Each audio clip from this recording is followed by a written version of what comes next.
Everyone, and welcome to the Bradenton City Council meeting, Wednesday, July 26th at 8:30 a.m. Coming off our kind of summer break that was something new that in my 10 years was different, but I think our staff did a great job at working through the timing, and even though most of us were in and out the whole time, we still got a lot of work done. So I appreciate the opportunity to kind of change up things a little bit this summer and give people opportunity to get things done while not having to have meetings.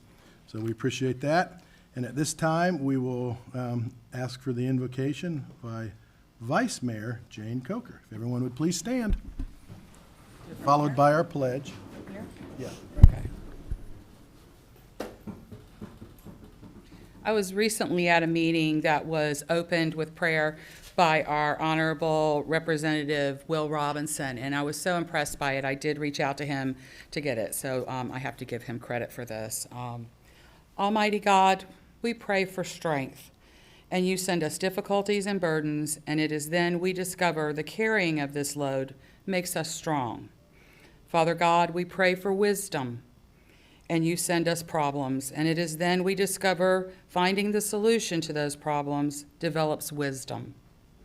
And we pray for courage, and you send us dangers to overcome, and it is then that we discover that if it were not for those dangers, courage would not be necessary.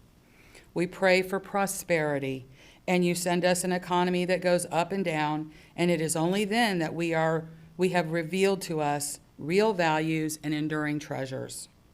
We pray for favors, and you send us opportunities to do good to all mankind. And it is then that we discover that we are as happy as we wish others to be. We thank you, Lord, for using the experiences of life to teach us these things, and God help us live up to our capabilities. And now, for gifts given and forgiven, we are grateful. Amen. Amen. Thank you, Vice Mayor Coker. At this time, I will join all veterans in the audience to do our pledge. I pledge allegiance to the flag of the United States of America and to the republic for which it stands, one nation, under God, indivisible, with liberty and justice for all. Thank you. You may be seated. All right, we'll call the meeting to order. Madam Clerk, I know we have no presentations or proclamations, and we just have one presentation. Correct. Senator Boyd's office reached out to reschedule his presentation, so they will come at a later date. All right, and I did get a text about 5 this morning. Senator Boyd was feeling a little under the weather, so he thought it best not to come, and we'll definitely look forward to that presentation in the future. So at this time, we'll bring up Dave Tomasco, get to kind of go right out of the box. So thank you for coming and look forward to your information. Please state your name and Thank you very much, Mr. Mayor, members of the council, Jane on our policy board. For the record, my name is Dave Tomasco. I'm the director of the Sarasota Bay Estuary Program. And let's see, if I could have the next slide. Thanks. So normally when we come up in front of you, we talk about the general health of the Bay, but today I was asked to talk about Palmasola Bay, in particular horses. And when we talk about the Bay, we always actually start off with quality of life issues, and one of them is that a healthy Bay is important to our quality of life. This is picture on the left-hand side is around Longboat Pass, and a picture on the right-hand side is down around Big Pass area. And this is what your constituents do. This is what I do. And so people go out in the Bay, they throw out an anchor, they want to stand around in waist-deep water, and they don't want to be able to, they want to be able to see their feet, and they don't want to have rafts of algae wrapping around themselves.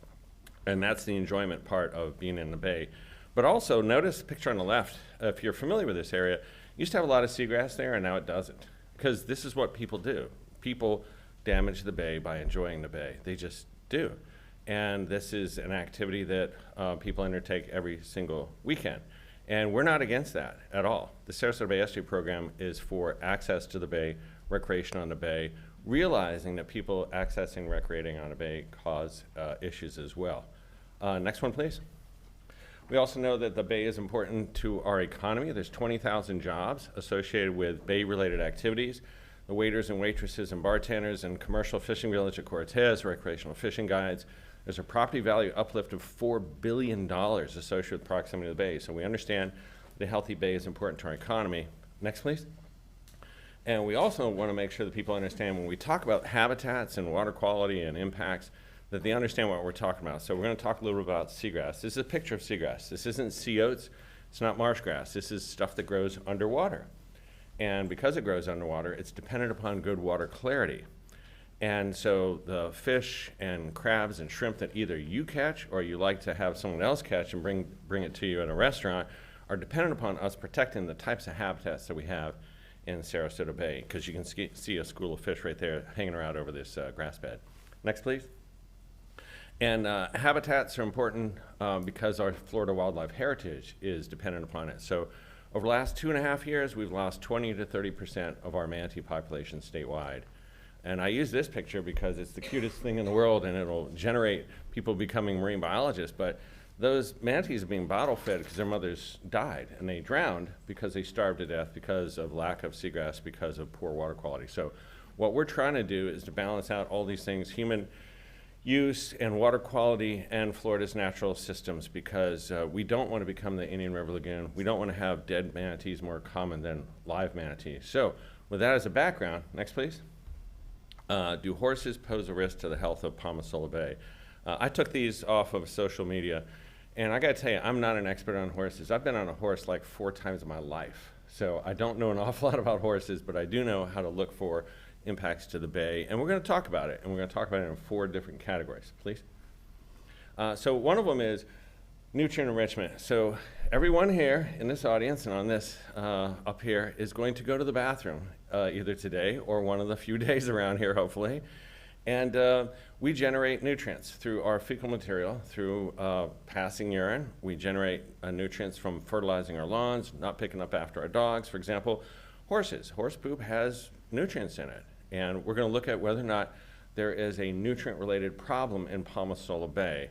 And if there is, you know, how important might horses be for that? We're going to look at pathogens. We defecate, horses defecate. And pathogens can be quantified, and they can be compared against standards. And we're kind of fortunate in this place because we've got a station to the north and a station to the south. But we're going to talk about some of the caveats that are important when we talk about pathogens. And then physical damage. When we walk around through seagrass meadows, or if you take a boat propeller through a grass bed, you're going to scar the grass bed a little bit. Sometimes it's a big deal, sometimes it's not that big of a deal. But do we have evidence of that being a problem? And if there's an answer that's yes to any of these, how big of a deal is this? Is this something that's localized that might be bothering some people, or is it something that puts the system at risk? So with that, next please. So we have a report card on the health of Sarasota Bay, and Palmasola Bay is part of Sarasota Bay. We've run this through our technical advisory committee. We've run it through DEP, EPA. It's comprised of 4 things that we measure. 2 of them are in the water. So you dip a water bottle in. I think 5 stations visited every month, and that is the amount of nitrogen in the bay. And if you want your lawn to look green and you want your trees to grow fast, add nitrogen. If you want your bay to be green and you want algae to grow fast, add nitrogen. But we don't, so we're like trying to keep nitrogen under control. So nitrogen, the amount of algae in the water, and then also we send out volunteers to, let's see, 5 locations twice a year, 6 stations per location to measure how much macroalgae there is in the bay. That's the big tumbleweed stuff. If you remember what it looked like in the upper part of the bay in the months right after Piney Point, remember how bad that looked? That's the kind of stuff that isn't captured in the water bottle, but it's captured in our technique. And then the seagrass meadows are measured they're mapped every 2 years. So we have a reference period, 2006, 2012. This was a healthy bay, or a healthier bay, 10 to 15 years ago across the bay. It just was. We take our reports and then we color code the results, because what's important, you know, to policymakers is really the pattern, spatial pattern, temporal pattern, not, you know, is it 2.9 or is it 2.75? So blues and greens represent kind of healthy conditions. It's similar to what we had when this bay was a healthier bay. Yellow is caution, and red is like, stop doing what you're doing, something's going wrong. And we do have some areas that are red. So with that, let's look at the next one. So across the board, 2006 to 2012, blues and greens, this was a healthier bay. We had a 28% increase in seagrass. We had lower nitrogen, lower algae, lower phytoplankton in the water column. This was a healthier bay. The lower bay shifts to become unhealthy back about 2013. Palmasola Bay continues to be healthy. As a system whole, looking at the nutrient status, the seagrass meadows, the algae, the water clarity, it continues to be classified as a healthy system. So we're not seeing signs of Palmasola Bay health being at a tipping point, nothing close to that. Next one, please. So the next issue is pathogens. Pathogens are like things that can make you sick, like viruses and that sort of stuff. But we don't test for viruses, we test for bacteria. The problem that we have in Florida is we have 3 different types of fecal indicator bacteria, E. coli, enterococci, and fecal coliform. And none of them are specific to humans or mammals or animals. I can get you millions of, quote, fecal coliform bacteria from decomposing grass clippings in a bucket of water. And I can say that because I actually did that because I got paid to do that. So our indicators are not specific to a source. So if you find elevated levels of bacteria, it doesn't mean you know why they're there. And that's kind of important as we go through this. The other thing is there are 2 bacteria standards that are appropriate to consider. And one of them is called Class 3 marine, or it's typically called fishable swimmable. That is, what is the level of bacteria that if it was higher than that, it would be considered unsafe for the typical kind of activity, which is water skiing, jumping into the water, that sort of stuff. And the other one is a strict one, which is bathing beach standards. So a bathing beach standard is more restricted because health standards are a function of the concentration and also the exposure. So if I've got 100 people experiencing the water one way, or 1,000 or 10,000 people experiencing the water a different way, the stricter standards are going to be to protect against the larger crowds. So bathing beaches, think like Coquina Beach, that sort of stuff. A bathing beach standard is a stricter standard. And we're fortunate because we have 2 different locations that are sampled for bacteria. One's on the north side, where frankly the horses are. One's on the south side, where the horses are not. At least to my knowledge, that's not where the horses are. And they're both sampled by laboratories that meet what we call NELAC standards. So Benchmark Laboratory in Palmetto, the data are good enough to be used by DEP, EPA, et cetera. So next, please. So on the south side of the causeway, this is the data set collected by the Florida Department of Health. And during that time period of roughly a year, 50 samples were taken and 84% of them were good. So 84% of them were less than 30, which means more than 84% would meet the fishable, swimmable standards. So the south side, located towards the mainland, does not show evidence of elevated bacteria that would be a concern, except on occasion. Next one, please. On the north side, the data sets from the Suncoast Waterkeepers, same technique, enterococci bacteria. And the values are poor more often than any other category. So elevated levels of bacteria are found on the north side compared to the south side. And that's just how the data come up. Similar amount of data over a similar time frame. Next, please. So if we summarize that, the data on the north side indicate that you're more likely to have poor values. Data on the south side indicate you're less likely to have poor values. But important to consider, enterococci bacteria are not necessarily from humans or horses or pets or animals of any kind. They could be coming from these sources, but they could also be coming from decomposing seagrass meadows. So when we showed you that picture of that seagrass meadow, all that above ground biomass, all the green leafy stuff, in the summertime, that's completely replaced every month, just like your lawn grows. And when those blades decompose, they are decomposed by bacteria. And some of those bacteria test positive as, quote, fecal coliform bacteria. So elevated levels of bacteria doesn't mean you know where that came from. And so one suggestion would be to do some source molecular work, to try to actually find where the bacteria are coming from, to know what you should act upon, if anything.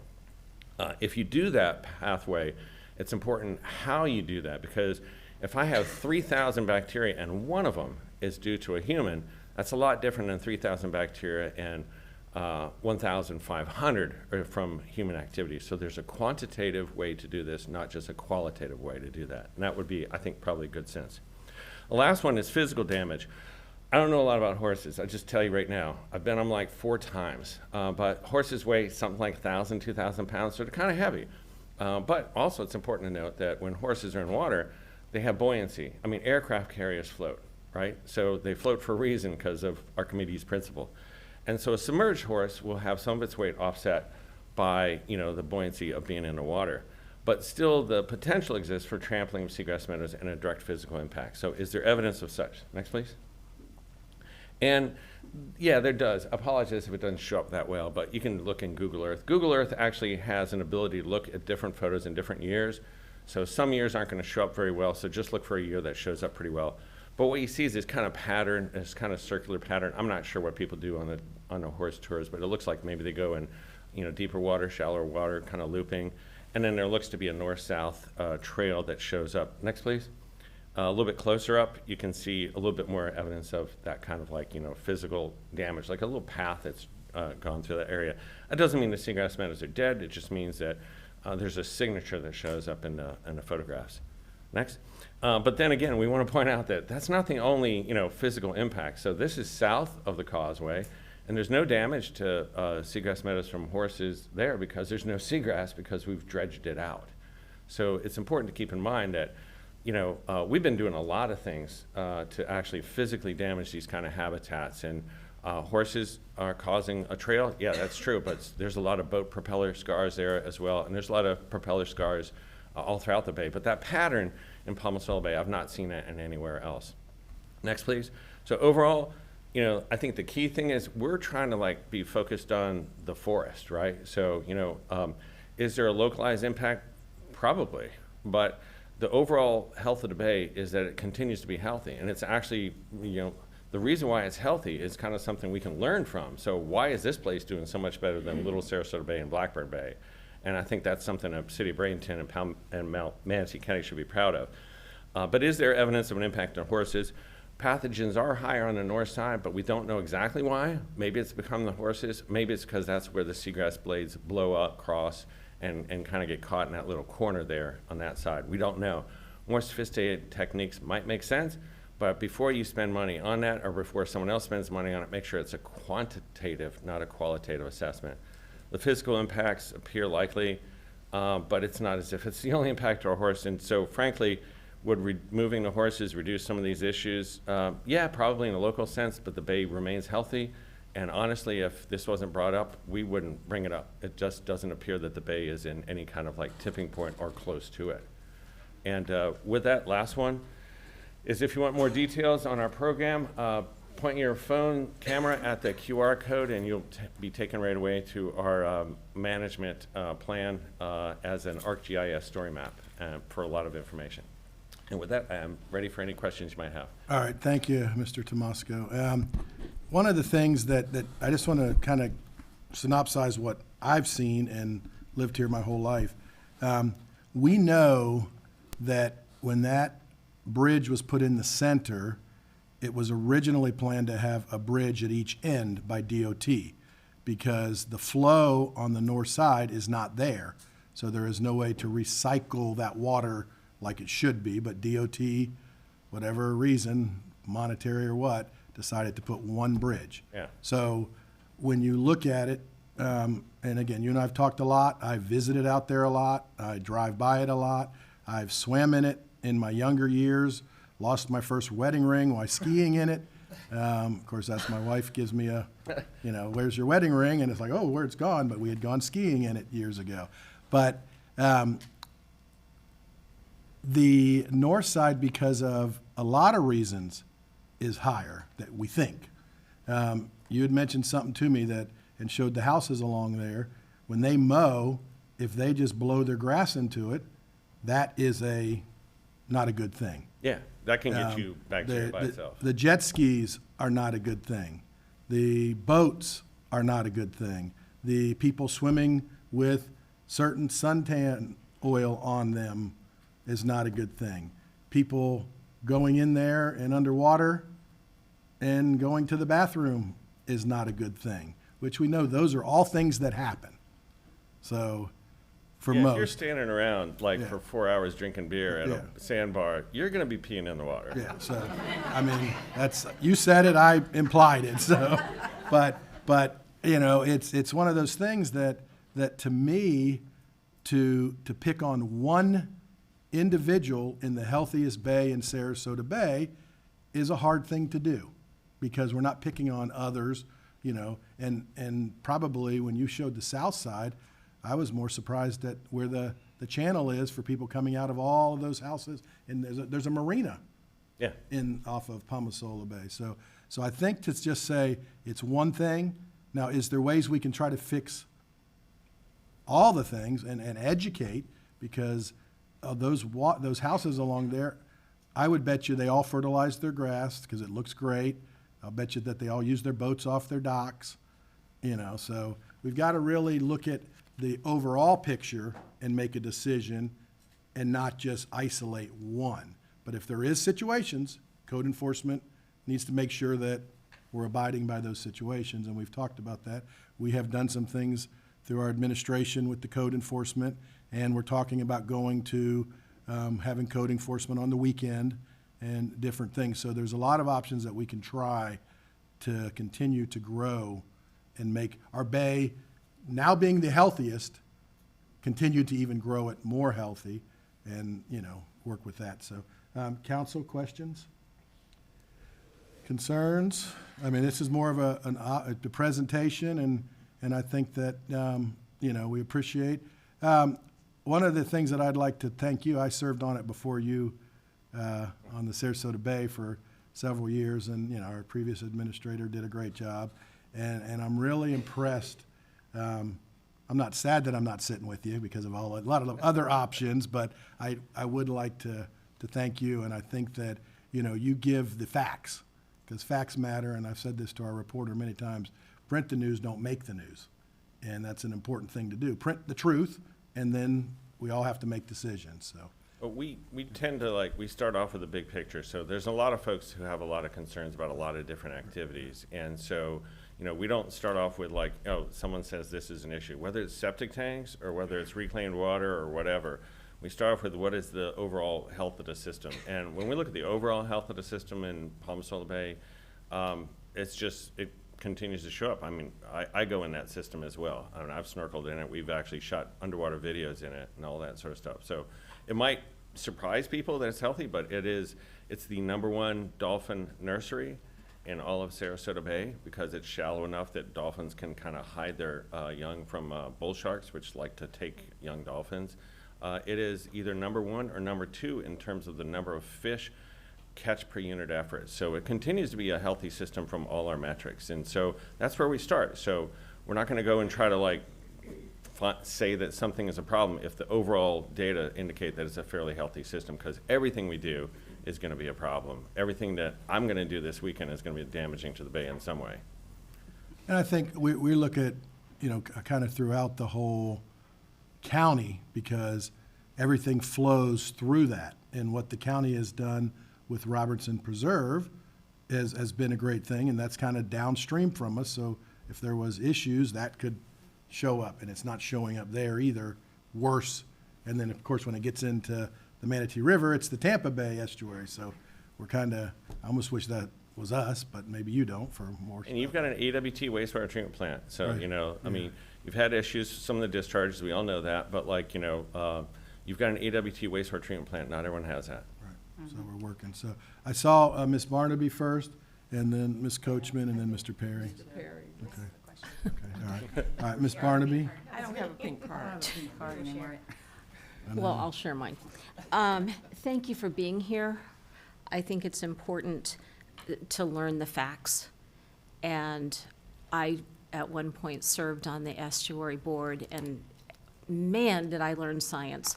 It was one of those things that I wished I'd paid more attention in ninth grade BSCS. But my question to you is, you're talking about having quantitative measurements. How much would a study like that cost, and would the estuary program be willing to look at a grant for us to do that? The money side, we can bring it up. Jane can bring it up at our next policy board meeting, but I've done a bunch of these in different locations. It depends on how many samples you want. One of the things that might make sense is to just start off gradual and then see if you want to expand it.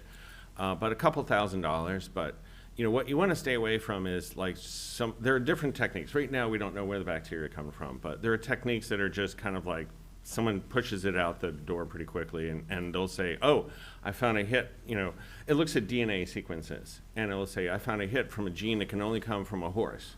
Well, was that 1 out of 3,000 or was it 2,000 out of 3,000? So if you do that, my suggestion is do it in a quantitative way. That's the way I've always done it. Because you want to know what percentage, because that'll allow you to figure out what kind of change might happen.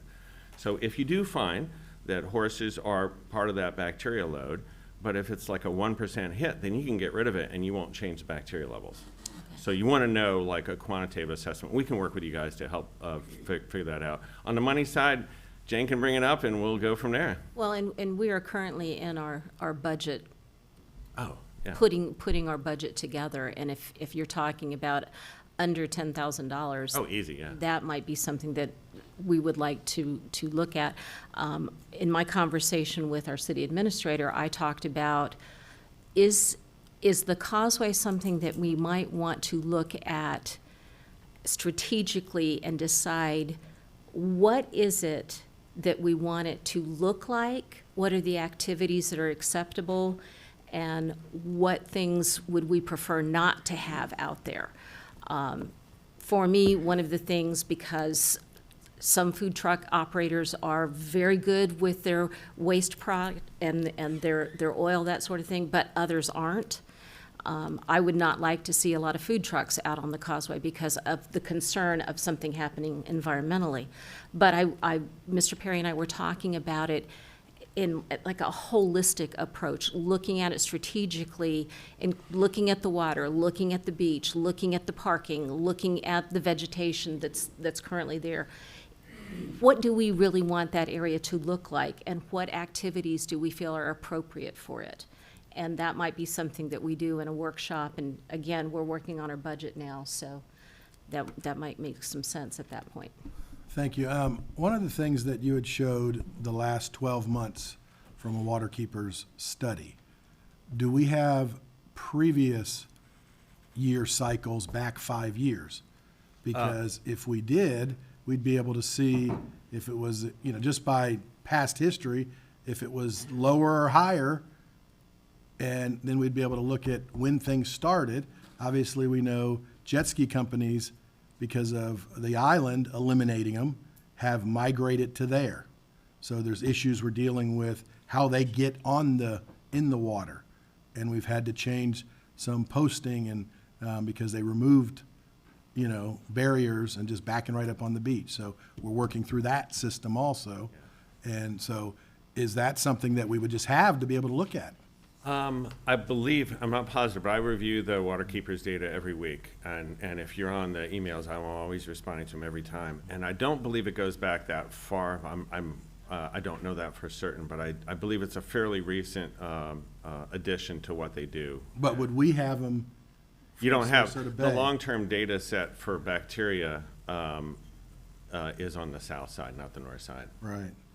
So, because if we had 10 years worth and it was at 7 and now we're at 5, or if it was at 2 and now we're at 5, we'd be able to make some judgments. We have high bacteria levels in places where it's been associated with a sewage leak, and we've had high bacteria levels where it has nothing to do with sewage. It's been decomposing seaweed. Right, and I don't know for sure, but I believe it's called the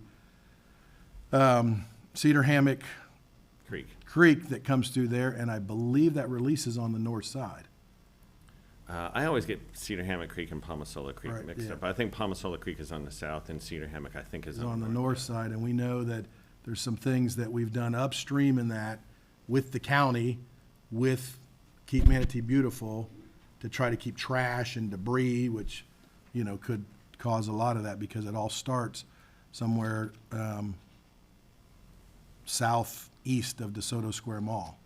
Yeah. And it flows down, so it goes through a lot of industry and, retail. So, no, so I think because again, if it's something that's causing a lot of problems, then we really need to look at it. If it's a accumulation of a lot of things, then we need to look at it, so. I had Ms. Coachman next. I think Mr. Perry. Did you want to go before the council, or did you want to wait? I just have a Microphone, yeah. Thank you. Thanks, Dr. Tomasco. It was an awesome presentation, as always.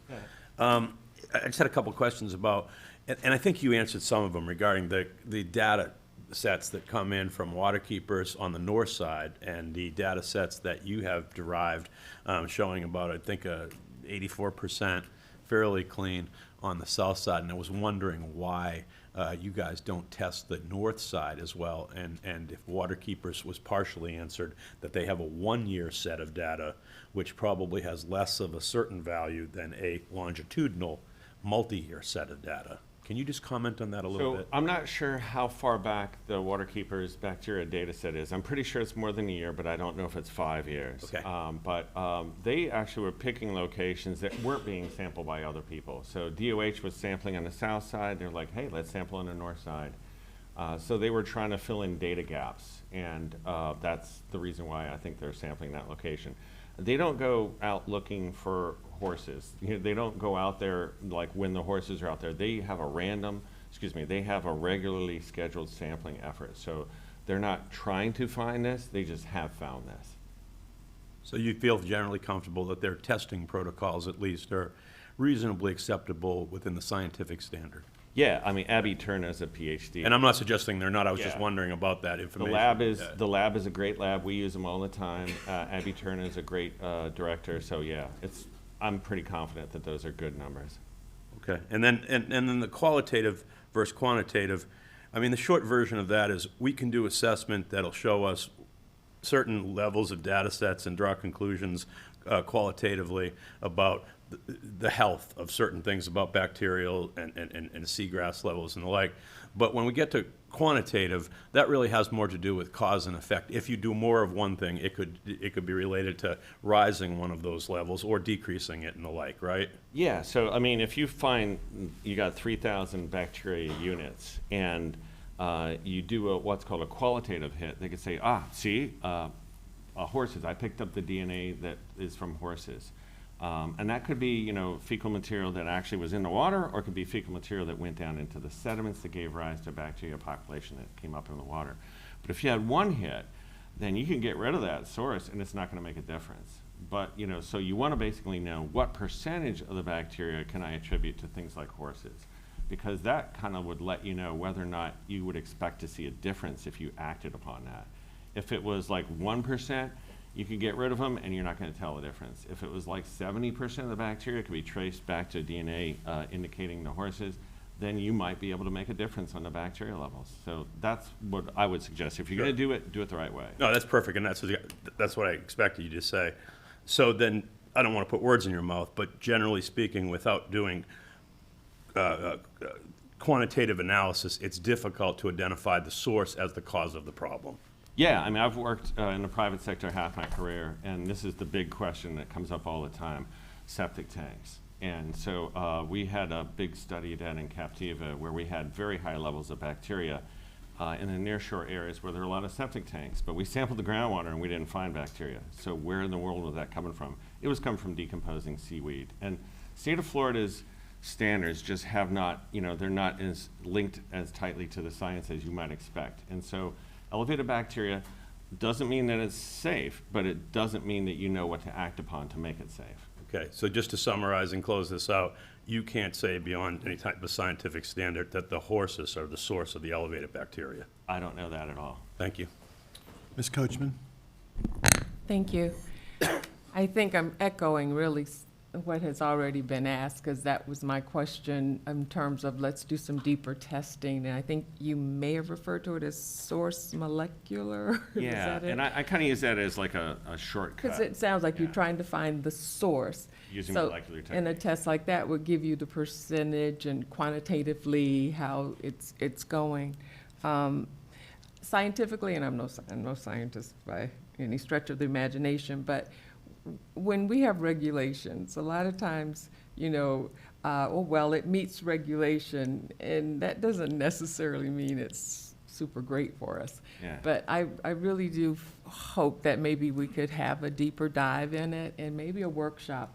Because I have some ideas. I don't know how feasible or how real they could be, but there should be a way that we could have a win-win in this. I don't know. All right, thank you. Ms. Moore? Councilwoman Barnaby actually already addressed my question as well. It was going to be costs and your recommendation. And so I also echo that perhaps some visioning / strategic planning for that area after. The cost seems, in my mind, pretty reasonable. And And so I would also suggest that we pursue that, and I would love to hear Councilwoman Coachman's thoughts on how to have a win-win for everyone. Okay, I'm a thank pie in you. the sky kind of girl sometimes. Ms. Coker? Yeah, first off, I do have the pleasure of serving with you on the estuary board, and it is a pleasure. And I don't, without getting into your curriculum vitae, people need to realize this is his second stint with the estuary board, and the health of the bay is a passion for him, in addition to all the science. So I too have gone to school, basically, serving on this board, and I appreciate all of your expertise, really. I do think that, the health of the bay is primary to all of us here. It's such a public asset for all of us. And, I think it's been discussed many times that the issues are more on the south side. And I think it's important that people realize that, and we're talking multi-jurisdictions here. The properties that are along the north side of the bay are all county. So code enforcement would have to go from county. On this, and same with on the south side. But we are in the middle of redoing the stormwater retention area over at GT Bray, and that, if I'm not mistaken, that can really help with, it's that first flush after the rains that really degrades the water quality there. And so I'm hopeful that that's going to happen. But, it's always good to have more information, more expertise on all of this, but I do want to maintain that we give access to our Florida asset to everybody, not just the people that have the fortunate situation of living directly on it. We all need to have access to it, and I'm very concerned about a growing trend to keep us from our beaches, keep us from the places unless you live directly on it. And so I want to make sure that we keep a place for everybody. The dogs, this is the only place the dogs have to go. This is the only place the horses have to go. I want to keep the bay safe, but I think we have to keep the public's interest in on this as well. So thank you for coming. Mr. Kramer? Yeah. The testing you did on the south side, where is that just randomly done across the entire Bay Area? Is it done more like directly south of that little part of Palm Sol Bay? That's part of Department of Health's Healthy Beaches, so they actually will walk into the water from the land. So they don't use a boat, for example. So it's, I don't know if it's knee deep or waist deep, but it is accessible from the land is where they sample. Okay. Thank you. All right, and I think, obviously, information is king. Get more information, look back at past information. We know, I'm proud of what our county has done over the years, probably what we have done to say, hey, the Palmasola Bay is the healthiest bay in the Sarasota Bay estuary. Surprises a lot of people, but Yeah. that's what the data show. And that's what's important, is the data. I think it's important that we kind of just maybe have Ms. Coker at the next meeting. She's our representative there, kind of talk about it. You guys can come up with something, and we'll have our administration looking forward to say, okay, what would maybe a longer study show? And then we would have some key evidence to then try to make a decision. I think one of the things that's important, and like I said, we are working through code enforcement to do some things. We have Public Works that's done some things. I don't know if it's finished yet, but we went out and looked at some things with some fencing that was removed so the jet skis can't back right in because we had some complaints. We are hearing some of it. And then one of the things that, obviously the jurisdictional part, which our attorney can address a little bit, but, it's kind of still does ours go to the water line? Does it go so far into the water? And then if you get so far into the water, it stops being our jurisdiction. So if somebody's out more than so many feet, we can't tell them anything anyway. Yeah. It has to be a county, or is it FWC? So, but again, the most important part is the data. And if we can get the data, then we can know one way or the other that to try to make what would make it even healthier. But we're proud of what's been done to keep it that healthy and maybe more, so. Yeah, if I could take just one moment, because I'm in front of you guys, but one of the things that we think is sort of like an emerging issue that bears more attention system-wide is the proliferation of vinyl and fiberglass seawalls. We think that is probably a much bigger issue than most other things that are happening. In a lot of our bay, the oyster reefs that we had have been, dredged up, like you saw the boat channel. And in lots of our bay, the best oyster habitat we have is concrete seawalls, and they're being replaced with plastic seawalls, and oysters aren't attaching to them. And we think that's a big concern. We'd like to bring this up as many times as we can. We don't know the answer. We don't know why. We don't know exactly what to do about it yet. But if you want to talk about a system-wide threat, we think that's a pretty big one, because that is, in a lot of places, that's the only oyster reef habitat you have. Oysters filter water, and we're losing a lot of that filtration by replacing these concrete seawalls with plastic vinyl ones. And we're not quite sure how big of a deal it is, but we think it's potentially a pretty big deal. So have you seen, and we're working through some of it now administratively before we bring it to the council, but it's a good segue, is obviously we're doing some things over by our Riverwalk East Park with some oysters, but there's also a new thing, or maybe it's been around, it's just coming back, is hanging the oysters from docks and different things. We're looking at vertical oyster gardens. Megan Berry back there is part of it. We need more public participation. It can't be all the government. Right. So we need people to hang more vertical oyster gardens off their docks. We're looking with the town of Longboat Key to hang what are called mangrove panels on the outside of fiberglass seawalls to allow something for oysters to grow. Again, we don't know why oysters aren't attaching to them, but they're not, and that's a big deal. And so if you want to have good water quality, you have to reduce pollutant loads and you have to increase the assimilative capacity, which means more things to filter that water. And we're losing a big oyster reef habitat by replacing these concrete seawalls with vinyl. And it's going to continue because it's cheaper.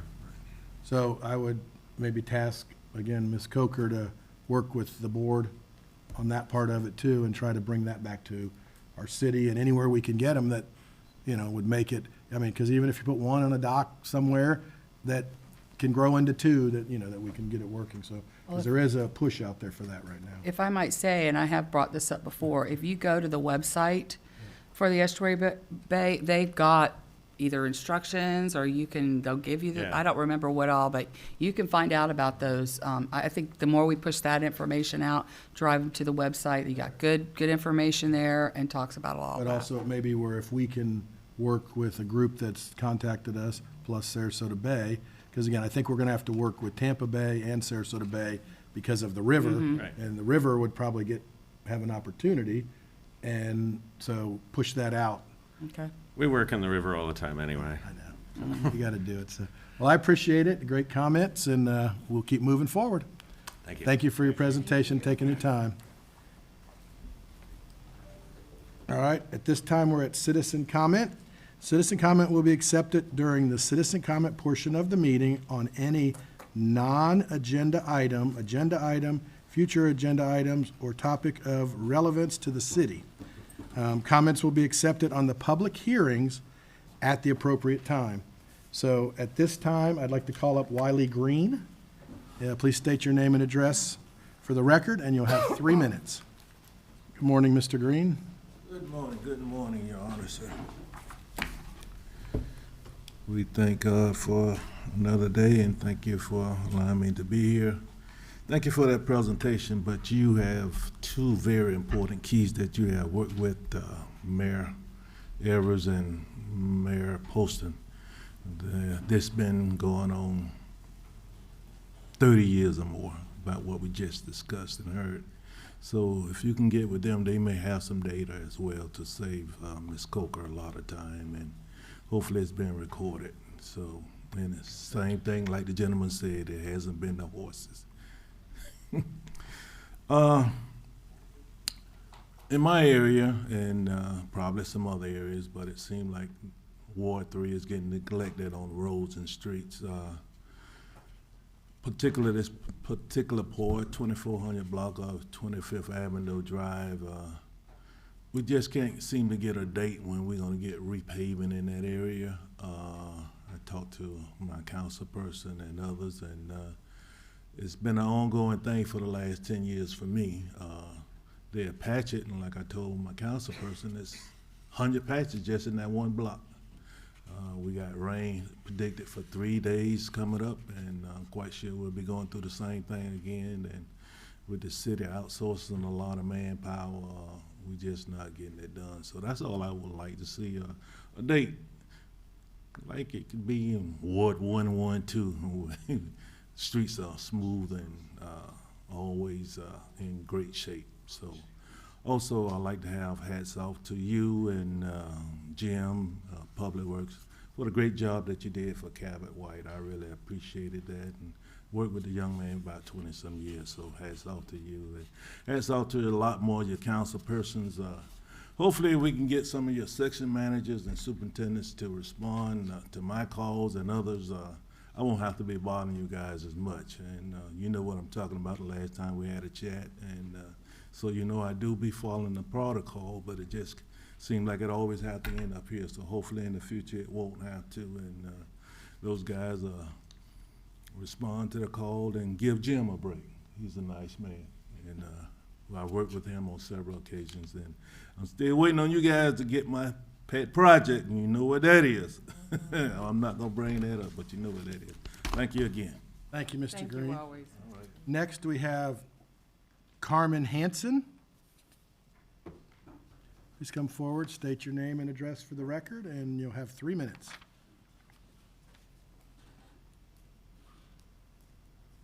Good morning. Good morning. My name is Carmen Hanson. My address is 12515 River Road, Mayaca City, Florida.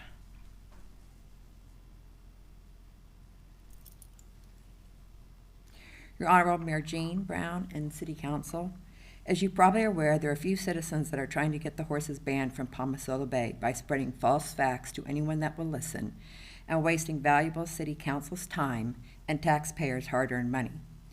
This activity brings tourist dollars to our area and is a very unique opportunity for not only our tourists, but for our locals to enjoy as well. Horses have been riding along the causeway since the early 1960s. Living in this area my entire life, I remember very well that the causeway was not always a great place to be. The causeway during the evenings consisted of loud music and wild parties. Trash and drug paraphernalia littered the beaches.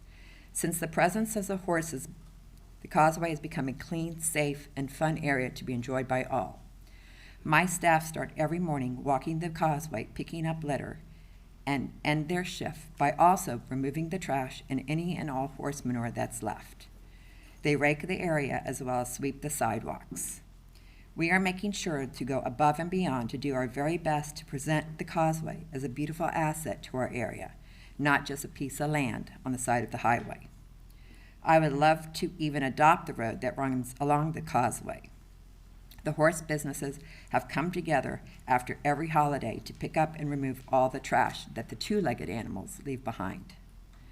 A complaint we are hearing is that the seagrass is being damaged. That really isn't quite true. The City of Bradenton Public Works Director, Jim McClellan, used the satellite imagery of Palmasola to show that the seagrass in the area has shown steady growth in the bay since 2004.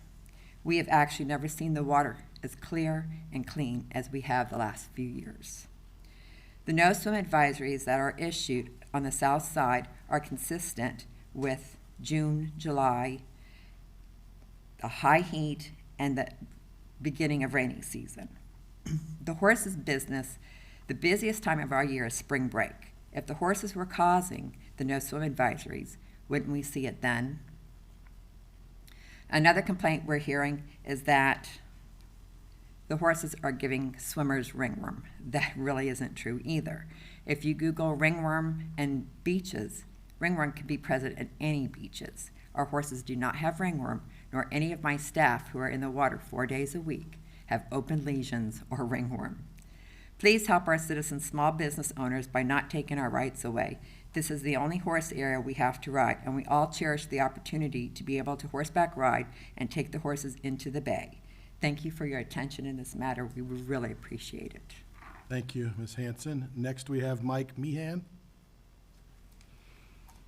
Please come forward. You have 3 minutes and state your name and address.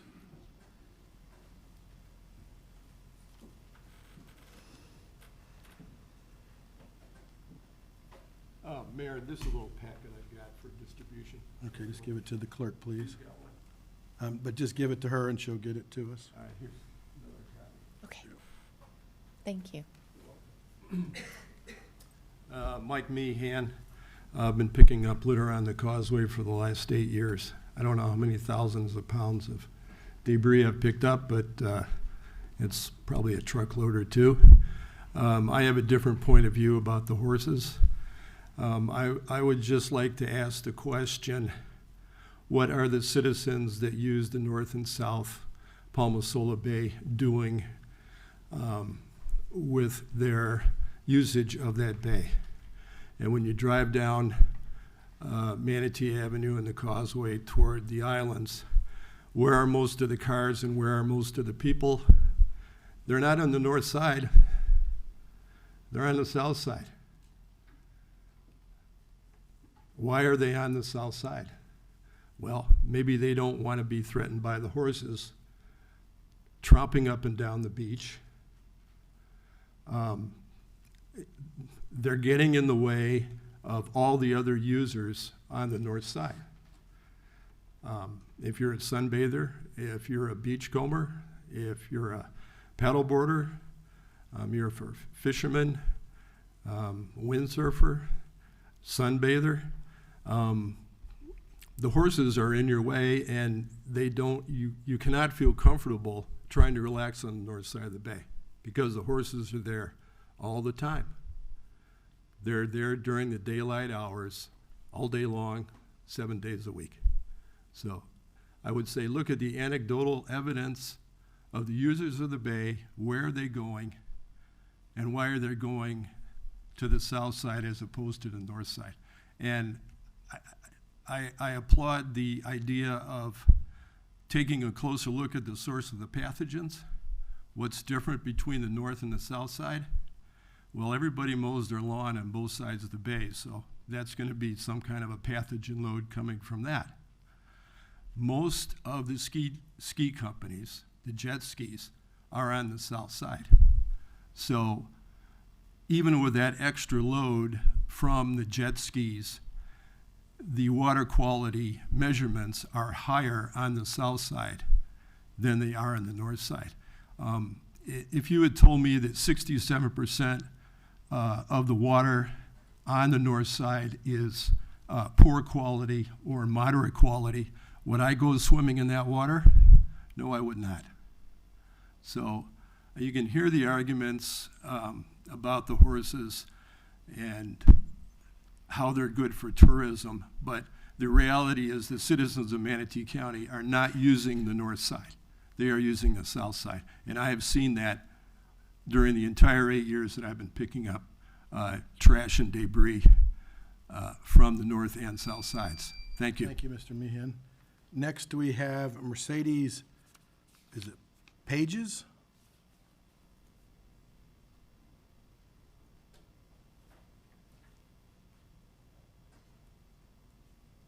And then after her, we have Heather Smith and Christina Pelletier, so they're up next.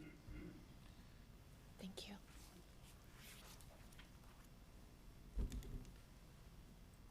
First off, I would like, oh, I'm a little short for this. First off, I would like to say good morning and thank you all for being here for us. I'm going to start off by saying I'm not very good at this, so I'm going to wing it and say here we are.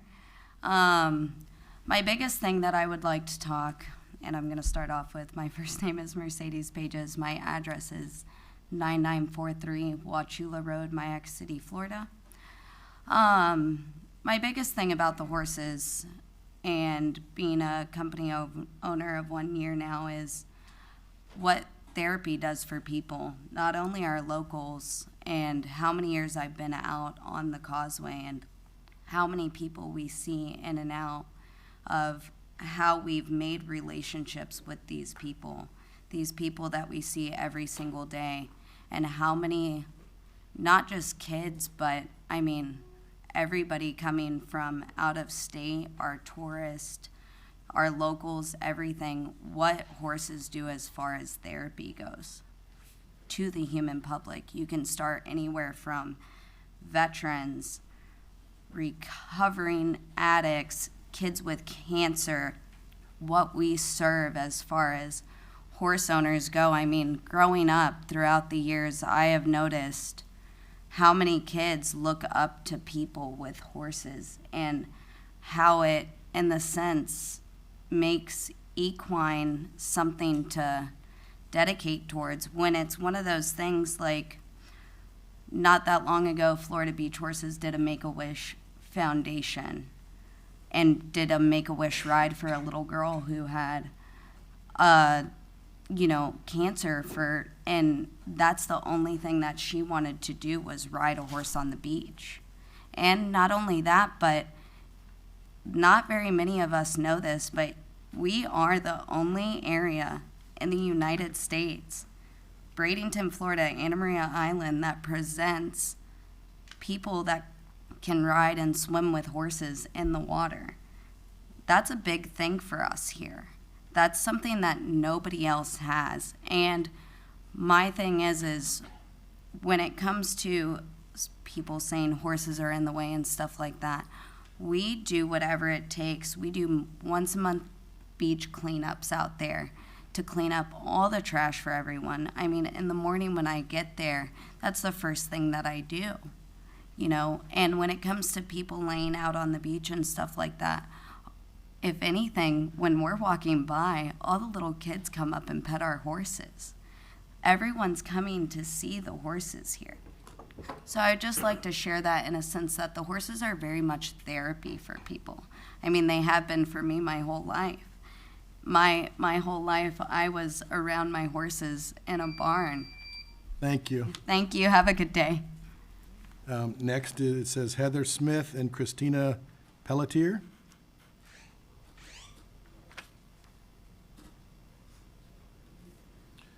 Hi, please state your name and address for the record. You have 3 minutes. Good morning. My name is Heather Smith. My address is 4031 Murdoch Avenue, Sarasota, Florida. I'm here on behalf of Florida Beach Horses. We are a small family-owned company. We do operate on Palmasola Bay also. We are Sarasota and Bradenton natives. We work with Make-A-Wish Foundation, the Susan G. Coleman Foundation for benefit rides. We also agree with Ms. Carmen and Mercedes. We do a lot of cleanup. We clean up not only trash, but all of the horse manure. We have skimmers that go out into the water with the horses. We have a pooper scooper that goes behind the horses on the beach as well. And I do think like maybe permitting some people to utilize the Palmasola Bay would be beneficial. We have a lot of people that come over from areas like Spring Hill and so forth. We do relate to them to clean up. We offer them our rakes, our pitchforks. We use brooms to sweep the sidewalks. Unfortunately, a lot of patrons that do utilize that area leave a lot of messes. We have videos and photos of like the vehicles and things like that because they don't clean up. They leave a lot of hay and feed and things in the parking areas, which we do go down and clean up because we don't want it left there on the beach. But I do think that if there's any changes that need to be made, we have no problem. We're all for like permitting, regulations, implementing some rules like using poop bags on the beach, people that want to come there, if we can put out pamphlets just so they know there are things they need to do when they utilize that area so they don't leave it a mess when they leave. We're all for that, and we're willing to assist as much as we can. Okay, thank you. All right, thank you. Next, we have Jerry Presley.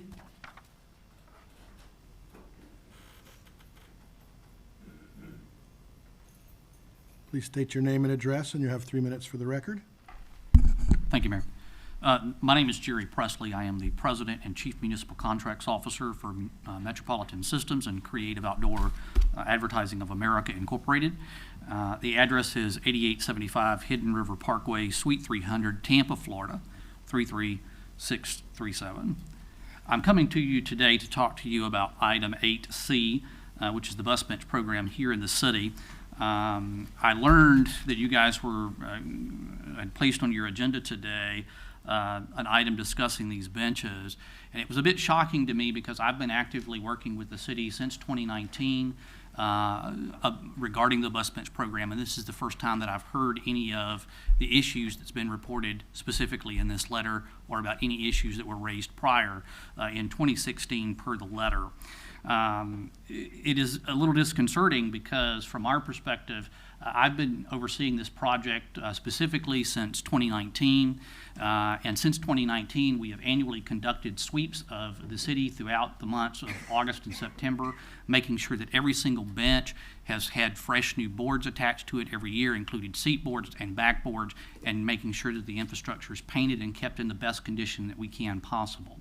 Now, the infrastructure does get wear and tear.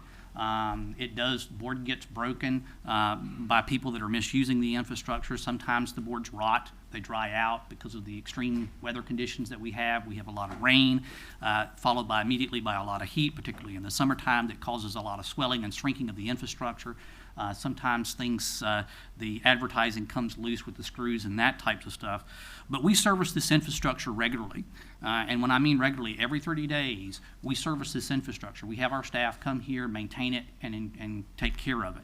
And additionally, since 2019, and because when we acquired Metropolitan Systems in 2019, we knew that this infrastructure had outlived its life cycle.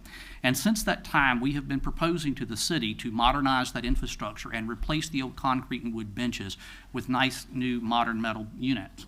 And I have been actively working on this project with the city, meeting with not only city staff, city leadership, and the mayor's office, as well as Mr. Rudisil on this issue. The only reason why this matter has not gone forward and the project has not been completed is because we have been on hold waiting on the city to make a decision as it relates to modernizing the contract, because this contract was originally executed back in the 1970s. It's been around for many years in partnership with Metropolitan Systems and the Bradenton Lions Club.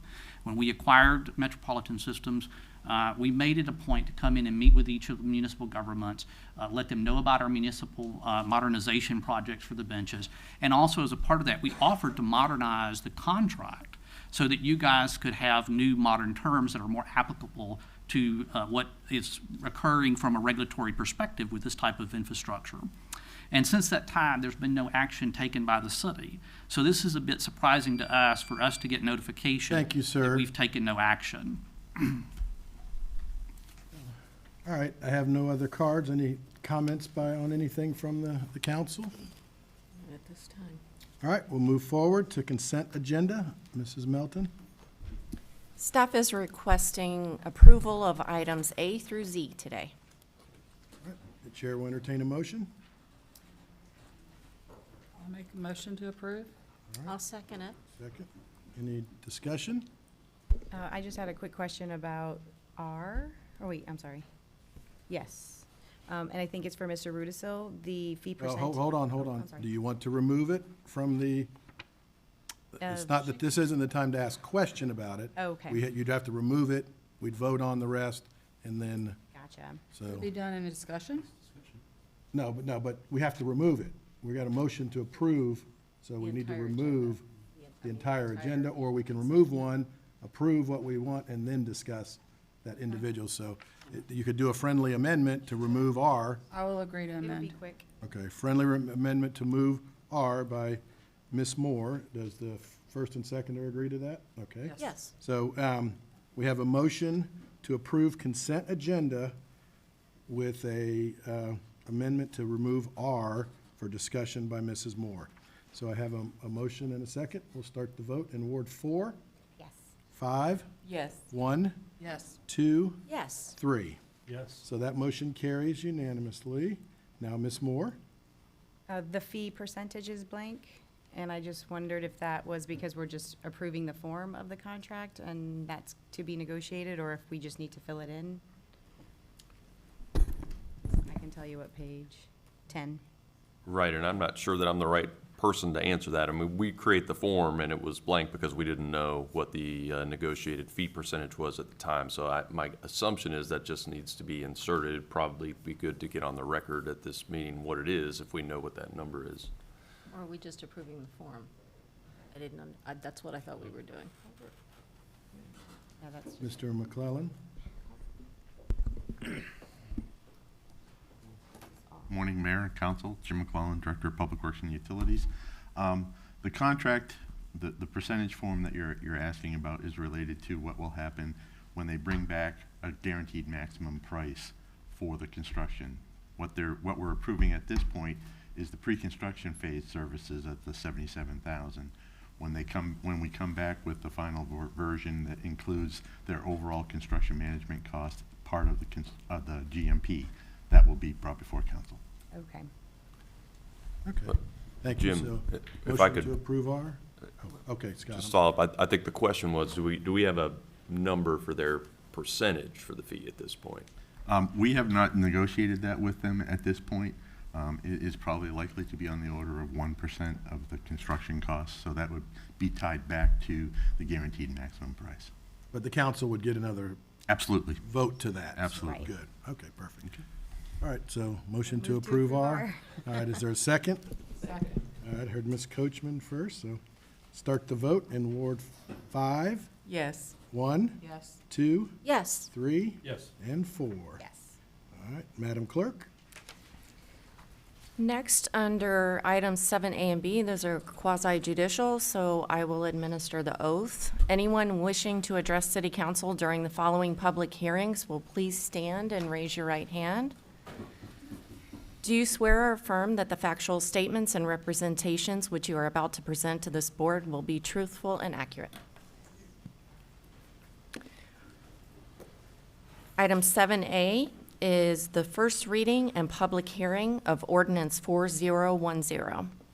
An ordinance of the City of Bradenton, Florida, vacating a portion of a 16-foot alley as shown in the plat of DRJC Palotes addition to the Town of Manatee subdivision, recorded in Book 1, page 77 of the Public Records of Manatee County, Florida, generally located east of 23rd Street East between Manatee Avenue East and 3rd Avenue East, providing for recordation in the official records, providing for severability, and providing for an effective date. Good morning. Good morning, City Council, Mayor. I'm Greg DeLong, Assistant Director of Planning and Community Development. This is a first reading. If you want to have a presentation today, I'm more than happy to give it. Otherwise, we can hold off until the second reading, which is scheduled for August 9th.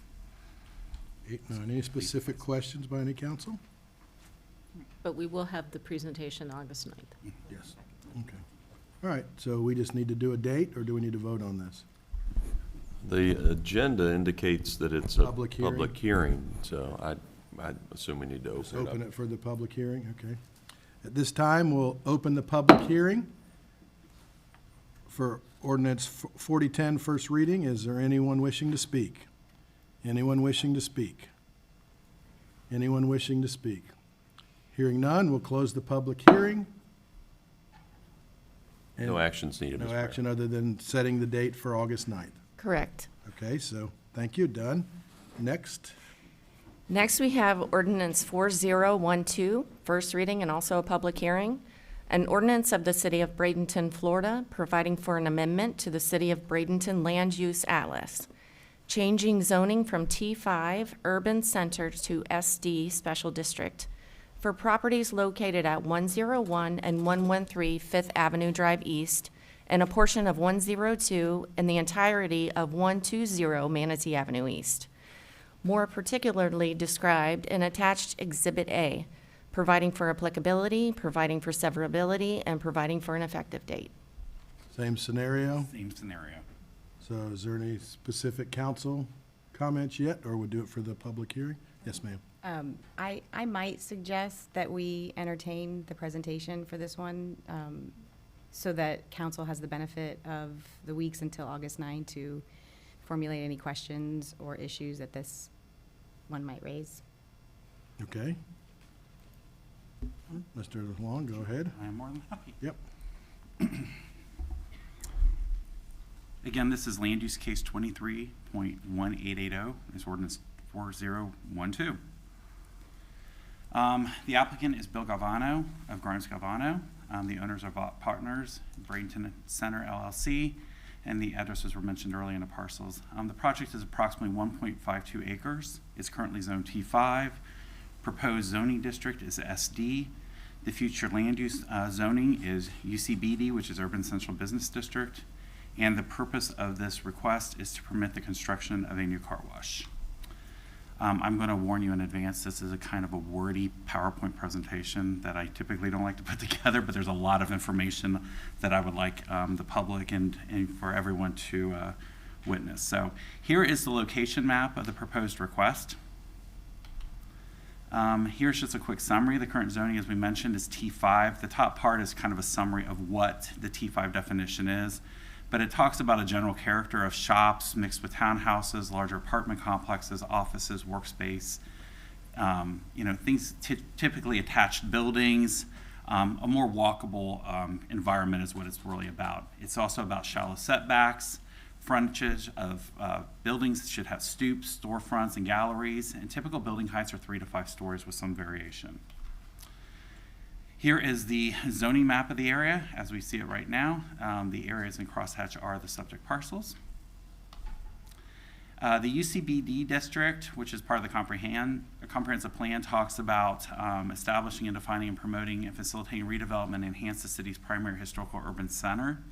It is intended to implement the downtown and general redevelopment goals and objectives.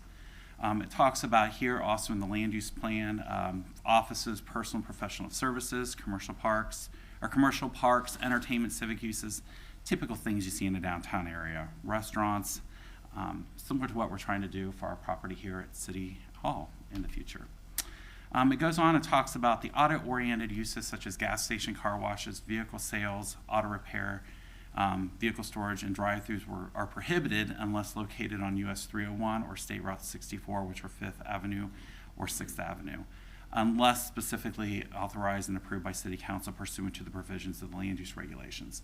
It should be noted back in 2019, the comprehensive plan was modified to remove auto-oriented uses from the comprehensive plan, but in 2021, there was a request by the current applicant to allow auto-oriented uses back in, subject to some conditions, and one of those conditions was to allow City Council to hear those cases in front of you and have the applicants propose them. At that time, planning staff did recommend denial of that request to modify the comprehensive plan. Planning Commission did recommend approval, and City Council did recommend the approval with modifications, and that modification was to allow things to come in front of the board here or City Council to allow for them to be approved. It should be noted we did have a question at Planning Commission, how did Wawa get there? Wawa was approved prior to that 2019 change, so auto-oriented uses were allowed then.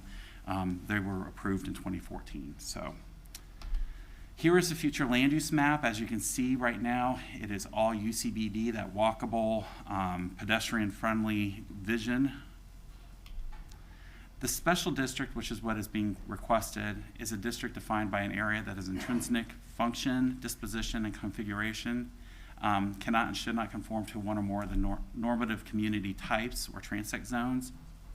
They're really more for a regional or community scale.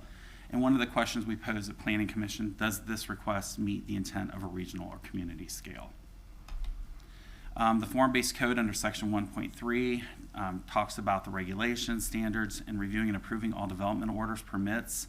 Under section 1.3.2, the community, it states that urban areas or neighborhoods in urban areas should be compact, pedestrian-friendly, and contain a mix of uses. States that districts specializing in a singular use should be the exception. Again, we have this proposal in front of us with a singular use, which is a car wash. It states that ordinary activities of daily living should occur within walking distances of most dwellings, allowing independence to those who do not drive. It goes on under the block and building under section 1.3.3, talks about the building and landscaping should contribute to the physical definition of thoroughfares as civic places. States that development should be adequately accommodate automobiles while respecting the pedestrian and spatial form of the public areas.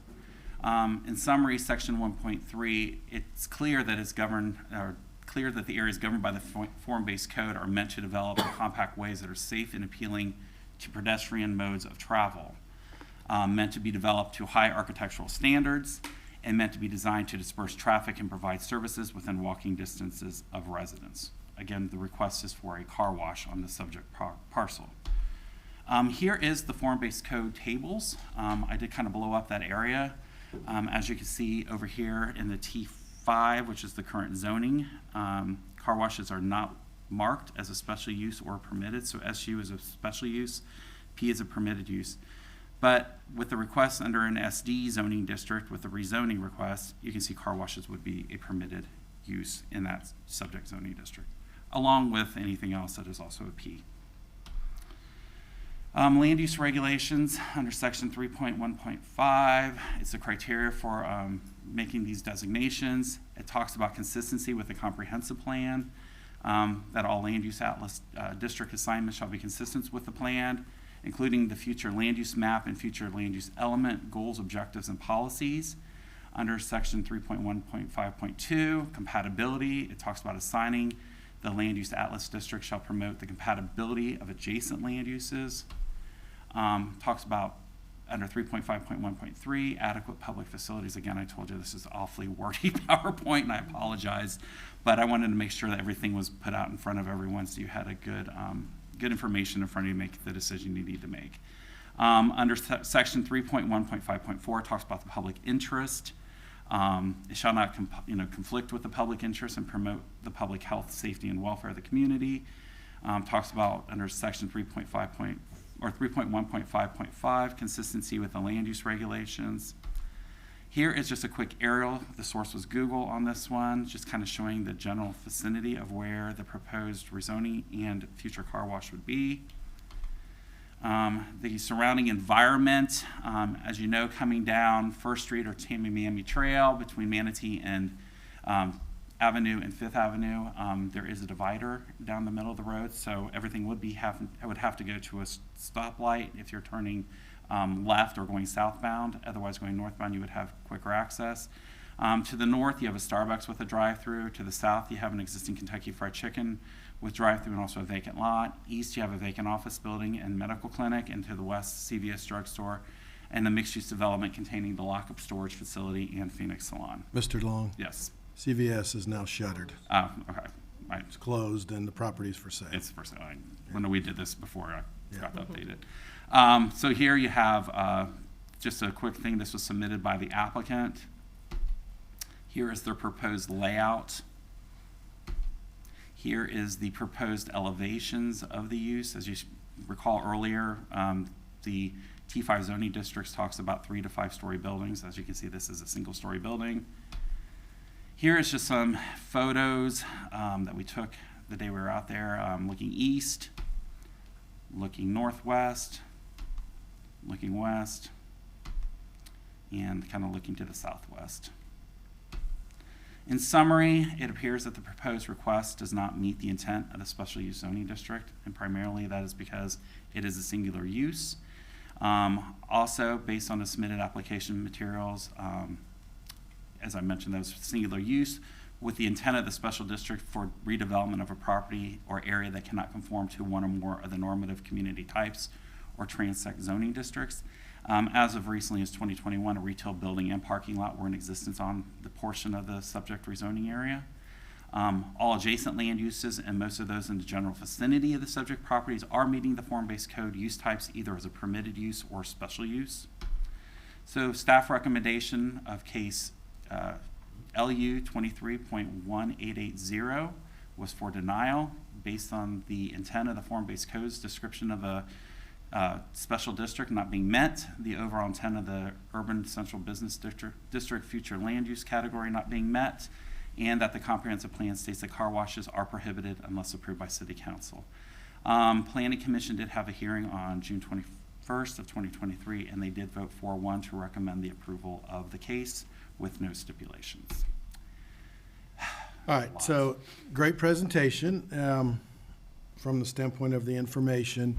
I was the only one here in 2019 on the council, and I voted to move forward because we had some great presentations, and when you look in that area, it's a failed area and it's a failed intersection and roadway right now. And you know, there was some things done that I felt in the past. I was not here when form-based code was implemented, but the person to my left, the whole time I was here, every time form-based code came up, Mr. Gallo, I heard a lot about it. So, you know, that it wasn't. We had to deal with that during Wawa's because Wawa's didn't meet the building standards of form-based code, but you couldn't put a Wawa's up on the front corner and put gas station or pumps, and so, we made another failed piece of property for a lot of years that turned it into something. We see now that CVS has closed. We know that the Starbucks is a failed situation with the drive-up. One of the things in 2019 that came to me, why my decision was to move forward with the opportunity to let them go to the state, do the things they did, was because if we can fix that Starbucks, and I would still want to see that, where we're not having cars backed out onto 301, and it's important to keep the process moving, I believe. We talk about zones and walkability. That is not a walkable area. And if you put more homes there, it's going to add more traffic from the other part of it, because nobody's going to walk across 301 or Manatee Avenue easily. We do know that there is a lot of talk about future road improvements there, and there's a study going on right now, so a lot of that will affect it. So I believe that there's a lot to talk about here. I think from the standpoint of, why I still agree with moving forward to the next step is because, when we talk about walking, we talk about walking downtown. Even though that's in that area, is that really a walkable area? And we see more leaving than we do coming to that area in that way. So, different scenarios, different areas. Everybody has to have their opinion on what goes next. So I appreciate the presentation. No problem. And we have a planning commission that twice now has heard the same thing and moved it forward. So, questions or enough information? This is still a public hearing, so maybe. And the applicant is. And the applicant, if he wants to talk today. All right, so we'll bring up the applicant. Would you like me to say why I wanted him to do the presentation and what? Hey, if you want to, before the applicant starts, Well, if you it's up want to to. you. I mean, just so that you can address it. You can address it. I agree with you that intersection is very problematic. It is my strong concern that adding another use of the property that's going to involve some kind of drive-through or some kind of element of cars constantly turning into it will only exacerbate it. I think it's short-sighted to not pursue the traffic study and see where DOT is going to go with that road improvement. I think that the Starbucks actually was something that we did in the CVS that maybe we should have waited before DOT did their thing. So my main concern is if anyone has had to get from the east side to downtown in that area, you are stuck there. If you're trying to get from the north side of Manatee Avenue just to cross over to then try to head east, so if you're like at the hospital or that area behind it, north, and you're trying to cross Manatee Avenue 6, or to get to 6 so that you can make a left to head the other way, anyone who's really ever done that, and I do it pretty regularly, you are stuck. And to me, adding another use of the property that will encourage vehicular traffic in a drive-through pattern with people constantly trying to get in there, I suspect that we're going to create on Manatee Avenue what the Starbucks does to 301. And that is why I raised the concern. All right, and I believe probably all of us drive that area, and I drive it a lot, and I go all different ways because I want to see all the different opportunities. And again, we all have different traffic perspective, and obviously you living there, you do it more than others, so I appreciate that. But most times, and that's another thing we're trying to figure out, to do an east-west corridor from the hospital, where right now we've got our Riverwalk, and we had an opportunity in the past, but it got blown up by an individual that, we could have had an east-west corridor for people like you that live where you don't ever have to get on Manatee Avenue. So I still would like to pursue that as well, just kind of in the talking of traffic. But we know that the DOT is probably many, many years away. Even if we approved it in the next year or two, it's probably a 10 to 12 year to 15 year project. So, we talk about we can do things and go forward, but how long do you wait and how much do you do? So, like I said, in an ideal world, a lot of things are easy to go through, but unfortunately, sometimes you want, more opportunity and more business in the city. So it's a decision that we'll all have to make, and then the 5 of you will have to vote. So, Mr. Senator, I'm sorry, did you have something? Yeah, Sure. Yes, ma'am. When you just said in an ideal world, I was thinking the same kind of thought. Yes, this would create some issues, because Starbucks has definitely proved that. In a perfect world, I'd like to see whatever came to that site, they and Starbucks could work something out so that it eases for both. But that was just my Right. 2 cents. Thank you. Senator Galvano? Sure. Good morning. Bill Galvano on behalf of Vought Partners. I have Stu Williams here with me today, and I understand this is first reading, so I'm just going to hit on a couple of points, and then you'll hear full presentations. But just to be clear, we're here today on a rezone. The site plan's not before you, and that's another process with which we'll work with the city. You have an opportunity to see the flows and how it will work, and your staff as well as yourselves can analyze and make some decisions with regard to what ultimately is on that property.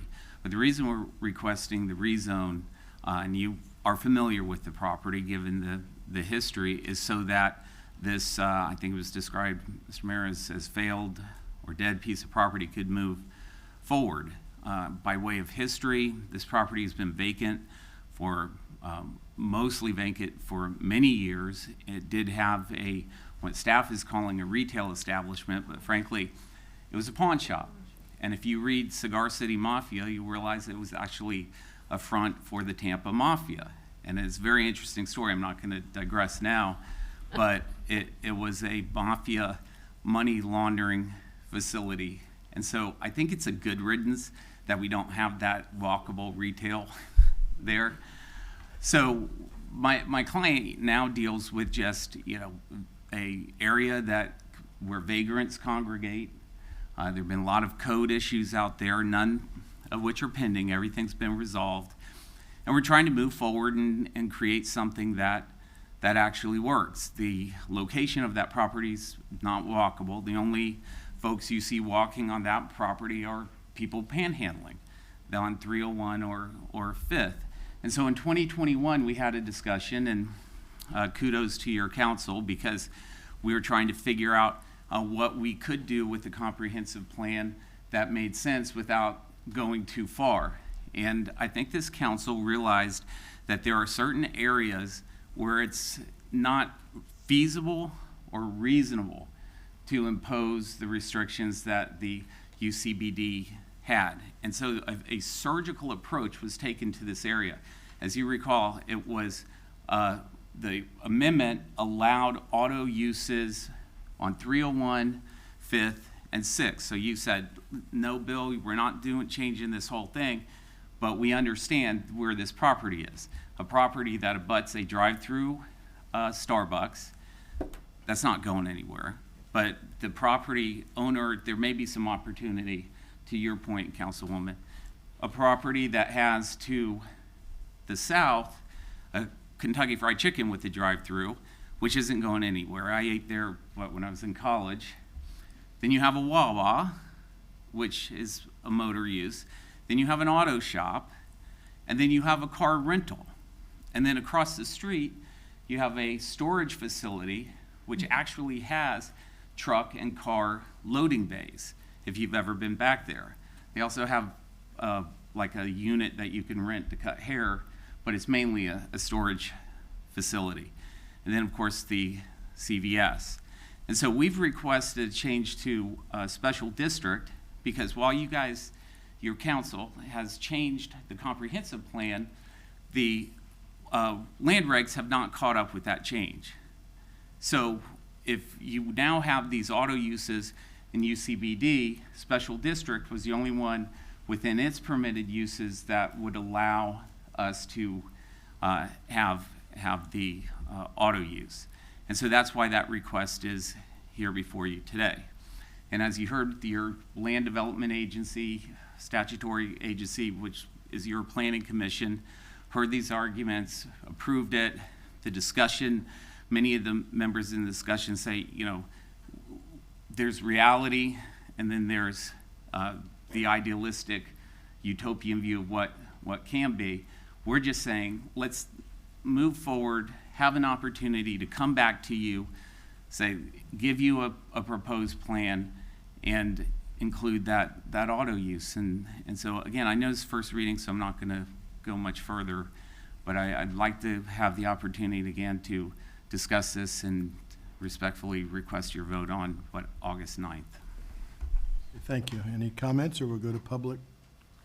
Well, Okay, Ms. Coker? yeah, I would like to have a little bit more about traffic impact. I agree with you. We're kind of looking for a unicorn for this property. I think that not allowing auto is not reasonable. But, and so I hate to tell a landowner that he can't do anything with his property.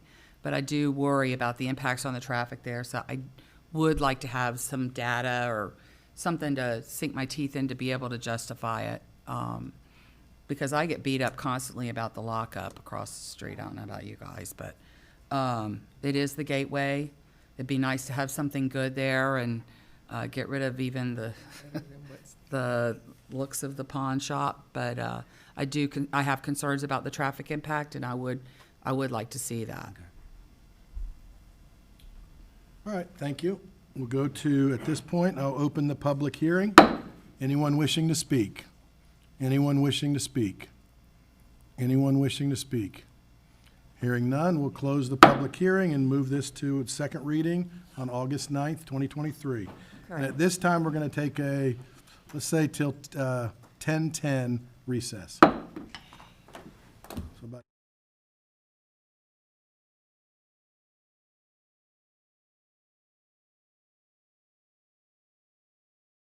Mrs. Melton?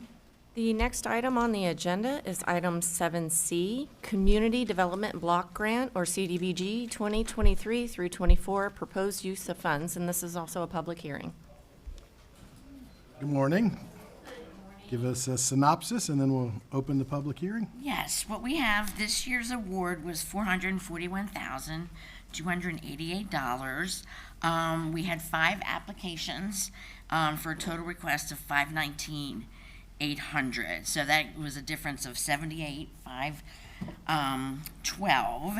So unfortunately, there is a public service cap of 15%. So that left us for the public service applications of a number of $66,193.20, which is a lot to do with a little amount of money, unfortunately. So the grants that we received from the City of Bradenton Police Department for a code enforcement person to go out and help hopefully deal with some of the housing issues that we have going on and deserted properties. We also have Salvation Army that put in for $50,000 for their hotbeds, which is outreach with the police department to go and work with the homeless population to try and get them into Salvation Army's shelter, to give them wraparound services to help them have a plan to change their circumstances and find stable and secure housing.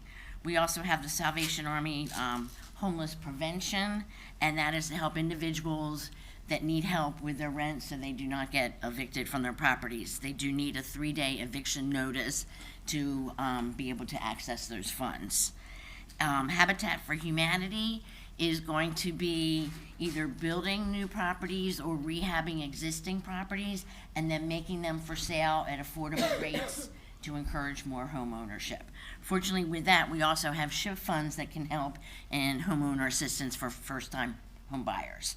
So I see that as a nice pairing of the two. We also have Meals on Wheels that asks for $24,800, and they hope to help at least 30 seniors, and with those funds, they would be able to deliver 4,000 meals to individuals, which also gives them an added benefit of that is also having someone kind of be there every day, do a check-in, and help these individuals live independently and be able to age in place.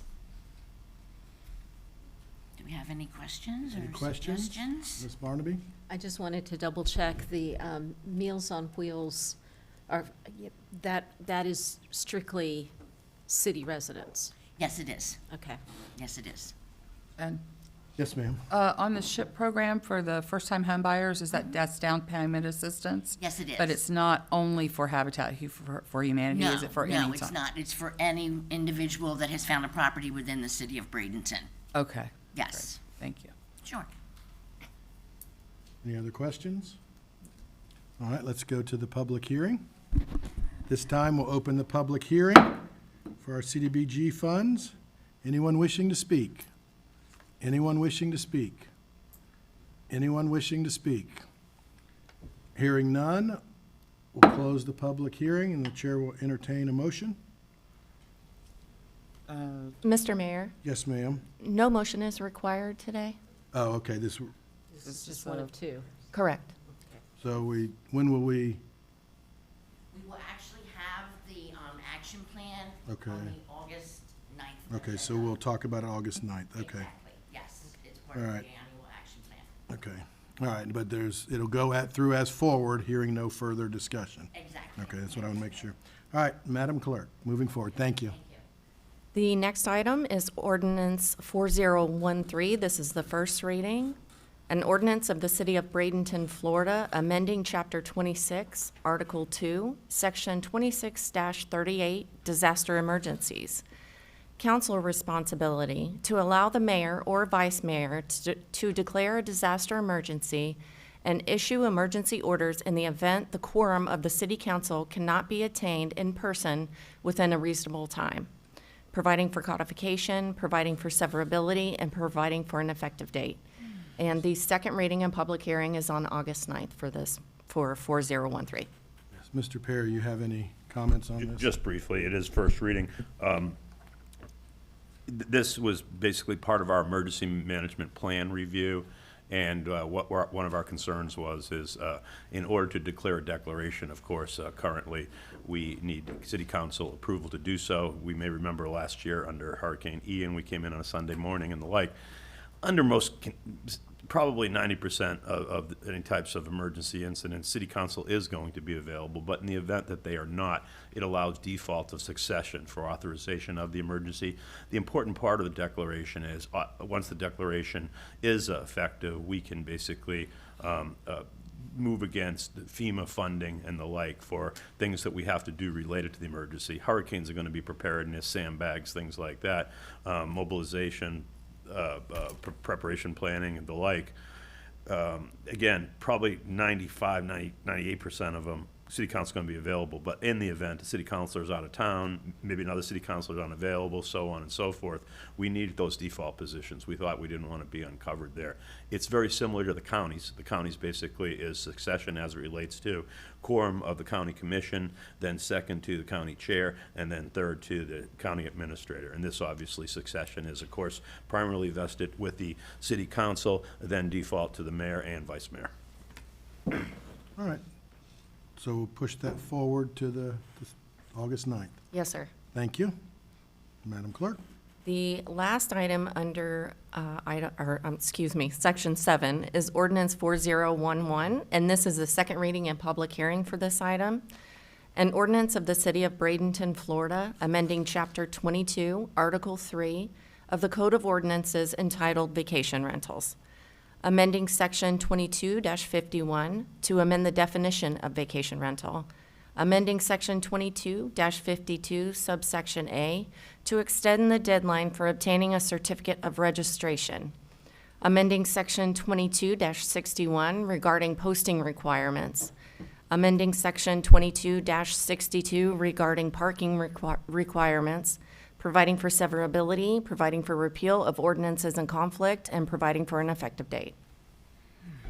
Mr. Perry? Thank you, Mayor, Council. This is basically a revision to the ordinance which was addressed back in 2022 with corresponding amendments that we're requesting approval for here at second reading. The substantive issues regarding some corrections are both as it relates to definitions, and that's going to be contained in, I believe it's section 2 of 2251, subsection 2, part J, which is including, I should say, not excluding condominiums.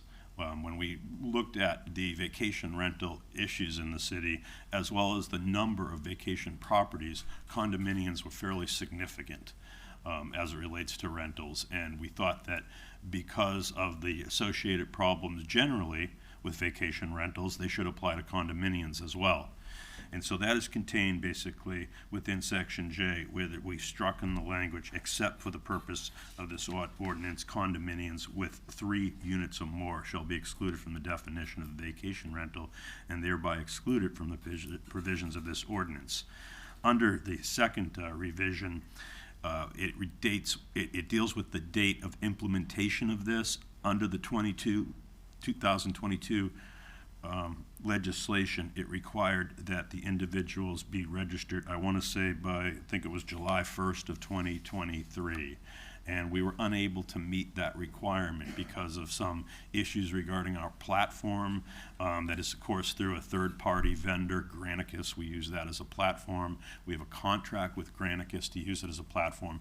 And what that platform does, basically, is it provides the city a basis of identifying, that searches 28 different queries of vacation rentals, things like Airbnb, VRBO, and a host of other, the other 26 that identify those vacation rental properties.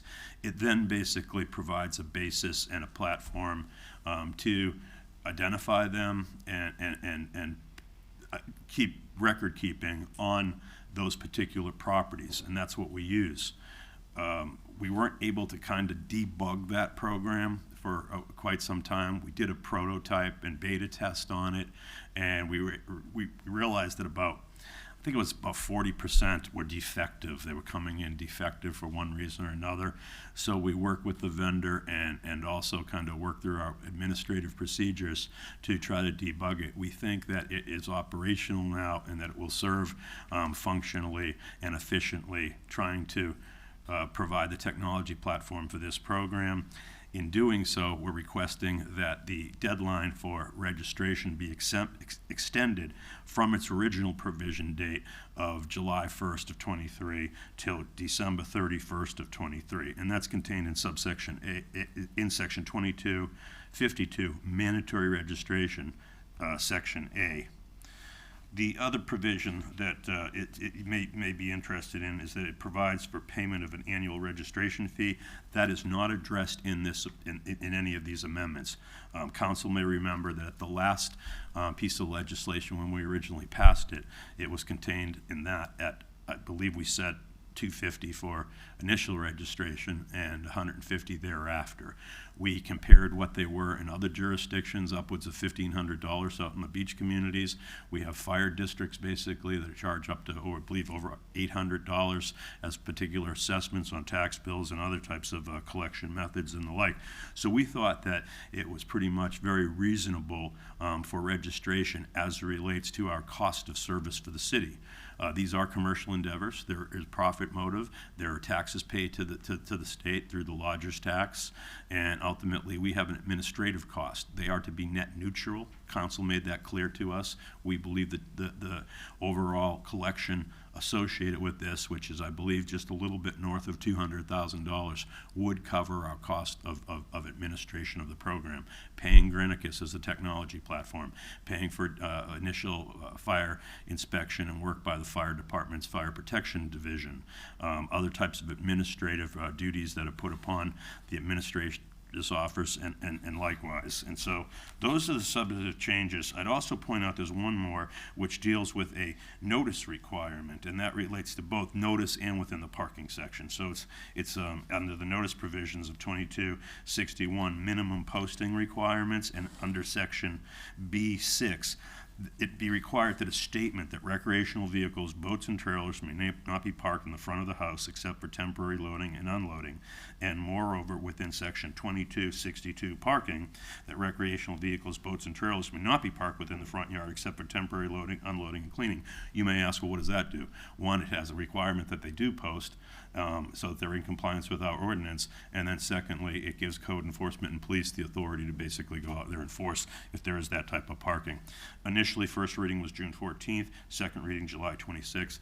I would just add one aside that the Florida legislature did pass a piece of legislation that could impact our ability to regulate any type of business, requiring a much more protracted, lengthy, and complex public notice requirement, legislative requirement, a fiscal impact study, and other types of requirements if we are to regulate prior to August 1st of this year. It had a provision that effective anything after that date, you would have to do those requirements. It's referred to as a business, I believe it's a business disclosure and diligence statute.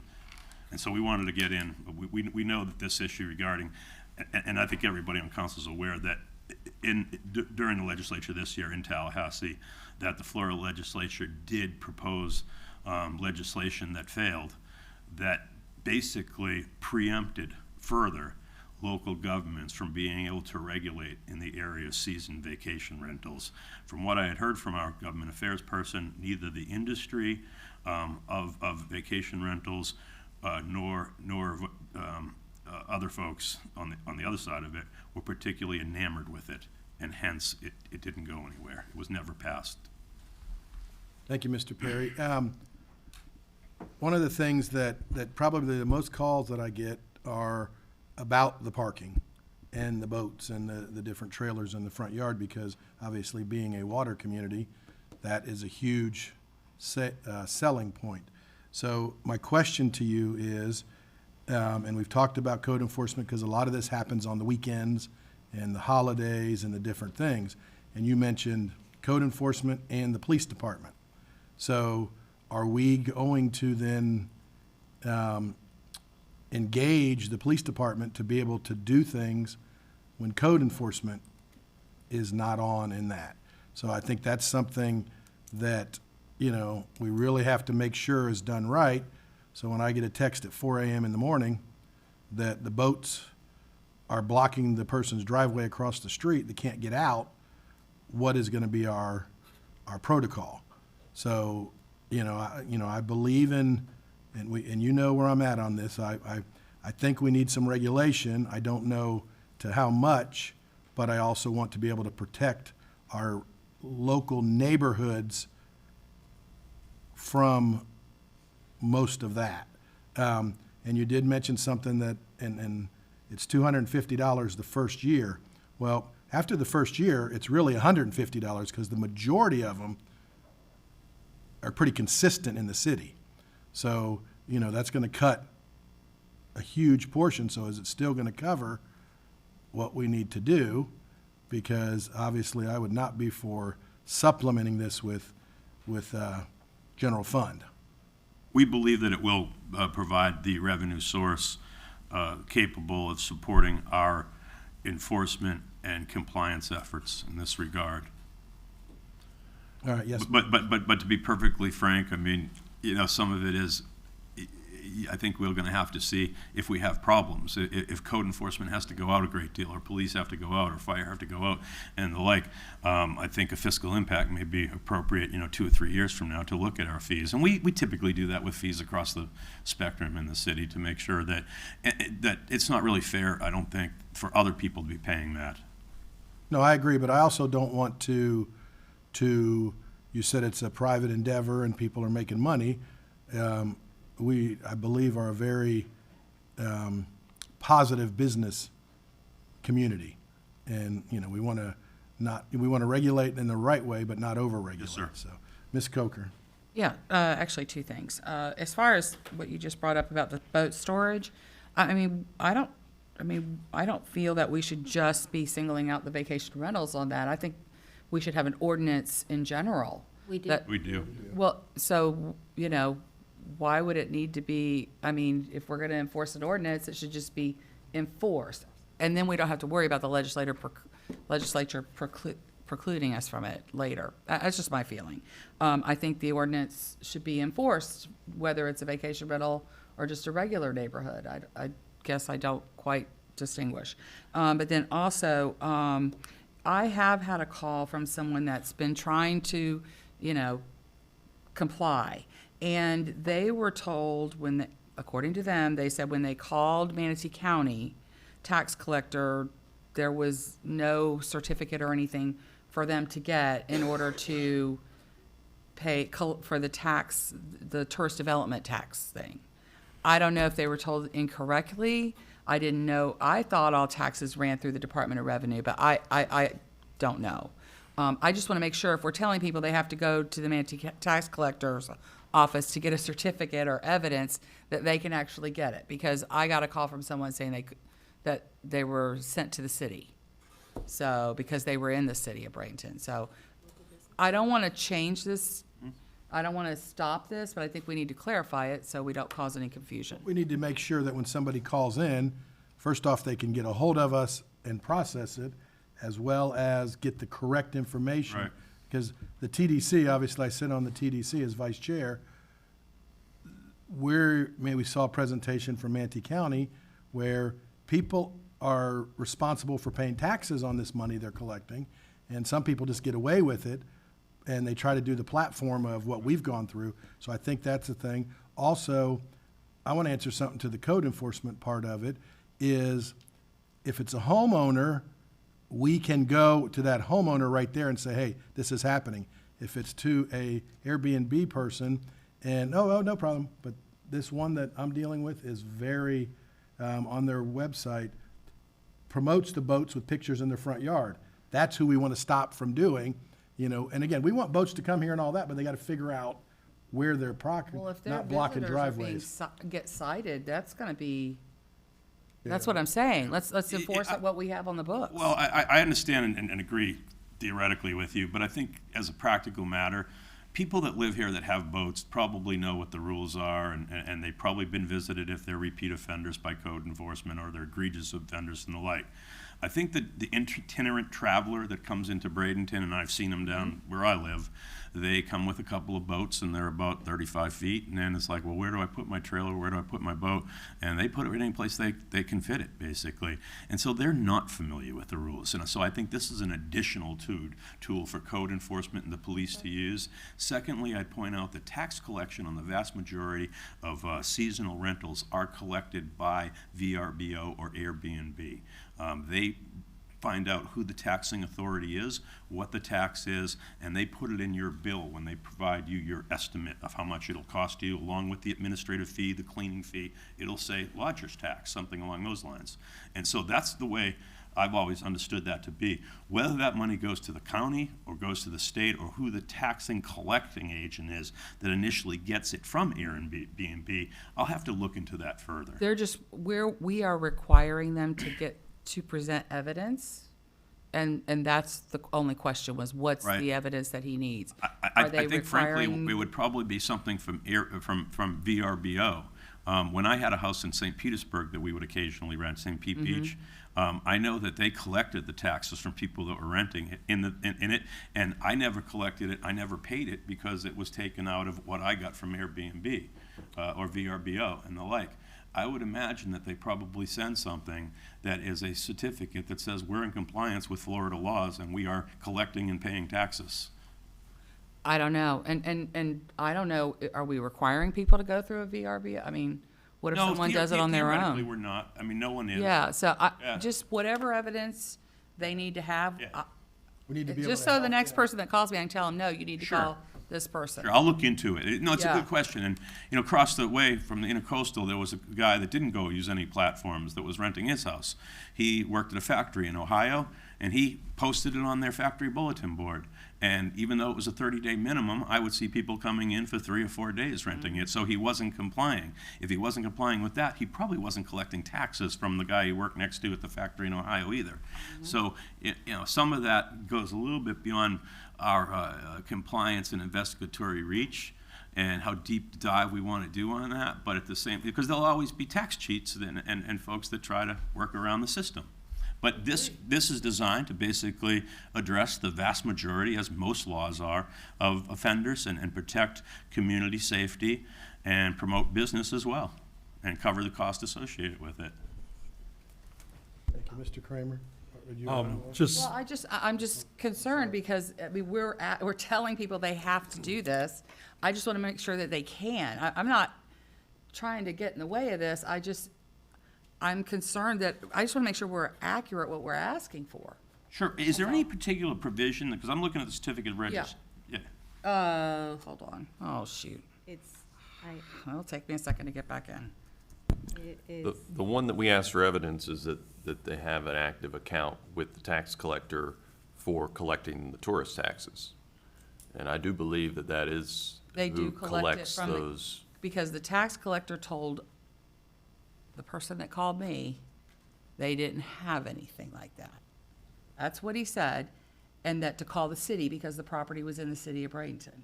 Okay, so. That's what he told me. I don't know, I just want to look into it. Okay. Research on that when you brought it, and we have a person in the back of the room that does our business. He's an Mr. expert. Yeah, so.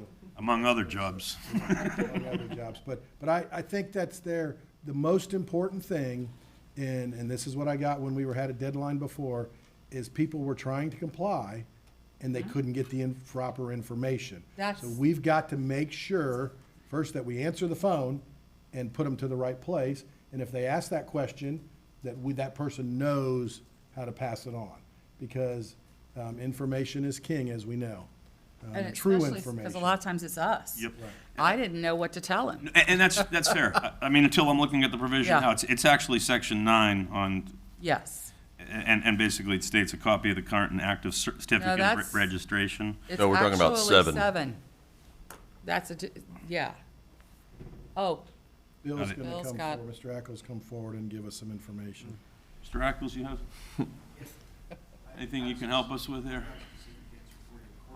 Well, thank you for just showing up. All as if like magic. I don't know the procedures, so I'm William Ackles. I'm the business tax official for the city of Bradenton. One of the things that we are doing is working on the administration of this, and in doing that, Ms. Fortin and I met on the issues that you are speaking of. What you're addressing is the tax paid to the Manatee County Tax Collector's Office. Yes, what information was given to that person was incorrect. The county does this, Manatee County Tax Collector's Office does issue a specific document, as does the Florida Department of Revenue. These are the documents that we've reviewed in the Florida Department of Revenue documents in their instructions, whether it be Verbo or whether it be the individual. Proof is given to both of those, and those proofs are required to be in that vacation rental. These are the documents that we're requiring on the Department of Revenue. As far as the Manatee County Tax Collector's Office, we went over that to kind of look at the very specific documents that we wanted, because that's my job in the first step of this process before they go in, is to make the documentation right there. This is the document that the Manatee County Tax Collector's issues. okay. That is And what's it called? This is the, this is where I get very confused. I have a contact in the tax collector's office that's very close to me, so. Certificate of registration, yes. From Ken Burton's And office. It's specifically signed by Kenny, excuse me, Mr. Burton, I apologize for that slip up. But yeah, it's very clear, and we reviewed this because when I review the registrations, what piece of paper am I hunting for? And that's what we've determined, and we found all this, and it's very rock solid, very specific. Okay. The users do get very confused because taxation, it does that. It confuses people, so, but I'm kind The of good guy part to- is if we can help them get through that, and it's only a one-time deal. And that's for the bed tax, right? That's what they're paying locally. The tourist tax, yeah. Right, so if they don't have that, that means they're not paying that bed tax currently. Okay. And that's what the hoteliers and all the others were complaining about. Correct. Because they felt like if we have to pay it, why shouldn't others doing a similar situation to us? Which is you know, a pretty big, significant part of our TDC that gives a lot of money to us in the city. All right, Mr. Kramer. Thank you. I'm going to go back to the first point that Mr. Perry made on your previous points about the, just enforcing the ordinance as it exists. We don't want to put our officers and code enforcement officers in a precarious position more than they already are when they respond out to somebody who's here to have fun and enjoy themselves, to say, oh, you can't have this boat you brought from Ohio and park it here. You can park it somewhere else, but you can't park it here. We have to put that onus on the property owner to make sure they make those people aware of what the rules of the city are. Okay. Okay, any other questions for Mr. Perry? Hearing none, this is going to be a public hearing. So I'd like to open the public hearing. Anyone wishing to speak? Anyone wishing to speak? Anyone wishing to speak? Hearing none, we'll close the public hearing. Chair will entertain a motion. Ms. Barnaby?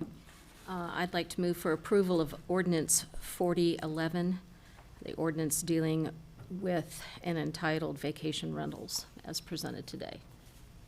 Is there a second? Second. All right, I heard Ms. Coachman first. All right, any further discussion by the council? Hearing none, we'll start the vote in Ward 1, Yes.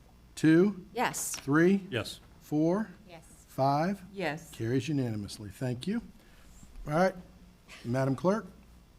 The first item under new business is under Mr. Perry's business, IT Director recommendation.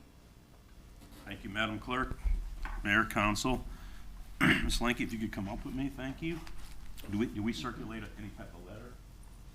Yes, sir, it's attached to the agenda. It is attached. Yes. Thank you. Mayor, it's my pleasure to introduce to you Karen Lanky, who will be coming to join the city as our IT director. We know that Mike had left about a couple months ago or so, and he had been with us in that position for about a year after Mr. Bald had left. And we were very, very selective in trying to get someone that we thought would be a good fit. Karen comes from Aventura, Florida. It's a city by Fort Lauderdale and Miami, and she served in that position ultimately as IT director after 24 years in the department, I believe. Right. And the good news is she has a good reason to be here. She wants to be here, starting with that, to the extent of her daughter and her, she has children in the area up in Tampa. She has a home in Riverview, and she technically and substantively has dealt with a lot of the issues that we've dealt with, the sieges from the law enforcement side, the communication pieces, the implementation of new technology, the leadership piece to develop team building and parse out the division of labor through an IT department, the dealing with contractors and the like. So I am just tickled pink, quite frankly, that we were able to get Karen. And we had several interviews, and she was the class of the applicant pool. And we've looked at IT applicants in the past, and there's stability here. Her references all had gleaming things to say about her. She's jumped in with both feet starting on Monday. She's worked with Chris Bald, who has the historical knowledge with the department and their IT system. We're going to continue to keep Mr. Bald on for consulting basis to develop and continuity of our strategic initiatives in IT. IT is an interesting infrastructure. It's out of sight and it's out of mind, somewhat like underground infrastructure, water, sewer, and the like. You don't pay too much attention to it until you can't get it. And it's so important, basically, particularly in our digital technology world. And it's so important for us to put a premium on that, to get a high-quality candidate, to continue to build a high-quality team, to invest our money wisely for today and for tomorrow. So with that, I'd offer Ms. Lanky. Good morning. Good morning, Mayor and Council people. I'm sorry, a little new here. I'm very excited to be here. It's a great team. Everyone's making me feel very, very welcome, and I know there are great strategic things that need to be done and want to be done here, so that's why I'm here. So hopefully, any questions? Or obviously just welcome. Thank you. And Mayor, I have had Mr. Perry, yeah. the opportunity to introduce Karen to each and every director when we were doing our prep meetings this week, and I appreciate their indulgence and their hospitality and welcoming Karen, and Karen in being very, very gracious and motivated as she comes in. She's excited to be here. For sure. And I think that you want I would be approval. requesting approval for a motion to appoint Ms. Karen Lanke as the IT Director for the City of Bradenton, pursuant to the letter submitted and attached to the memo.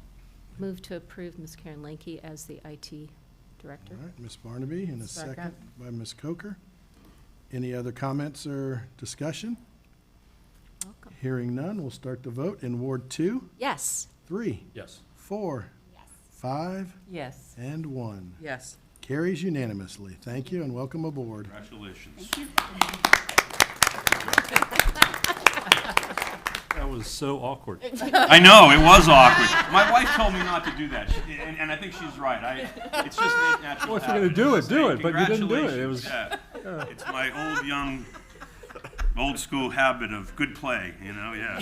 I apologize. Moving on, Mr. Right, Mayor. right, yes, let's do that, no doubt. Okay, the next matter under item B is City Administration Strategic Planning Services Scope of Work. And this has been something that I've talked to a lot of you over the years, quite frankly, that I thought was really important to try to develop was a strategic plan. And so I wanted to take this to you basically as it relates to what a strategic plan is, and really, we have visioning, we have strategic plan, we have community engagement, all of these terms that kind of look at trying to figure out what you're doing now, what you should be doing, where you want to be tomorrow, things like that. And so within the scope of services, I think it's important to highlight a couple of things, which is what we're trying to do is obtain a firm that can assist us in identifying information that's drawn from a cross-section of stakeholders, residents, business owners, elected officials, professional city staff, and executive management in developing policy tools to enable us to set a future strategic plan for our business direction. And it's important to say business direction. It's both business direction, it's community direction, but we have to look at things like what our revenue sources are continuing, and how should we capitalize investment in infrastructure, investment in some of the parks that we're going to talk about, improvements that we're proud of that Jim and his team and you all did over the last year, in transportation infrastructure that we do, and a host of community development and the like, in CRA development for economic benefit and redevelopment and the like. And I think you have to do that both looking at the internal environment that we talk about being us, but also the folks that are citizens, and try to get that combination of feedback. What is it they want? And what is it that they feel is going to be necessary for today as well as tomorrow?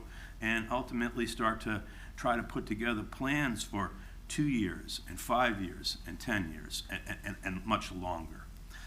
That's kind of the critical task that's before us and the scope that's before us. Aaron Jones, our Chief Capital Procurement Director, and I, as well as a lot of my team, as well as with a lot of you, have discussed this critical task. And so this scope spells out how we intend to do that with the contractor as it relates to conducting preliminary one-on-one meetings with important folks within the city, with doing community outreach for folks outside the city but might be community influencers, to do community outreach with folks beyond that into neighborhoods and the like, and to facilitate those public meetings to gather input from the residents, the business owners, and other stakeholders. It's a fairly significant undertaking, and I think it's an undertaking that has to be done with a careful attention to balance. What I mean is that I wish we could be everything to everybody, but generally you can't, because under economics, bless you, we have limited resources and they have to be allocated. And this is an exercise in economics at the end of the day, as far as how to allocate that limited resources, and business development and employment opportunities and housing and quality of life, recreation and technology and infrastructure and everything in between. So I could go on and on about the scope, but it is defined fairly well, and I thought it was important to kind of touch base on it so that we kind of understand what the purpose of this undertaking is by the city and why I'm recommending we make an investment in obtaining a contractor to assist us in doing it across the spectrum of the city's internals and externals and the like. And it's fairly well spelled out. I'll close up with, if you look at section 3 as it relates to the deliverables, we're hoping to get a draft plan that helps the city outline that 2 through 20-year strategic review, and that we can submit that to the council and maybe even measure it thereafter on a continuous basis to see how we're doing with community surveys or other types of tools like that. So with that, I'll stand for any other questions. I'm sorry to be verbose about it, but I do think it's important. All right, questions? Left side, right side? Just comment, I'm looking forward to it. Yeah, I think it's an opportunity to continue the process that we did on our own, basically, with just recently, where we reached out to the public and had a lot of public meetings and gave opportunity for people to be involved. So, and again, we can't be, I agree with Mr. Perry, it's tough to be everything to everybody, but you've got to get that middle mix, so. All right, so do you want a motion on this to move forward with the Yeah, I think I expansion? can move forward, but I would like a motion if I could get it. For strategic planning services, scope of work? Yes. To then come back to us at the later date. At the appropriate time with, Yeah, this is just approval of the scope of work. okay. All right, is there a motion? So moved. Mr. Kramer, and then I heard a Second. second by Mrs. Moore to approve. All right, any further discussion? Hearing none, we'll start the vote in Ward 3, Yes. 4, 5, Yes. 1, Yes. 2. Yes. Thank you very much, Mr. Perry. Matter C is what Mr. Presley had appeared for, and I think Mr. Rudisell will probably making some comments following mine, because we do have a letter, basically, and. One thing I just wanted to Sure. kind of, I think this isn't the right time. I agree. To bring this farther, because a letter was sent out several weeks ago, and maybe or maybe not, didn't get it, didn't see it, and we were hoping for some response before. But I think that, you know, I would recommend that we kind of send this back and have a meeting with Mr. Presley and kind of look it forward before we, you know, I just don't feel this is the right place to get into a big debate. No, and I absolutely agree with you. Of what is and what didn't happen. Right. Right or wrong, because I have a different perspective of what the email we got from Mr. Presley, the third email, after 2 were recalled at the time, Sunday night. So I just feel it's better that we regroup, because we are not trying to, you know, throw napalm at them. We're trying to work it together and figure out what's next steps for both of us. So, you know what I mean? If they didn't get the letter Right. weeks ago, what happened? And, you know, I'm glad that Mr. Presley maybe saw it, because we were waiting for a response we never got. Right. So, Right. let's circle back around on this one and get together Okay. with Mr. Presley. I just want to point out that it's been a nagging problem, as even pointed out by Mr. Presley, for quite some Yeah. time. No, and we all want to work it right. Right, and it's in the hands of legal right now, and the city has a position, and Mr. Presley's Right. company has a position, and I think it's probably best to move to try to see where we're at from a higher level with legal. But I would say that where we're at is fairly well described in the letter. Okay. All right, so does that seem fine, Mr. Rudisell, to kind of regroup on this and bring it back at a further agenda? if we Yes, I need think to? that's fine. We weren't looking for any action from the council today. It was more of an update as to where things stood, so. Okay, all right, perfect. All right, moving on. Thank you, Mayor. And do we have that ready to go, Ms. Melton, on the? Bringing it up now, sir. Okay, thank you, ma'am. We're going to be putting a presentation up that will provide some graphics and visuals.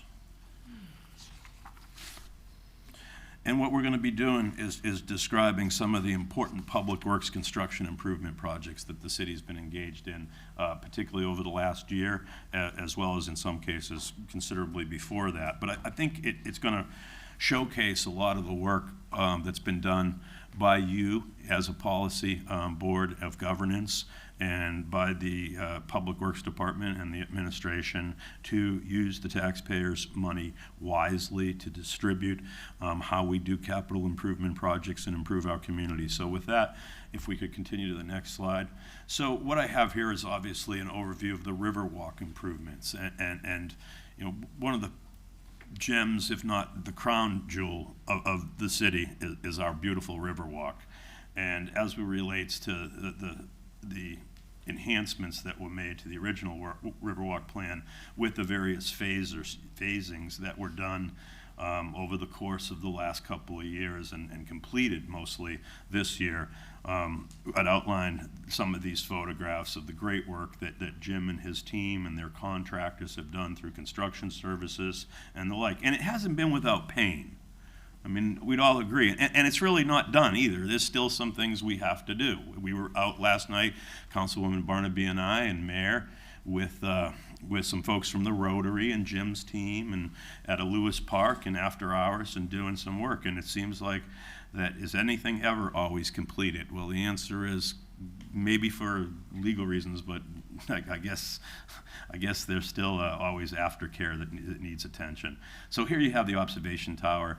The oyster habitat that we heard from Dr. Tomasco is so important to our ecological systems that are put in. We have the photographs of Riverside phase, and I confuse the phase. I don't know if that's 2 or 2B or 2C. Different components of it. It looks like that might be 5th Street on the lower left-hand corner that was just recently completed and the like. But you can see it coming together. And I know there's been a big investment both from past councils and past mayors and this council and this mayor and our community. And I think we'd all agree that it's done just a remarkable job. It's beautiful. And I know that a lot of folks have been out there recently. If we could keep going for the next slide. I want to talk about the park improvements that have been fairly significant. Mineral Springs Park is one of the most beautiful parks with the historical celebration that it relates to, and that area, and really dating back hundreds of years, if not more, to indigenous people, and the significance of Mineral Springs along the Manatee River, along that part of the city of Bradenton. And Jim and his people did put blood, sweat, and tears into that, and there was a lot of concerns at different parts and issues and the like, but I think now we can all agree that it's one of the most beautiful assets that we have in the city. And I'm just so proud of you all and this team for putting that together. We also have Love Park improvements that we've put into place. So we've continued to put an emphasis on community assets such as parks, even though we don't have a parks division. That is basically run through Public Works and the service, both the construction and the services and the architecture and things like that. We use obviously third parties with Kimley on the riverfront, on Riverwalk, and other folks as well, and contractors through the construction services piece. If we go to the next photograph, again, I think one of the best things completed this year was the Rossi Park lawn replacement. It's a beautiful asset. The replacement of the Forever lawn was a significant investment. It was time consuming. It displaced people out of use of the park for quite some time, but boy, when it's complete, it sure looks nice. It's just a wonderful, wonderful project. So my point with that is that these folks have been busy delivering to the citizens vis-a-vis through their Board of Governance and Administration community assets. And it's interesting because we did change orders in this, and people will say, well, you know, the budget was this, so the budget was that. Sometimes when you get to actually doing the project and you have to buy concrete or buy additional products and things like that, that comes up. But if you look at the lower left-hand corner of that, we put a surface over there that's kind of a river wrap type surface so that the maintenance is reduced, basically, of having to pull weeds and change out mulch and everything else. And those types of decisions were good after-action decisions related to really putting the finishing touches on the project. The power coating, and was it add-on, I think, wasn't it? From the original benches. project we had, the power coating of our equipment out at Rossi? That was done through contracts that we had in place. Yeah. Yep.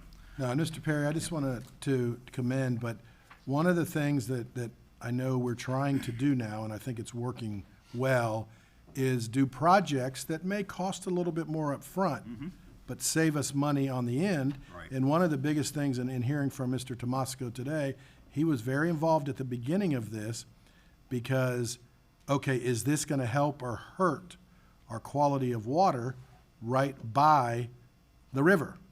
And he did some research for us, had his group do some research, and said that this will actually help the health of the river because of less water, less fertilizer, less clippings, Right. all the stuff that he talked about this morning that will actually help. Plus, it'll look better, and an image for us in the city is very important at probably one of our busiest areas. And again, I think and over the years, and Mr. McClellan can attest to this, the surfaces underneath the swings and all of that have been a nightmare. We hope this is a lot longer lasting and easier to maintain because we know the rubber, all the other stuff that we've replaced since that's been in is, and again, it looks bad for a long time. This, if something happens, we can fix it a little easier and Right. work forward. So, and it's not as hot as people think in some areas. Right, as far as the surface goes, right. Yeah, it's interesting to service these areas too. You see the service crews out there. I run pretty often in that area, and we got a great team of folks that Ross runs, and it's not perfect. There's no doubt, and environmental conditions and the marine environment contribute to that as well as other types of things. But they work their tail off. They're proud, and I think they really are probably the one of the labor showpieces of the city. These good teams, and if we could keep going. Lewis Park, where we were last night, great addition as far as those park improvements go, and particularly as it needs to our partnership with the Rotary and the special needs type of equipment. We were trying to finalize some placement of some of those assets last night, and I think we came to agreement on that, and so we'll see them in place. But this was last year. These are three major projects that really enhance the quality across the city. Go to the next one if we could. I call these one-offs, things that we come up with that we really need to do, and they're kind of not in Jim's capital plan, and he's got 100 different things I have him doing and his people doing, and lo and behold, it goes from the council to the mayor to me to Jim, do you have any more time and any more bandwidth? And we put it on him, we find the money. And the bollard installation for downtown and Main Street, the improvements we've been trying to do down there, the city center parking garage signage, those are two pretty good examples of that. Obviously, we'll see this weekend with our video board that's coming up in another one, but we've made significant investments of the quality of our Main Street downtown and the surrounding area of the Riverwalk, as well as adjunct areas there, and we'll continue to do that. It's a competitive place. I always say we want to be the best Bradenton we can be, and I believe we can compete with the best of them. Our offering here in the city is a good offering. Everybody, what's marketing? You take your goods and you go down to market and you offer it. We got a good offering. We really do, and it's just getting better and better. Some of our neighborhoods, as shown in 33rd Street Court, and that was a complex project that had a lot of issues associated with it. That obviously the streetscape, the sidewalks, the medium is not complete, but we have a plan to complete that with the vegetative components of it, and surface landscaping and tree and street lighting and the like. But by and large, it looks a lot better than it did. And it's an important place, as it's the entryway to Manatee High School and an important community corridor. If we could keep going, things had come up. Boardwalk replacement, we had seen that. That was shut down for about 2 or 3 months. It posed problems. When we got in there, we saw that the stringers basically were deteriorated, so we had to add additional funding for that. There was labor shortages, material shortages were typical on our projects. And people are like, well, how come it takes so long? It's the environment we're in. But at the same time, when you look at the totality of the performance on a project like that, we got it done pretty quick. And it's pretty nice today. And that also goes with some of the city center parking garage leaks and resealing. I think the best evidence of lack of any sort of preventive maintenance may be the county garage. I was told by some people that there was problems with PM on that.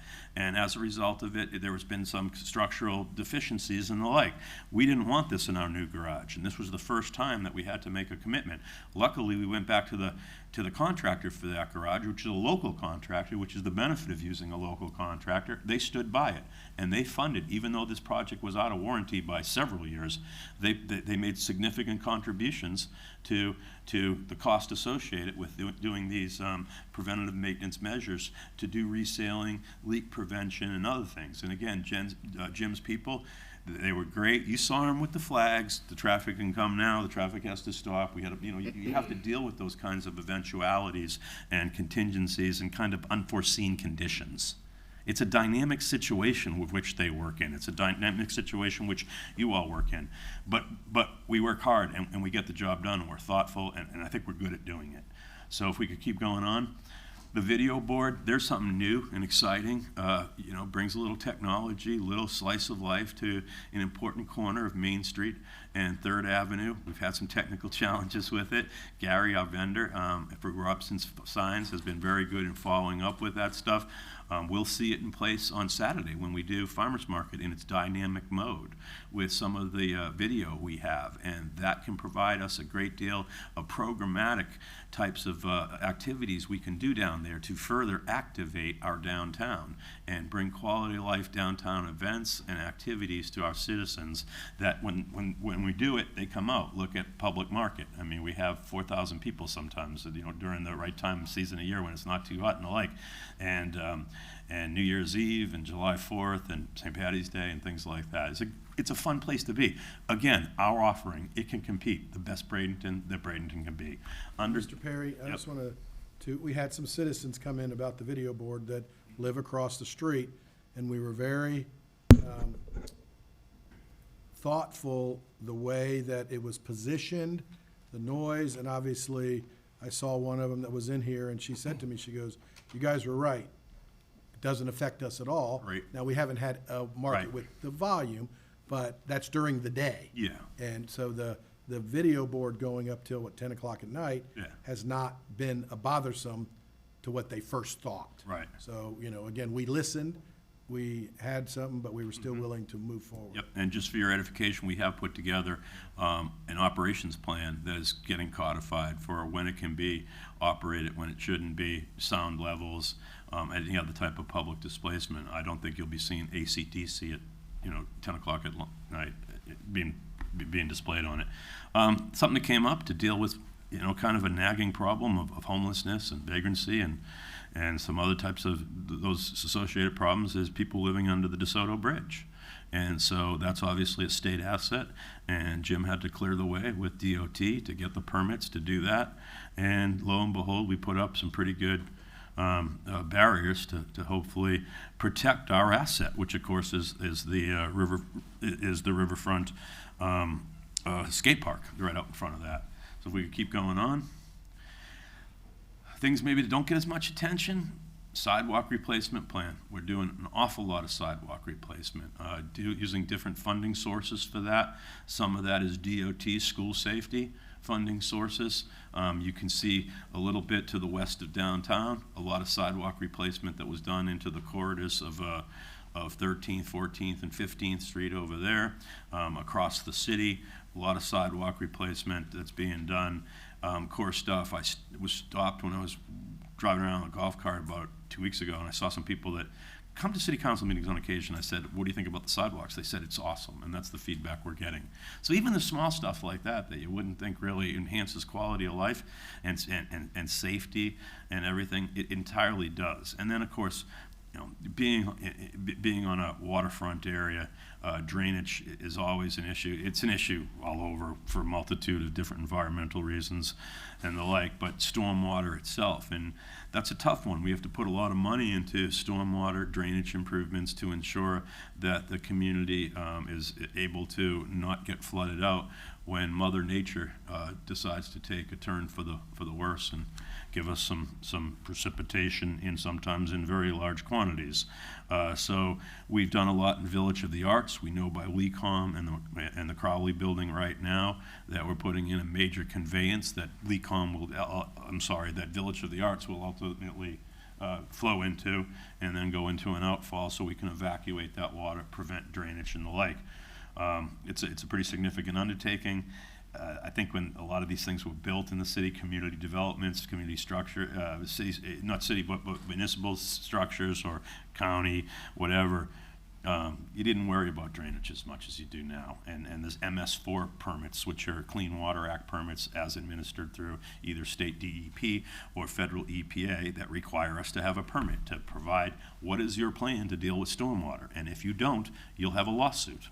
We had them at my former place of employment and the like. So it's good that we're proactively addressing these things, because when you look at the community, and I don't know what was done in the past, I'm sure the most that can be done was done within the resources available, but I can tell you that my hat goes off to you again as policy leaders and Jim, both through an engineering and construction services and community development perspective, to say, we are balancing what we're working on, and we're trying to prioritize those things, both for the stuff that's cool and kind of sexy, as well as the stuff that needs to be done, such as these, if we can keep going on. Speaking of which, and I think this might be the final slide, this is going to deal with pretty much collection system, water treatment, environmental stewardship. And I think I've talked pretty extensively about the problem that we have with Waterkeeper's lawsuit and how we got to that situation. And we are making significant investments. And when people say, what are you doing spending up to maybe $40 million? And we don't know it's going to be that number, but there was a presentation that I gave that said, if you take the Jones-Edmonds report, that it surveyed everything, there's 3 components to it. There's water collection, sanitary sewer, basically, and the I&I problems associated with that. Then there's basically water treatment, and ultimately what you do with the treated water, which is outside of the Waterkeeper's lawsuit. That is actually not a component of it. Injection, what do you do with it? What you do with it is part of the Waterkeepers, but injection requirements to do injection technology, which is really going to be required by state law by 2032, is part of our plan. And I want to leave here and probably, quite honestly, be gone from this planet 40 years from now and know that I left something that they don't have to repair that they don't have to replace for 40 years. And I'm just so proud to work, and I'm not just saying this, with people with the technical skills to do that. Jim and his team and some of our consultants and the like, and you as government leaders that see this. A lot of communities, the reason why I say that is because a lot of communities are like, kick the can down the road. Out of sight, out of mind. Don't worry about it until something bad happens. I've never been like that, both as a leader personally and as a manager. I just think you have to address things that we have, and so this is a key component of it. So with that, I think we're done, but we're going to move to the next piece, and I'm going to try to be a little quick going through this, because I know we have a lot, but it fits well into this, which is city facility CDP construction projects. And we're going to talk about the City Hall project at the end. If we go to the next slide. Mr. Perry. Yeah. Yes, ma'am, I'm sorry. Great presentation, a lot of hard work. Jim, all those involved, as well as council. As beautiful as everything looked, and you made the comment that, you know, as a council, you know, we should be proud. I feel like I'm a failure. Mr. Green came up here and talked about something that, you know, it's been years, you know, and we also know the other situation that he didn't bring up. Right. When there's a street or a section of a street that's got multiple potholes, I think sometimes we kind of forget. We can see where we put our focus, that's for sure. But let's not forget that we have that east side as well. And I know you haven't forgotten, but it's just, as a council member that represents a particular part of the city, and I look at all these beautiful pictures, and I see a few that are in my ward, and it doesn't say completed, you know, and then to hear a citizen come up and say, you know, I've been talking about this for a couple of years, or, you know, I think it's great, but I think also we've got to remember we got to focus on some other things. I absolutely agree with you. I mean, you know, they say sometimes the squeaky wheel gets the grease, or, you know, things like that. It's been squeaking a long There's a lot of areas in town that probably need to rebalance as far as the allocation of resources. I don't have those good pictures. I'm sure Jim, and you know, it's funny, interesting, in front of Mr. Brown's property there, I went out and visited him within 6 months of being here. I remember that roadway was redone in front of that church. It had new pavement and things like that. But I think we do have to rebalance, and it's fair because we have 5 different wards, for sure. It's a very good point you have. And I think, not to say that we haven't done things in the ward. I just had to publicly say that, because I have people that call me and say, you're not doing anything up there. So And do you see those newer parts of town where everything goes? I'm sure. And just knowing that, you know, and being able to say this publicly, and then hopefully they hear you as well, that it's on the table, it's coming. It just hopefully will be sooner than later. And I think some of that visioning, some of that strategic plan we do will actually help that a lot. Jim, would you like to? Yeah, please. As it relates specifically to what Mr. Green was talking about, that is a roadway that has a drainage problem, which is why there's a lot of patches. We have a design for a storm drainage system that's about 90% complete for that area, and now we're in the process of trying to figure out how to fund the storm drainage component. The roadway out there does not have suitable base material under the pavement. So a reconstruction, just to repave the roadway with nothing else and not address any of the storm drainage, is about $250,000 project that I'm reluctant to spend $250,000 to know that it's going to get destroyed if we don't fix the drainage problem. So we're in the process of trying to line up a means to fund the drainage project to solve the problem once and for all. It sounds like I need to have a town hall in the area. And Mr. McClellan, and I think that's one of the things that when I got on 10 years ago, you know, we started a repaving project, and we then looked at, well, let's not repave a road if there's an issue under it, or if there's pipes under it that are gonna need to be replaced until the whole process can go. And that's one of the things that we talked about earlier in this year of information is king. So if some of that information we could get out some way, that would be there. But if you go ward by ward and look at how much money has been spent in each ward, by far, Ward 4 and 5 have had the most money spent in them in the last 5 years because of, you know, maybe 4 more because of Riverwalk East and all of that. And Ward 5 has had a lot of things that have had to get caught up, not because of currently, but from the past. And I think, you know, you do not have to be ashamed because somebody, you know, you're in the position you're going to get that. You know that.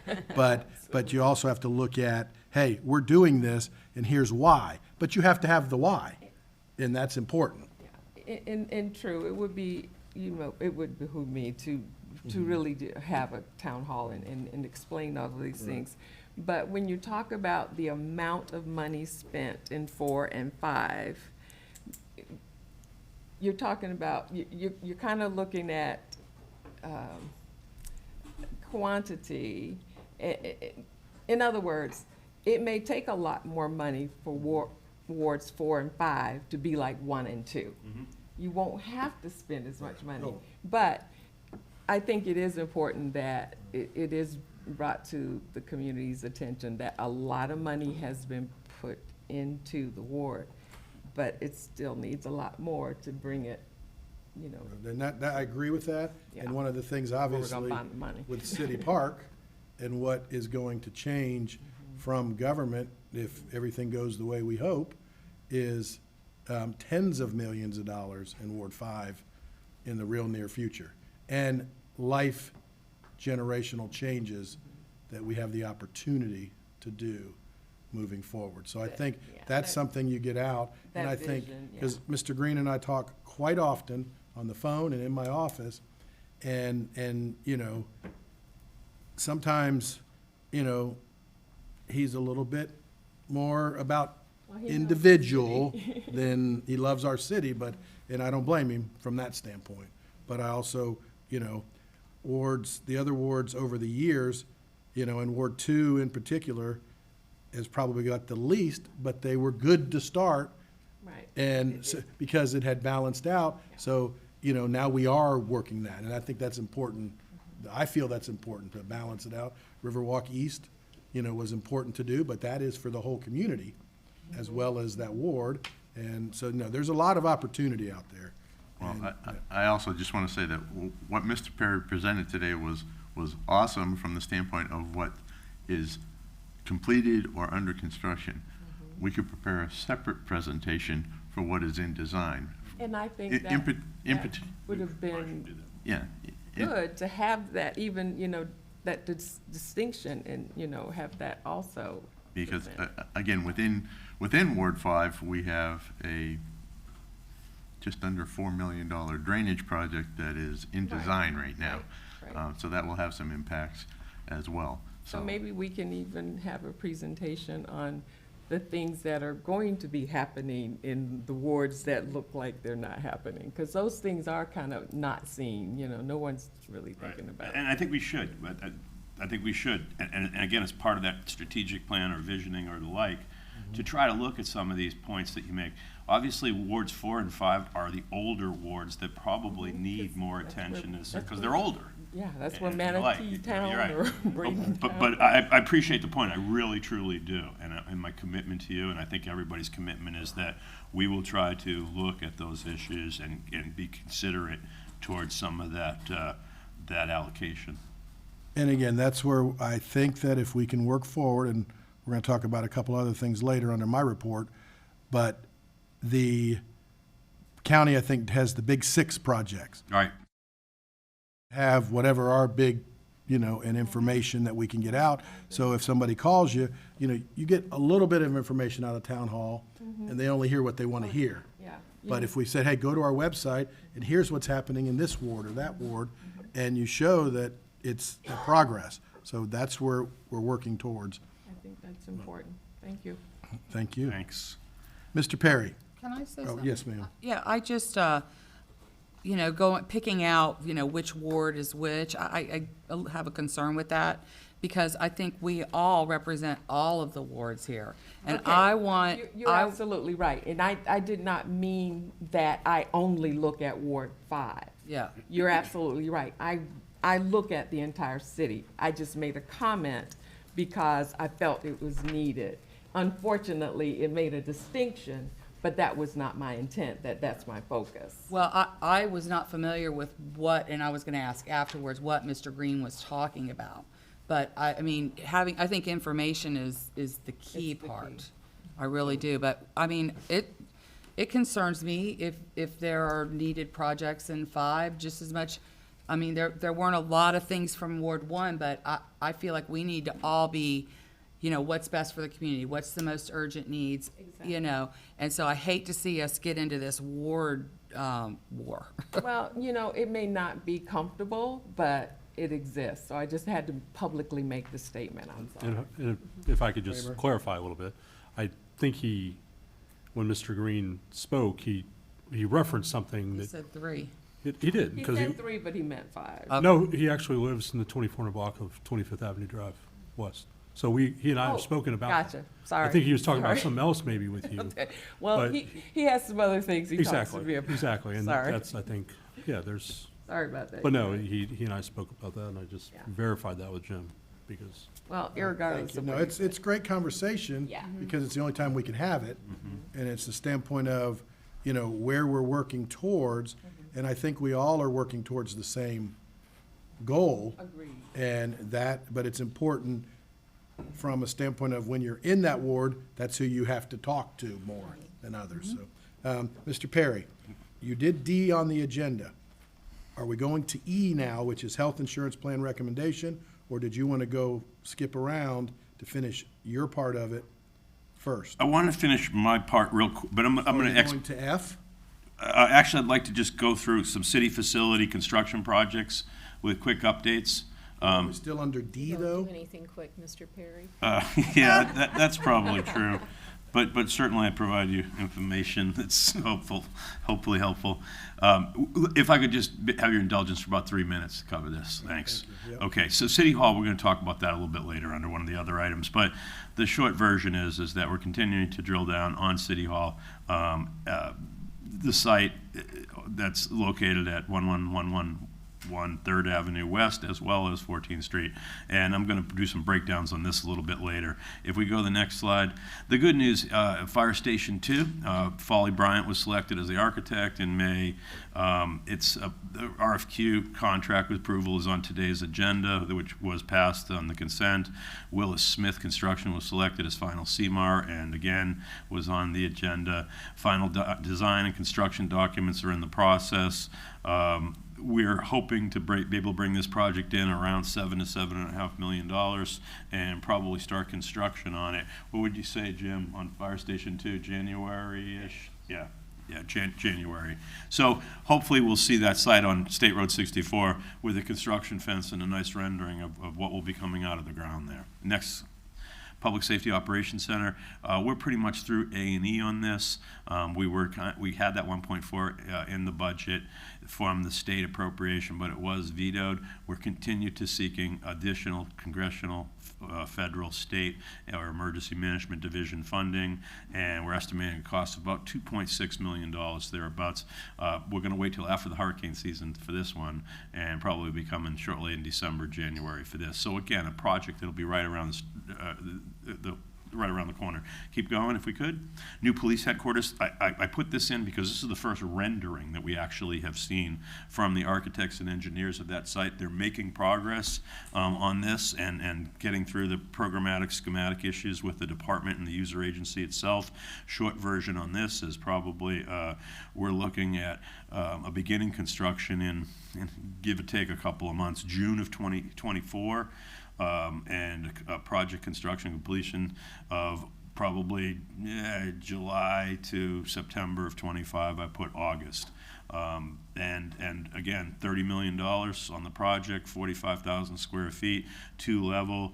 You can see the rendering is a nice modernized building on that particular site. It's a tricky site. It's had its issues with trying to make, as far as positioning, building massing, support services, and the like. If we could keep going to the next one. Mr. Perry, I just want to say one quick thing, and it Please, goes to all of three course. projects Yep. you've just talked about. We have reached out for federal funding. Yes. And the first step on all three of them, when you get done with City Park, has been approved through a process. That's got to finish the final two processes, but normally those are a little easier than the first step, so those announcements will come out when it's the right time. Yep. But, you know, there's funding that's going towards the PSOC, the Police station, I police believe. station that Yep. will lessen the debt on it for us. Absolutely. As well as City Park. Absolutely, good, excellent point. Thank you for bringing it forward. Last one, City Park, which is a concept plan, as you can see here. Build multi-use community building for youth education, youth programs, athletic programs, and adjacent structures to serve nearby underserved youth and family community facilities. We also have to make it a competition baseball complex for sports tourism and try to see if we can capitalize on the economic development associated with it. We have had funding committed, $1 million from the state as a direct appropriation, ultimately $5 million from the county over a 3-year period, and we are seeking additional funding requests. So those are the 5 major projects. So combined with everything else we're doing, those 5 major projects are providing infrastructure, both public safety infrastructure, quality of life infrastructure, and the like. So that is going to be the end of that particular section D, and we're going to get on to health insurance plan, of which Mr. Williams is going to give a quick presentation on. After that, just as an administrative matter, come on up, Lance. Robin will be giving a presentation on development standards regarding building heights, and I'm going to ask for a further ranking of City Hall, just to give you an update on some information. Lance? Good morning, Mayor and Council. Lance Williams, I'm the Finance Director for the city. Mr. Perry is correct. This will be a very quick presentation. So We have talked about health insurance costs increasing over the years. And what we've done is, with the Health Insurance Committee and our recent hire of a agent of record with Brown & Brown, have gone out, analyzed our situation, looked at different vendors and providers of health care, and have made a recommendation to the Healthcare Committee. Basically, what you're looking at now is just kind of a real quick visual of the current healthcare situation, meaning that how much is the city bearing the cost of the healthcare versus the employees, or in conjunction with the employees, and then what will be recommended. So basically what you're looking at is, you know, the city and the employees both share in the cost of claims, of healthcare claims. Over the years, they've gone up substantially. Luckily, we've had fund balances that have helped carry some of this. But since our last employee increase back in 2020, the city's kind of bared those increases and have been able to afford to do that. We've kind of come to the situation where we need to start having the employee share and some additional costs. So the city's covered the administrative costs, the stop-loss costs, and then the majority of the claims cost. What we are going to recommend is a kind of more of a cost sharing with the administrative and the stop-loss costs from the employees. We looked at several different plans. There were plans where we did absolutely nothing, continued down the road that we were going on, where the city kind of bared most of that cost. And then we looked at plans that were where the employee and the city literally split the cost. And then we ended up somewhere as far as a recommendation that we think is very feasible. There's a kind of a 75-25% shared costs component that we are recommending to council. And it has about an upwards of about a $250,000 cost to all of our employees as a total cost. So that's pretty much what I have today as far as a recommendation. And I sit on that as chair, and then Mr. Kramer sits on it as the council liaison. Mr. Kramer, did you have anything you wanted to say? Sure. I know it's something Mr. Perry said he doesn't like to do, is kicking the can. The city has kicked the can down the curb for quite a while on that. Even though we budget for high costs for any potential employee coming in, that offset's gone now. So it's now where the city is actually, in addition to being self-insured, is now paying more than that. And I think we're finally at that point where we have to take that action. When people say it's gonna, you're raising my rates 25% and I only got a 3% raise, the math doesn't equate to take your raise. It takes 25% of what you were paying for your insurance. And you're still getting a pretty good deal, especially if you were in the private sector. And the insurance committee recommended unanimously to move forward, which has representatives from every department and a couple of long-term people on it that have been with the city for a long time. So, they knew that was coming, and you can't equate the 25% difference to, the raise that's going to come in, which we'll talk about later, because you're getting a big raise and 25% insurance increase is only maybe an eighth of compared to what most raises are going to be. Right, so. Yeah, it's not 25% of your salary. Salary. So what we'd be requesting is adoption of the insurance committee recommendation of the 75-25% plan. So, do I hear a motion for that? So moved. Is there a second? Second. All right, Kramer. Any other questions from the council, or? All right, hearing none, we'll start the vote in Ward 4, Yes. 5, Yes. 1, Yes. 2, Yes. 3. Yes. Carries unanimously. Thank you. Mrs. Singer. Good Mrs. morning. What we're discussing today is the building heights and other development standards in the downtown form-based code. And the reason for this is that we've been approached in the last couple of years by a few people who've been interested in a rezoning, upzoning from the T5 zoning district to the T6 zoning district. And the primary reason for that is the additional height that's allowed in the T6 district. Some of those requests have been property specific, and just a couple of them, others have been a little bit more generalized. So we've been taking a look at the code, and I wanted to go over that with you. And this is basically a formative discussion where we would come back to you with some specific language and some specific changes to the code if you wanted to go in that direction. So building height in the downtown is governed by the form-based code. It's one limitation on development. So the question is, does the city want to allow for increased building height to incentivize redevelopment? So the different development controls we have in the city, within the form-based code, we limit height by stories. We limit setbacks. We have both a minimum and maximum setback in the downtown, and that's to bring buildings to the street and create a more urban atmosphere, more pedestrian-oriented.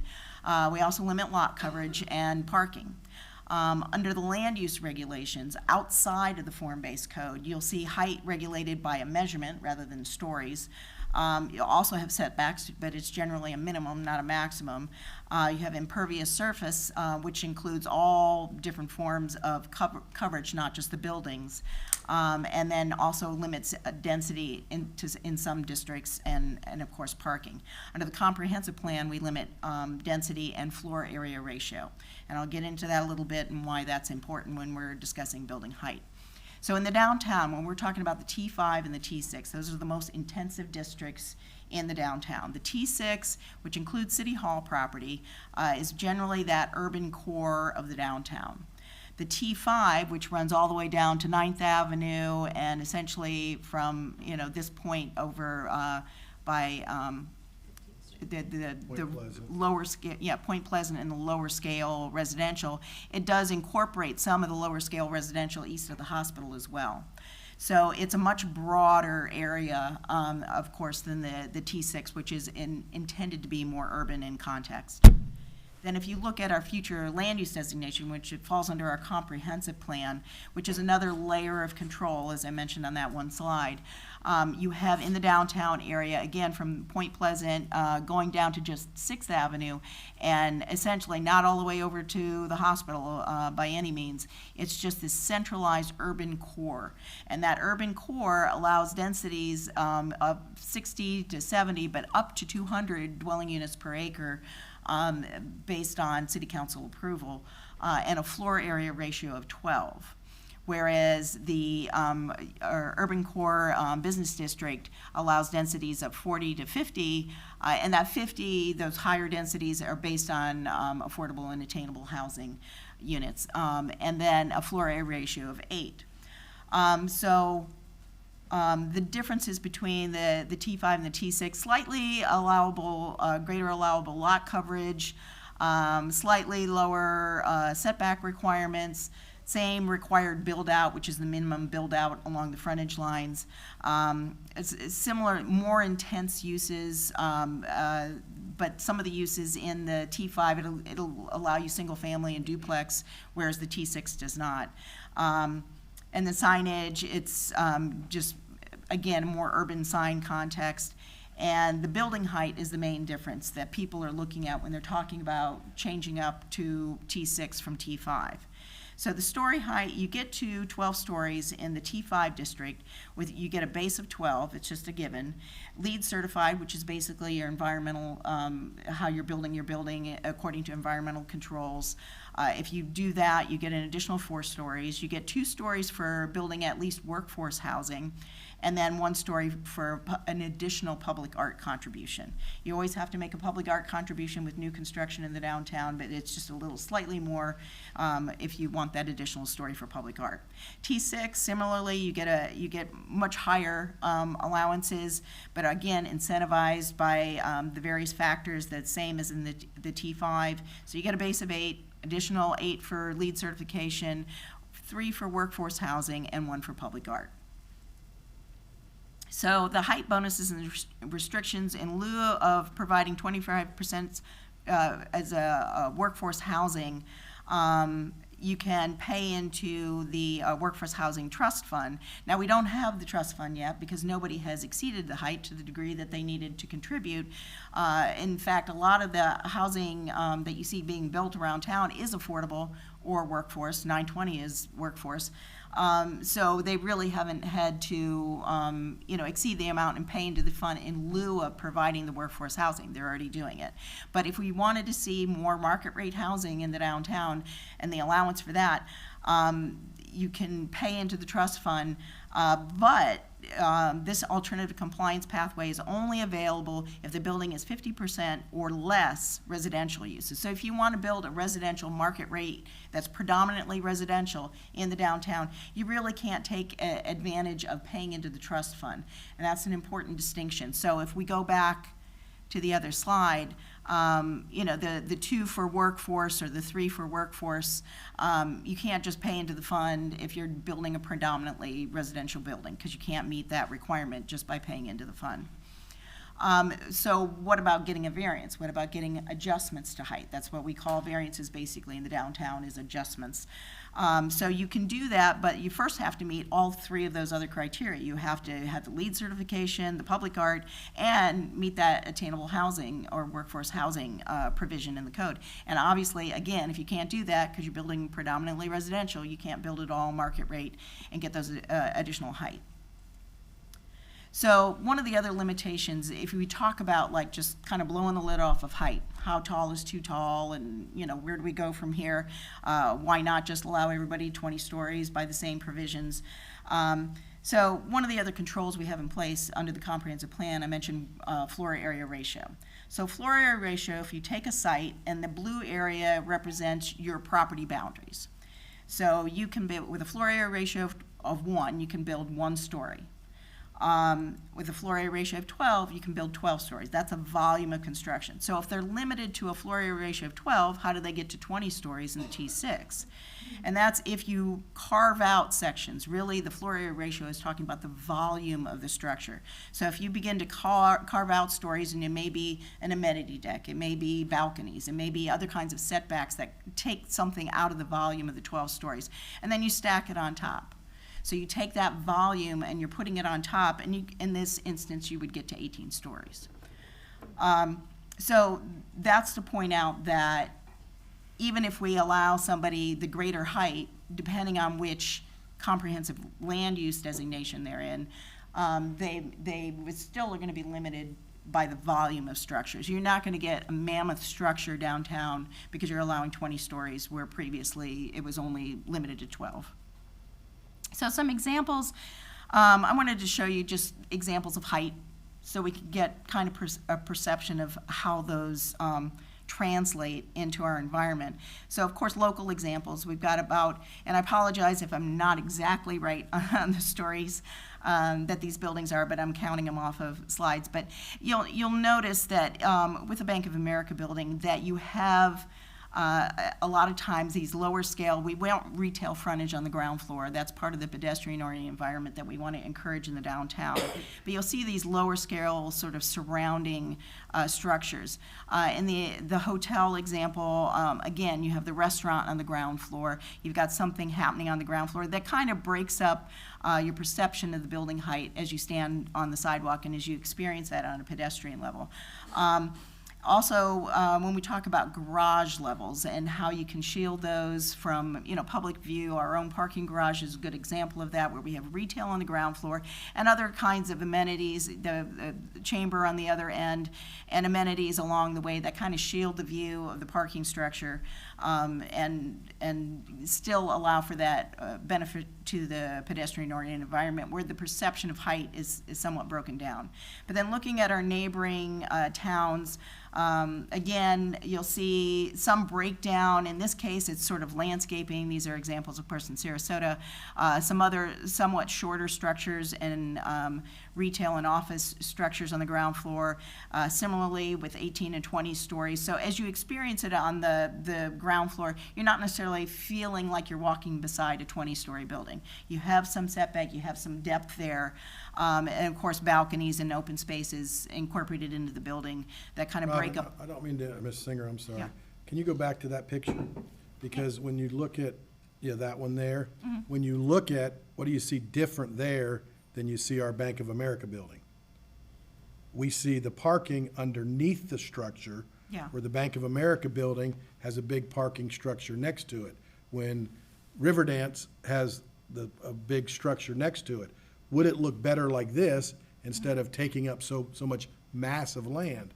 So, because that's been one of the big things, and that does the parking able to go under it and still have the 20-floor height? And so, but the parking will be part of it, and you can wrap parking a lot differently, so you don't even know what it is. Yeah. And have retail around it. So I just want, that is a distinction, I think, that's gonna be important in the decision. Some examples in St. Pete also, just showing, you have a 30-story building and a 22-story building, but as you experience it at the ground level, and again, this is an example, they have parking embedded in this area here, but you have some retail and office structures also lining the building on the major street frontages. Another example, a 32-story building, obviously when you're looking up at it, it looks really tall, but you're walking past it. And this is on the north side of the street. It's still getting, sun and has landscaping out at the corner sections. This is another example. This building in the back, it's only 4 stories, but the point is it has garage levels at the ground floor. These buildings that are at the front that present on the street that are just 2 stories tall, they completely conceal the building to the back. So, depending on the height of the structure, if we are forgiving parking levels, which is something we're going to talk about, you don't necessarily have to see those parking levels.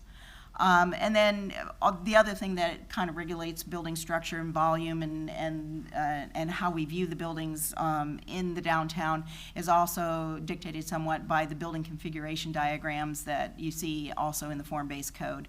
And so there's a breaking point, there's setbacks to the building that's already incorporated into the code. So our options are, one, if somebody were just to approach us to rezone their T5 property to T6. The issues with that is, number one, it's permanent. Once you rezone it, if they decide to build something completely different, it's not really contract zoning, we don't do that. So once they rezone it, they could build what they said they were gonna build or not, or they could come back and tear it down and build something completely different. So you can't obligate them to do that. Once you've rezoned it, it's permanent. Also, is it voluntary? We're talking about, it really has to be voluntary. So if we were to say, to avoid spot zoning, which is the next issue, we wanted to sort of blanket rezone an area to say that we wanted all T6. The problem with that is that to do an involuntary rezoning, it gets somewhat more complicated. There are legal issues. Even though you potentially are upgrading the value of their property by going from T5 to T6, there may be things that they would have benefited from in the T5 that they don't benefit from in the T6. They're minor, but still, someone could make the case. So an involuntary rezoning or blanket rezoning is somewhat more complicated. And then spot zoning, you don't necessarily want islands of a particular zoning district embedded within another zoning district. You kind of want things to be run contiguous. So another option is to allow for T6 height in the T5 district for a limited time. This is good for T5 properties. We have had, some questions about whether or not we would allow for additional height in even the T6 district. But for T5 properties, that could work. And I firmly believe in any time-limited incentives. So in other words, they had 5 years to get approval on their development by city council, another 6 years to break ground, go vertical. At the end of that 10 years, city council could say, this worked really well, we want to extend it, or we want to tweak it, or it didn't work at all, we don't like the result, we're going to discontinue it. So you've got that option. Plus, that time-limited incentive gives a faster turnaround. The whole point to this is we're trying to incentivize redevelopment and to do it more quickly. Not just to say that, this is forever in perpetuity, that you get this additional allowance. So we should be able to see results, at least some kind of results, within 5 years. Now, a lot of times when something happens like an economic depression or emergency orders at the state level, they'll extend those things automatically. Anything approved that was set to expire between 2008 and 2012, because of the recession, they extended it for about 5 years after that. So, you know, there's always that possibility. We don't have to worry about, like, if we only approve it for 5 years, that, you know, probably the state or someone is going to step in and extend it anyway. Another option to be considered is to discount parking levels as stories. And that's something we're talking about. If they dedicate an entire floor level to parking, that wouldn't count as a story. Currently, in the form-based code, a level of parking counts as a story. My only issue with that is you do want to see some kind of screening. So you wouldn't really be able to put residential units on the outside of that, because then the residential unit counts as a story. But you could require that the ground floor at least be retail, and some of those examples we saw, for example, in Sarasota, you know, you can have the ground floor as retail, then some levels of parking where you don't really perceive it at a pedestrian level, and then you can have residential above it. So it could be incorporated, and you could simply forgive those floors of parking, and there could be some limitation, up to 3 floors or up to 4 floors. And that's something that could be applied both in the T5 and the T6 if you chose to do so. Also, at a base level, just to allow for the payment into the Affordable Housing Trust Fund without restrictions. In other words, not to have that limitation of 50% only of residential in a new building. So you could build, to eliminate that, and then you could build an entirely residential building, market rate, and pay into the Affordable Housing Trust Fund, but still, you know, be able to do that and get the benefit of those 2 or 3 stories in either the T5 or the T6. And then there's other possibilities of simply allowing for greater height without restrictions, you know, and the only restriction being a time-limited incentive. To say that, you know, it's a restriction and limitation and incentive in and of itself. Never mind LEED certification, public art, or any of that. If you just simply want to build 3 more stories and you're able to break ground within the next 10 years, then maybe that's incentive enough to consider allowing additional height. It's probably the simplest solution, but it's definitely, I think, beneficial to the community. I think the other options still get you some of the other benefits to, for example, a contribution to the Affordable Housing Trust Fund. So recommendation at this point, any option you choose, I would make it time limited, just because I think to speed up the redevelopment process, I think it's a benefit to the community in whole. And then probably eliminating that 50% limitation on residential, you know, to be able to pay into the trust fund, to eliminate those.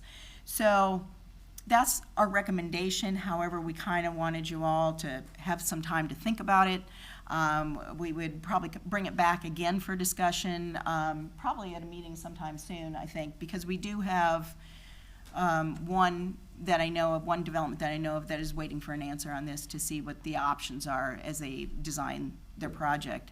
And so I think, you know, if we come back within the next month, Okay. you know. Mayor, this is a fairly abbreviated Right. presentation, Well- actually, and it's very informative, obviously, Right, no. but there's a lot to unpack. I'd also just add that one of the options would include to make it that allowable T5 to T6 in the urban core itself, not the totality of that whole blue that was in there, and it really hones it down to a much more limited geographical area. Yeah, where you see, this is, you can see where this takes it over into 15th Street and down to 6th Avenue.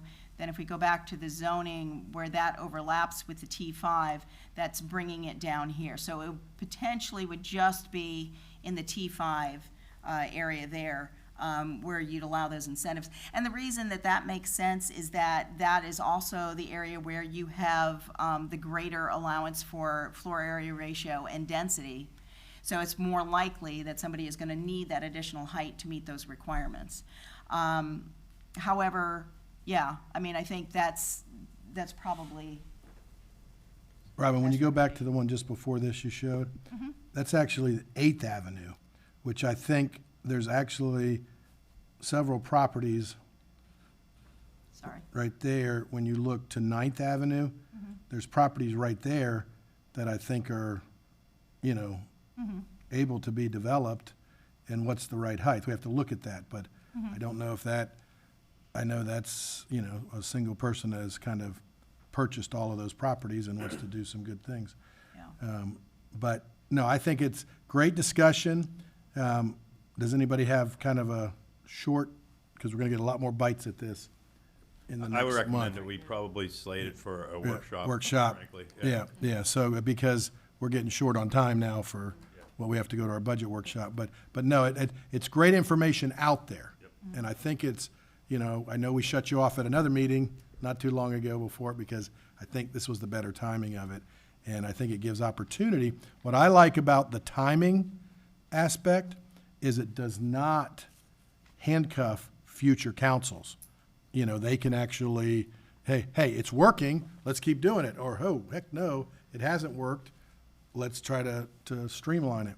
But, and because again, none of us want to be where 20 years from now, the council's, oh my gosh, if they would have only done this, and then again, we work through that. So appreciate the presentation and. Wheel me in here. Yeah. If anybody has any questions or Yeah, further consideration offline, on that, yeah. please schedule some time. We'll be Yeah. more than happy to sit down and talk to you about Yeah, it. because I think there's a lot people can pick your brain with and to understand it a little bit better, totally. Thank you, Ms. Singer. Mr. Perry. Going to try to wrap things up here, Mayor. Keep it moving, try to get us out of here by 12:30 or so. I know we have a 1:30 and we have some lunch planned. Next matter I wanted to cover is the ranking of City Hall sites. So the short version on this is that there's been 3 motions thus far that have allowed the city administration to ultimately authorize to negotiate with the owners of that property, and it was listed at about $5.5 million. It was all subject to council approval. So it is not the city administrator committing the council in the city of Bradenton, all subject to council approval. I made an initial offer of, I believe it was $4.7 million for that property, and it was rejected. There was other provisions that related to inspection and hard money and the like that were associated with the offer, but the price itself was rejected, and there was some discussion about a counterproposal, but I didn't make a counterproposal at that time. I then learned that there was issues from Sweet Sparkman. Now, we have H.J. High that's done a construction assessment. If we could put up that graphic, I think I can go through that information fairly quickly.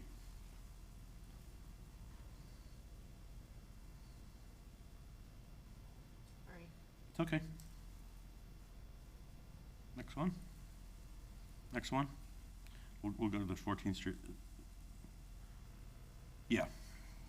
No, the next one. There we go. Yep. So H.J. High basically has done an assessment of what they believe the remodel cost to be. This building is 38,500 square feet, basically, as a shell. And what they considered was, okay, 38,000 square feet, total hard and soft cost for construction, takeaway price, basically. How much would it cost? And because there's a lot of concrete and steel already there and the shell of the building is there, it was substantially less than what new construction would be on a per square foot basis. It would be basically about $10.5 million. We also contemplated building a 2,500 to 3,000 square foot separate new city council chambers on it, and that was estimated at a cost of about $1.3 million.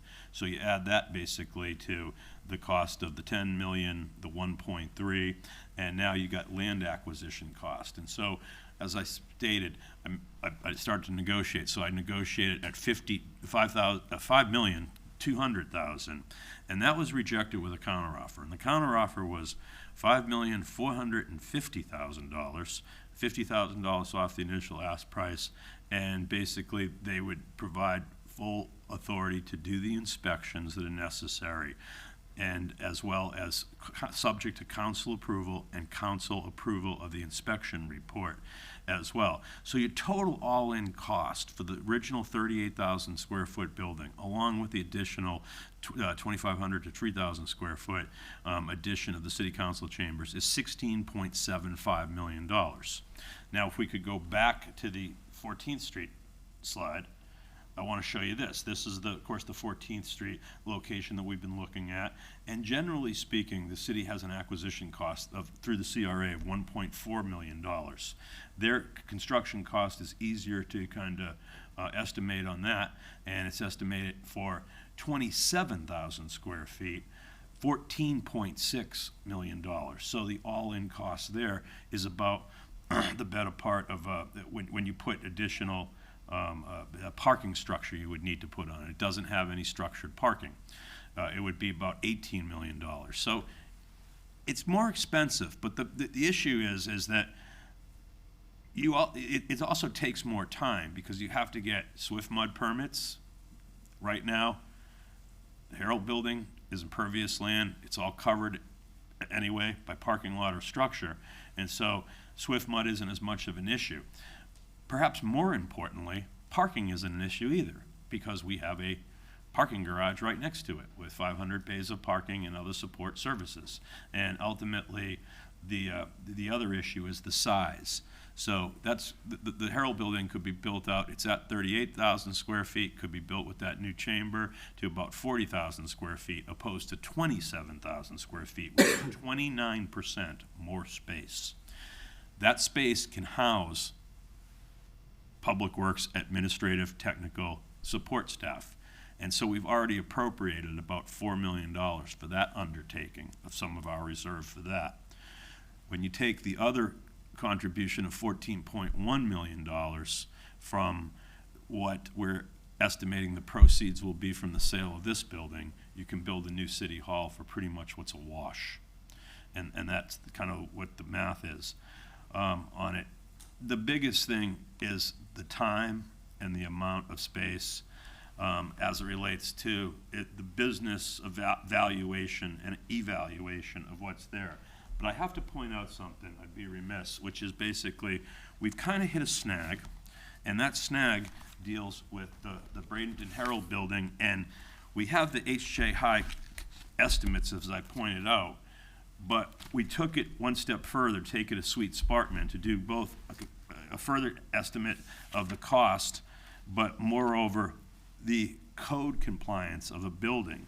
That building, this is dated 1928, and it's a notice to a public that apparently one of my long-lost family members, H.P. Perry Chevrolet Company, was going to be occupying that building. It was actually built in 1925. The significance of that is in 1925, we didn't have plans or planning departments. And so we couldn't find plans. The structural engineers and the architects said, we're having trouble finding plans. Ultimately, we did a search, and we went over to the Carnegie Library, and Pat Wenzel and Fedra over there and some of her folks in reference said, we'll look to see if we can find plans. They found plans from 1982 that had some as-builts in there. And the reason why they find plans from 1982 is that's when it was converted to an office building. And when it was converted to an office building, Mr. Miller, Hugh Miller's dad, basically had put in an application for historic renovation. Well, the significance and value to that is initially the structural engineer said, we're going to have to take down all the drywall because we have to determine if it meets code requirements on what the floors will support. It's basically the floor load, bearing load. And they can't do that till they look at a multitude of different structural issues. Basically, the floor composition, the supports for the floor joist, the post supports, the fastening systems, and the quality and sizing of the concrete. And again, they didn't have plans. So they said, we're gonna have to take down the drywall, we're gonna have to get into the panels and do that. But we got lucky because what we found helps us a lot. And if I could, is Elmo ready to go? Yes, sir. Okay. We found photographs that go back that actually demonstrate the types of concrete and framing that are in the building that were in that package. And some of it was fascinating. But what they're able to do is kind of determine what the structural plans were at the time. This obviously shows the roof joist, the floor joist, concrete with concrete pillar post, and there's some that show pilasters and the like. This one actually shows where the ramp was. And so the structural engineers have a great value in this because they can get a general idea of how the building was structurally built, the framing and support and lateral support for the building. There was cross-sections in some of it and the like that did have dimensions of pillar support and pilasters and things like that. But at the end of the day, we still have to do a little bit more. We think the building is fairly strong and structurally sound for sure, but we want to make sure that it is. In order to do that, we have to get in there and do some destructive testing. Now, it's not going to be the same extensiveness of the destructive testing that was initially contemplated, because we do have some as-builts with cross-sections and the like, and we also have photographs and the like. But they will have to get in there, and they'll have to tear up some of the walls to make sure that the types of components that are in there, structural components, are there, and then they can do confirmatory testing in following areas, and to a certain extent go where the investigation leads them. And again, they're looking at those 4 or 5 elements and probably more. Maybe take some boring samples and the like. They can do that. It's not a major project. These old buildings are remodeled across the country and the like. But in order to do that, we had to go back to the property owner and say, well, we want to buy your building, but we're not sure about the structural integrity of it. We really can't do it until we get clearance on that. So what comes first, the chicken or the egg? What he said is, we want to get a guarantee on the price, and then we'll let you do the destructive testing. If you don't buy the building, we want it returned to its current state. And you'll have to pay for that, which we would.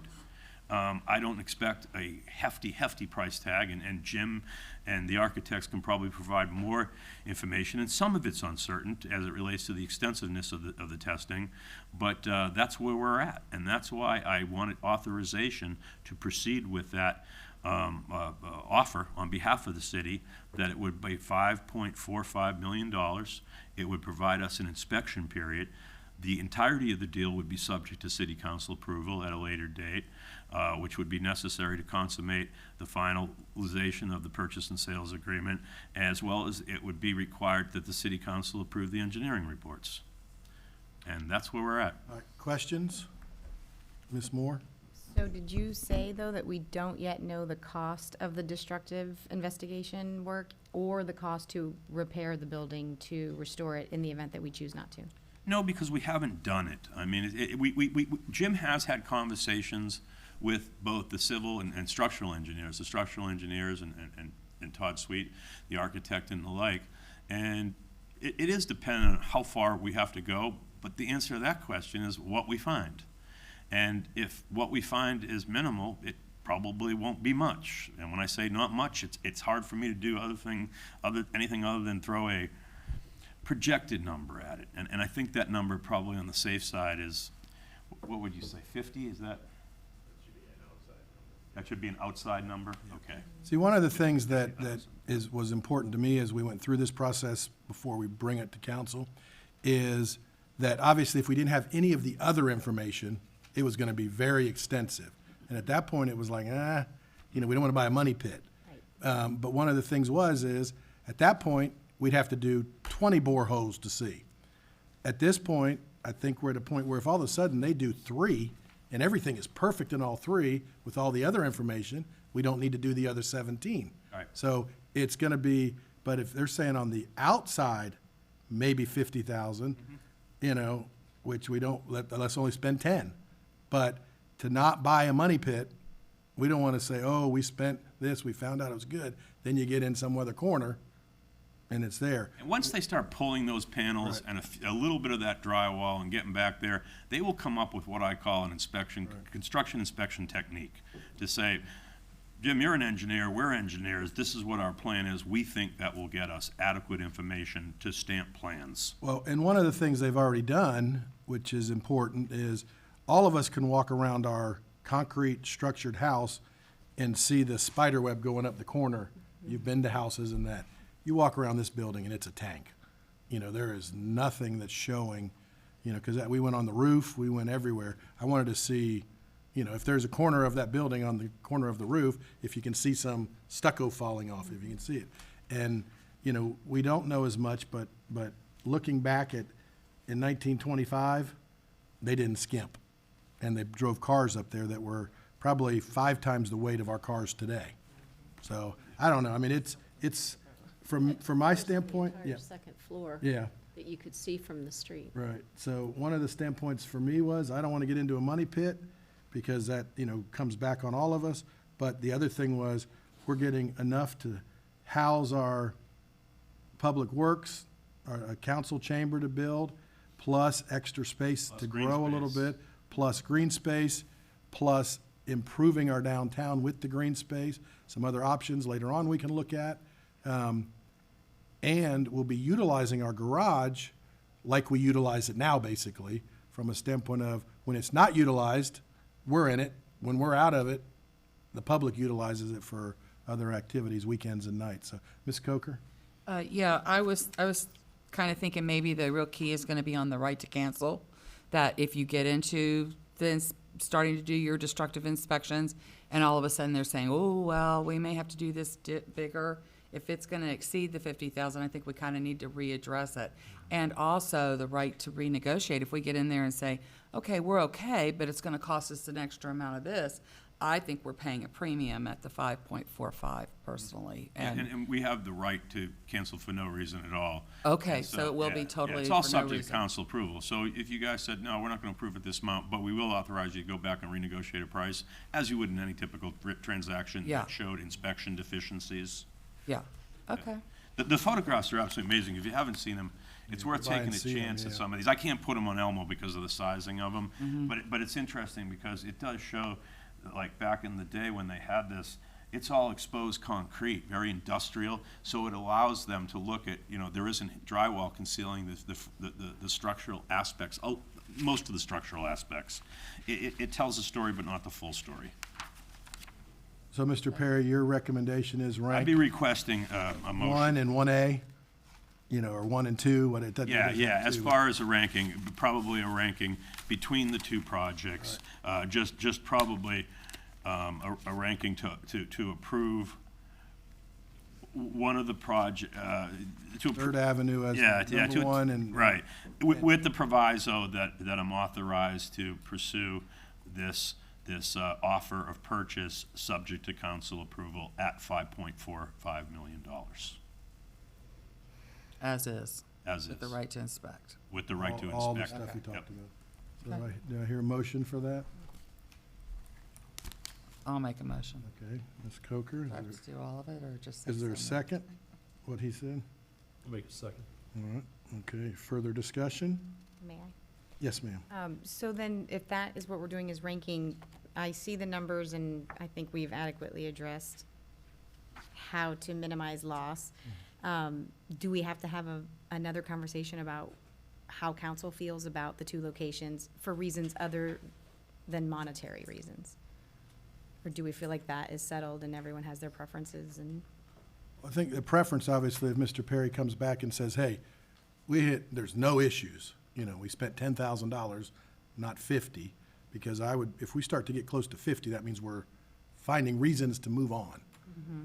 And so, I think that's the ranking would be Bradenton Herald at this moment is the number 1, and then number 2 In terms is of purchases stated. purchase and to the do it. contingencies. But we do have a backup. We gotta, and I mean, we all know why it's sticking at the price, and the original price was before it was known who wanted it.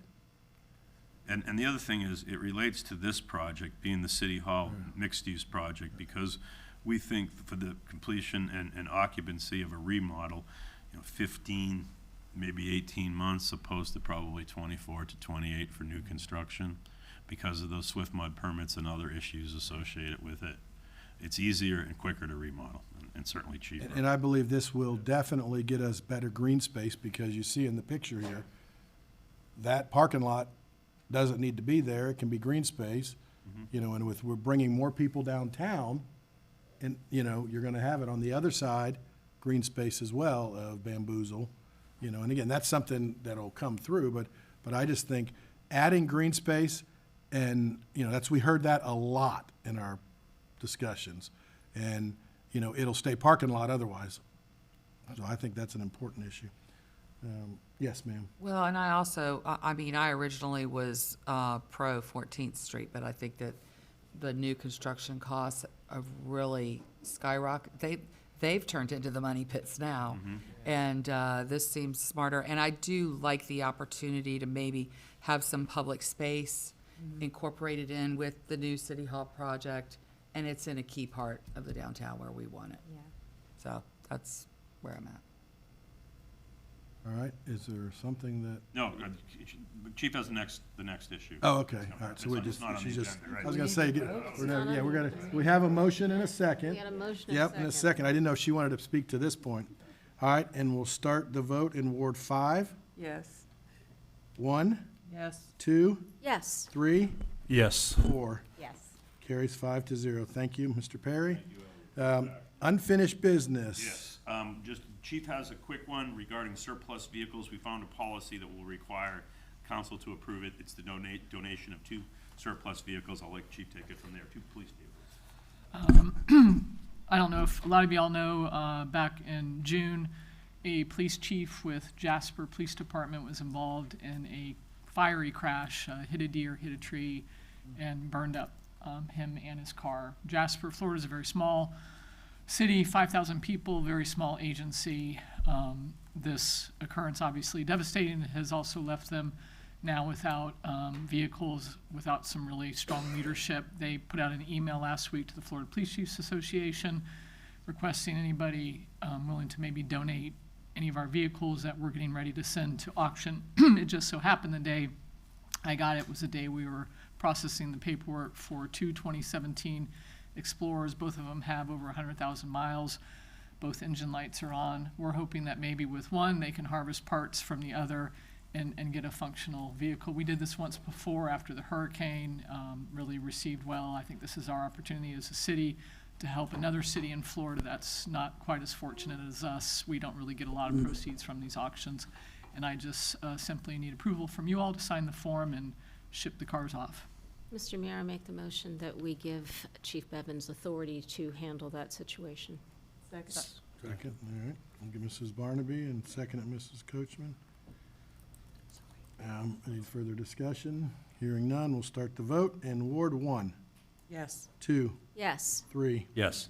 4, Yes. and 5. Yes. Carries 5-0. Thank you. 2 short matters to go.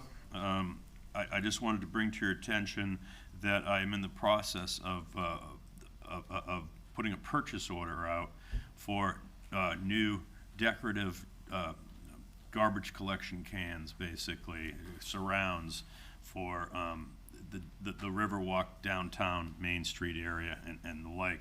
It's about $24,000 for, I think we have 30 units thereabouts, and it's within, we did get quotes, and we're going with a local vendor that's here in the area. They're custom made. That vendor makes these projects for high-end hotels, custom made. There's an example of one, a prototype out in front of, is it the Coffee shop. The coffee shop, by the coffee shop, right. Some of you have seen it and commented on it. Like, right now, they're 33-gallon enclosures. Right now, we're using 20 to start with, so it's much more capacity it'll have. Looks nicer. We're gonna put a nice face on it with the city, and there's a photograph of it, thank you.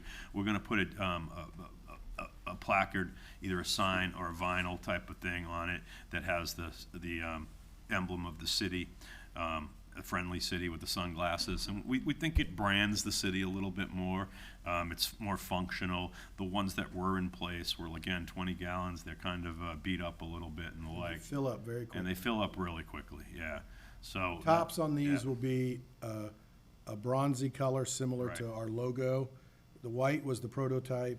The bronzy, so it won't get dirty like that. All 4 sides will be smooth with our glass logo on it.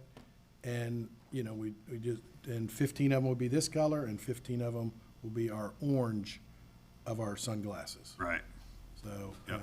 And again, we're trying to brand the area a little bit. It's gonna make 2 differences. It's gonna help whoever takes the trash out, that it won't have to do it all the time. And it's gonna keep it looking cleaner, because it'll be down inside it as more than it'll be overflowing. And, you know, we had an event with the county had an event where there was 17,000 people came in town for the 12U and 10U soccer out at Premier, and all 3 of our hotels downtown were at capacity, and the kids, and garbage was emptied on Friday morning. By Saturday night, it was overflowing. And I believe if we would have had these garbage cans down there, it would have been manageable instead of embarrassing, and help out. I think it's a win-win long-term and makes us look better. So I don't really need any official action. I just want to know if there was any strong objection to it. I object. I think Ms. Barnaby does too, and several, to the idea of orange and blue.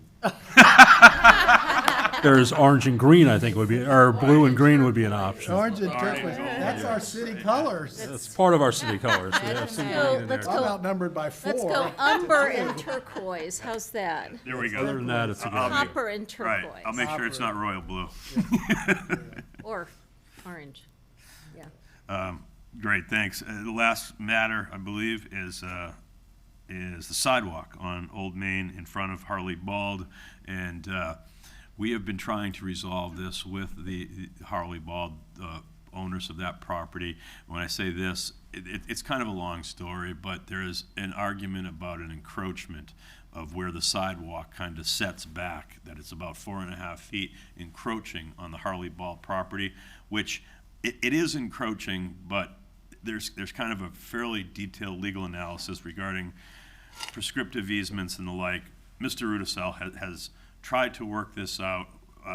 I've worked with him since I first got here to go to Harley Bald and say we would compensate you for this property at a reasonable amount of money. We were approached by Harley Bald that thought that the value of the property, because it, in their thoughts, it can go up vertical and has a great deal more value. We've bought them in, talked with their attorney, Patty Petroff, right, and we've kind of reached an impasse. We just thought it was best to say, let's restore it back to where the line is as it relates to the property line that's recorded and the like, meaning basically that what we're going to have to do is really take those trees out that are there, relocate utility that's there, and also resurface that area. The good news is the resurfacing we can do in the sidewalk where the trees are right now, right up abutting the street, can be decoratively mimicking what we have already, meaning the blue wave can be replaced, the brown flatwork and decorative concrete swales can be replicated, as well as the brushed regular concrete that consist of our sidewalks right now. It's about a $50,000, maybe a little bit less project. We had offered that as a final option, I believe, to the property owner. They said no.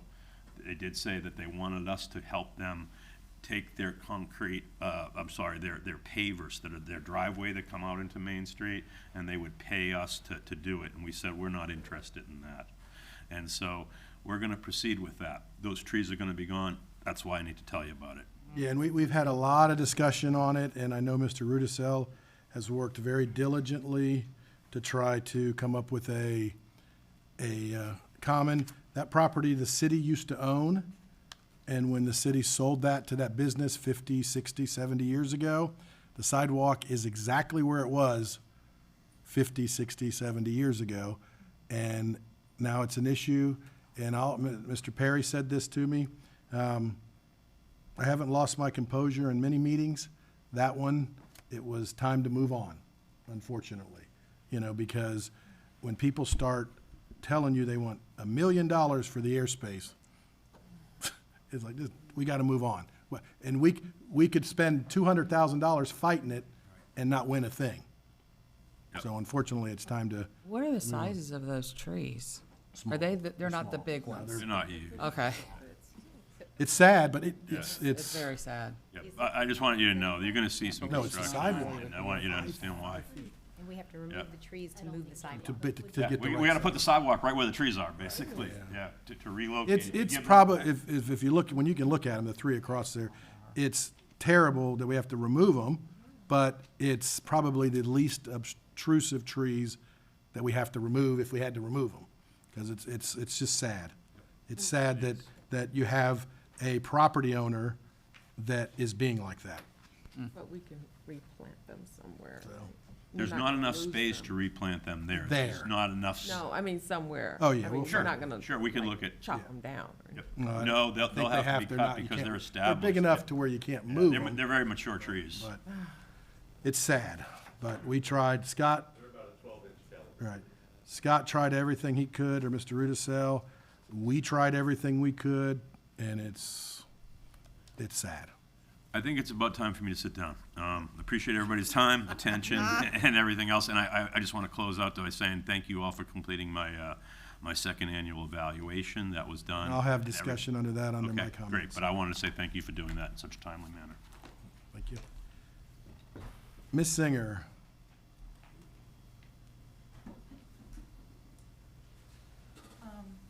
Just briefly, we are coming to the end of the zoning in progress. We were considering permitted, conditional, and prohibited uses in the form-based code area downtown. And I think where we left off, there was some concern about the fact that once something has been through a special use process, we could administratively approve up to a 20% increase or intensity in that use. And there's another provision that's already in the form-based code that for uses that are not listed, we can already send them through a special use process. But what if something is not listed and it's been through a special use process before? Would that 20% rule still apply? And so I think what we're going to recommend is, and this is where that occurs in the code, in Chapter 2 of the code, that said the expansion is equal to 20% or more of the approved use structure or land area. I think if we add another stipulation on there that says that you have to go back through the special use application process if the expansion or intensification is for a use that is not listed as a special use in either of the land use code or the form-based code, and whether or not that use was previously approved. So what this means, for example, we were going to list homes facilities as a special use, but if we let it remain as a use that's not listed, this means if they come back through for an expansion, they will be going through this process. I think treatment facilities was another use we were going to add in as a special use, and again, recommending that if we just leave that as a use that is not listed in our form-based code, it wouldn't necessarily be prohibited. If you list it and you don't list it as permitted or special use, it's a use that's not listed. And so I hope that kind of helps with some of the concerns we had with some of the uses in the downtown and how we were structuring this in the code. If I go back to the use chart, what we would be still doing is providing for secondhand stores as permitted uses, and listing pawn shop as an example where it would be a prohibited use because it's not listed, and then turning medical clinics into special uses under all circumstances, regardless of the type of medical use or medical, clinic that it would be. And that would potentially allow for expansion because if it was previously approved under special use, but if it had not been, it would have to go through that process. So I think this is helpful to City Council's concerns about the lack of a public hearing process for certain uses. So we saw recently that the sheriff's office did a big sting with all these gambling houses. We are not, those are not allowed in any of ours. And also, what was the other thing? Well, the massage parlors. Oh, yeah, but the I don't know massage if that's in parlors, here. yeah. Well, and so, obviously, we can't control Manatee Avenue if it's zigs and zags. Yeah. But, okay, so I think, anyone have any questions? And so this will have to come back as, Yeah, we're gonna take that to the Planning Commission in August and then bring it back to City Council in September. so if you have any, maybe read through it, or something comes up, get with Ms. Singer and, address anything else, and we can talk about it. Okay. All right, thank All you. right, thank you. Council reports, we'll start in Ward 2. No report. No, Ward 4. Start in Ward 4. Okay, I'll be quick. I am super excited about the strategic planning. I echo Pam's sentiment, not that we're ward specific and I think we are supposed to advocate for our ward, but I agree that we're citywide representatives. But that, to me, is the goal of the strategic planning, is to have what I kind of consider information that's rolling around in Mr. McCullen's head as far as what the steps need to happen and how you prioritize. But now we can reduce it to a plan that has a timetable and that we can check the boxes. Yes, so I'm very excited about that. A couple of things I was just gonna ask. I'll just also, this isn't really a question, but I'll let you all know that I had my first meeting with the homelessness task force that the county has set up. If no, in your downtime, like anyone has any, I would recommend reading the report that the Florida Housing Coalition provided to Manatee County. I think it will be helpful in our discussion when we have our joint government meeting with them. Right. So I am very excited. It's very thorough, it's very detailed information. And what I really love about it, being a checklist kind of person, is that it really provides targeted tasks for the county to address. And because one of the pillars of how do you get rid of homelessness involves affordable housing, I think that could also help us as a city when we're talking about either zoning or Ms. Gelding is gone, but what she does with the CDBG, I always get that acronym confused, grants and how we allocate funds. So I just throw that out there, that I'm excited to be a part of that and that the report is great if y'all have time to look at it. A couple of questions. The first one is, and I know Mr. McCullen is working very diligently, but I get emailed regularly about the bad actors dumping. Now that the bin on 22nd Street has been discovered by said bad actors, it's really always shoved full of stuff that's inappropriate or whatnot. So I don't know if we, They're working a plan, police department, some right. stings and all that Right, stuff. yes, if we could, I don't know if we need to do anything. I know I've been talking to Mr. Perry, Mr. McCullen about it, and forwarding the emails and whatnot, but I just raise that as something that I know I'm getting a lot of community input about. And then the last thing was just a question. I serve on the Minnesota League of Cities Council, and they're having discussions right now about legislative priorities going forward. I know that we have the Southern group that are fantastic, and this year has been amazing for us as far as support from our delegation. But is that something that we wanted to have a discussion about at some time, or I just throw that out there as, do we want to talk about that? Do you have a time limit that you need an answer by? Not really. I don't think so. I think it's just for our purposes. Right. They have their suggested ones, of course, and they're very home rule focused. But if there was anything else that, if you would like me to circulate theirs, I can ask Mr. You did, didn't you? Or did I? I may Did have. we not get it? Oh, Yeah. okay.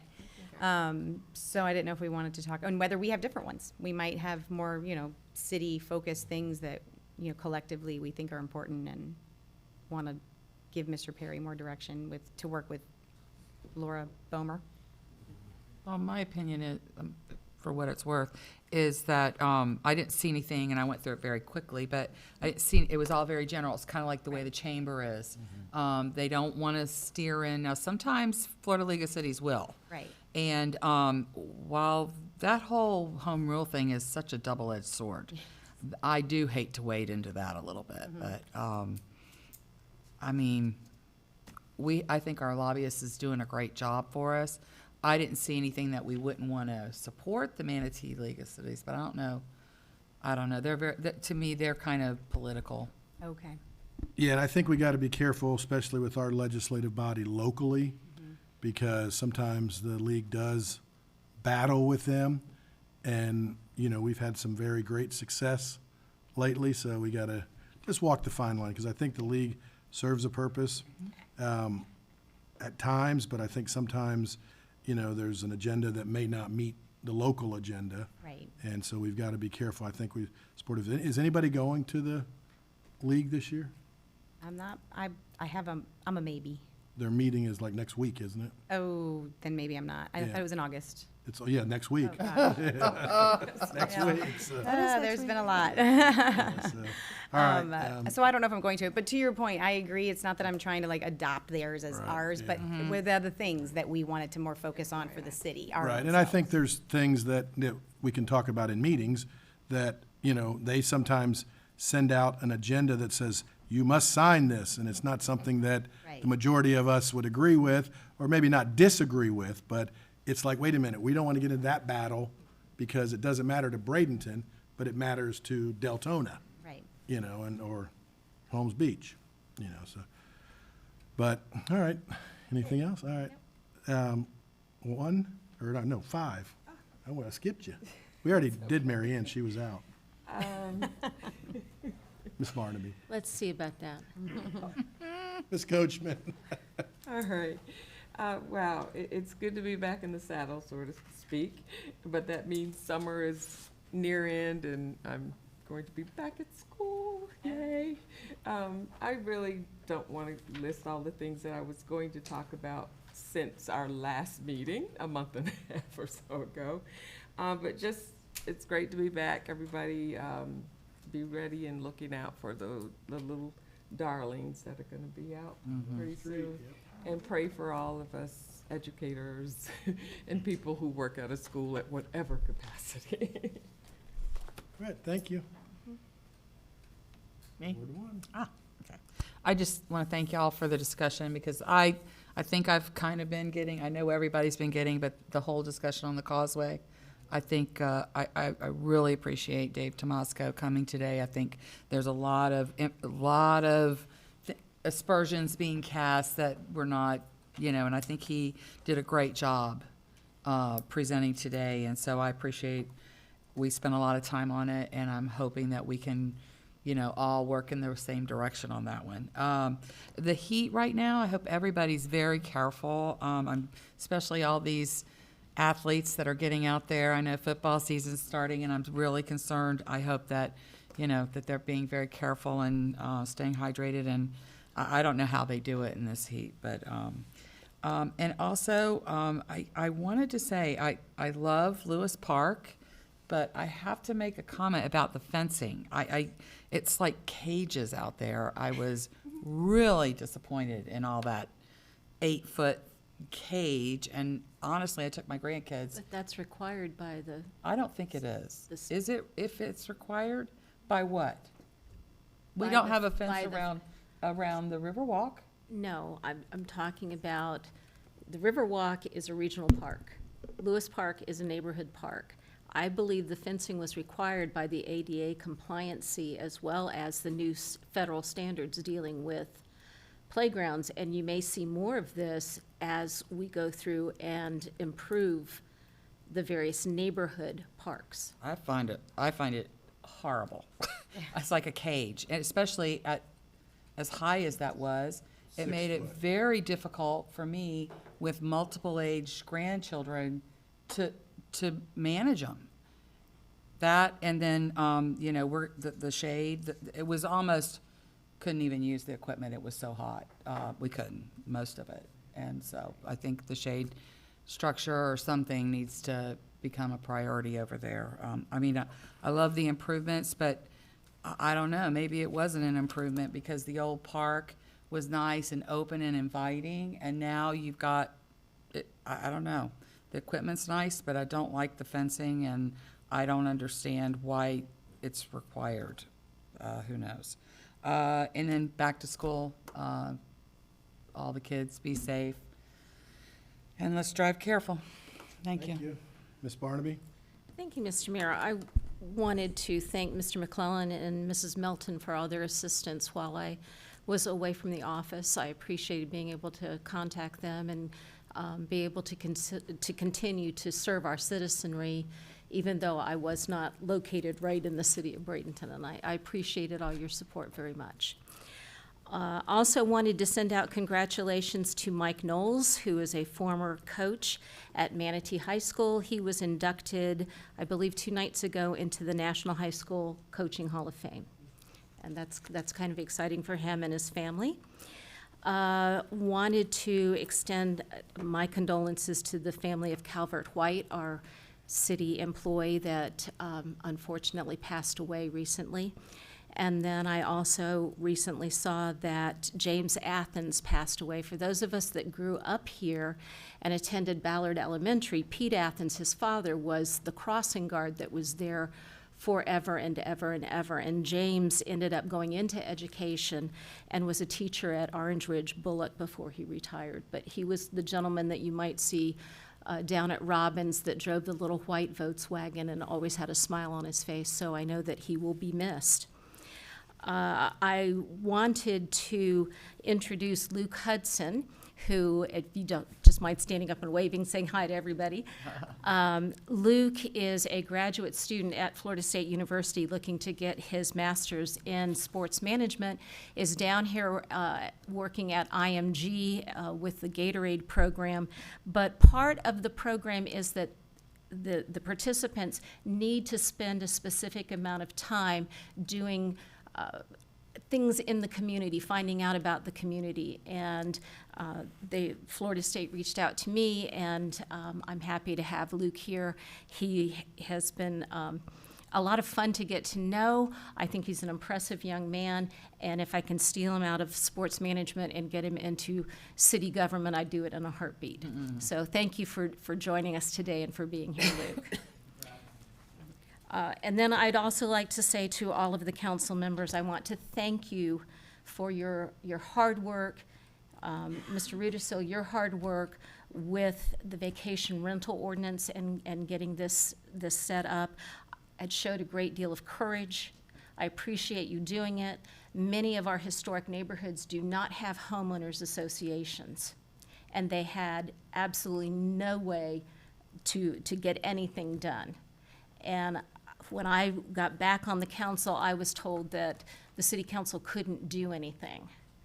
And I don't like to declare myself impotent on any issue. And so I was very excited to see that we came together, we worked hard, we showed courage, and I think we got something done that is going to be of benefit in all areas of our community, and I thank you for that. And Gatorade was invented at University of Florida. I thought about that. That is correct. Mr. Kramer.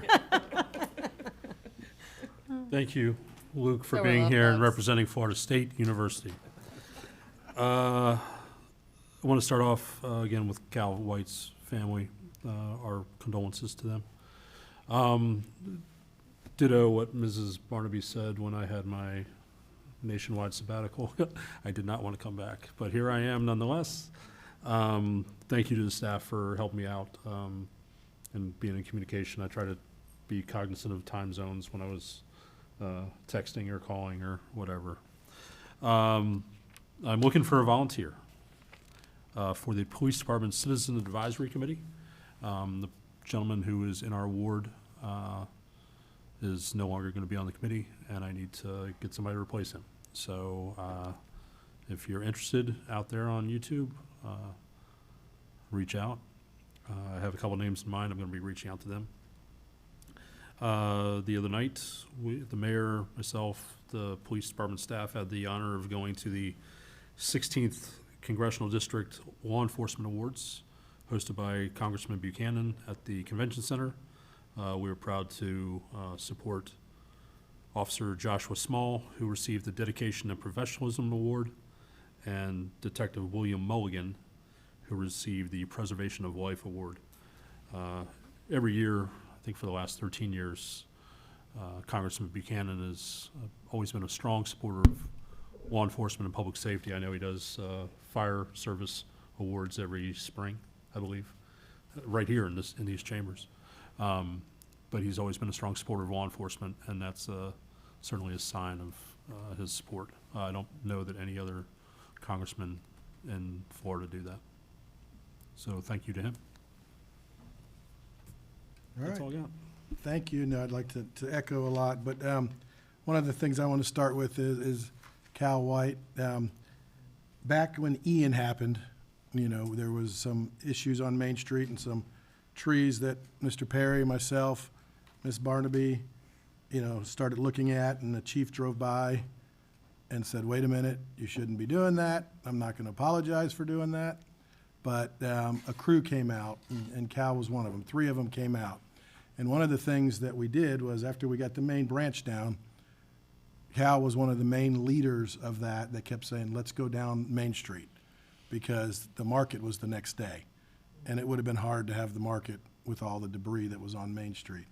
And then when we got to Baccarata, he was not, nope, we're going. Because we know that, you know, those 3 employees that were there that day, one of them lost their home. You know, obviously Cal had the 8 kids and the things going on. And, you know, so just the dedication that he had to keep our city moving and was willing to even push us to do things was what you lose in a 28-year-plus employee that, you know, cares about what he does in his city. So, you know, I know that family's got a great loss, and I know that was put up a GoFundMe on. So, you know, if you can go to that GoFundMe and donate something to it, I know that would help his family out with the 8 kids, and I appreciate Mr. McClellan getting that going and started, and those of us that have already donated. But we'd appreciate anything you could do if you're listening to this to help him and his family for his dedication to our city for that many years. Speaking of years, another thing that I sent out a couple of weeks back in the newsletter was, how many 100-year-olds do we have in the city of Bradenton or close? We're not going to split hairs over a street or something. If you're 100+ years old and you live just outside the city and the county, we're still going to celebrate you. So Jeannie's doing a great job. We do have a 109-year-old. Wow. So we're going to go out and visit. Tomorrow we have a 100-year-old birthday party that we can't make the party, but we're going to go a little early. So Chief, if you're around, we might want to run out there if you're available, just to do a little rah-rah. But, you know, you live to 100, and it's not always about the birthday, because you may not make it to the birthday, but it's that's fun with a lady that I used to live close to celebrate with.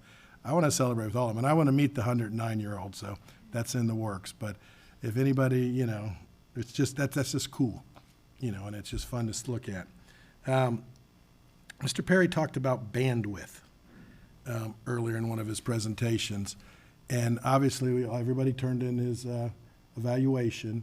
And what I would like to do, if the council would let me do this and work with him, you know, maybe for some bandwidth of a little bit of some salary evaluation, as well as some of our other department heads, because we got to be competitive.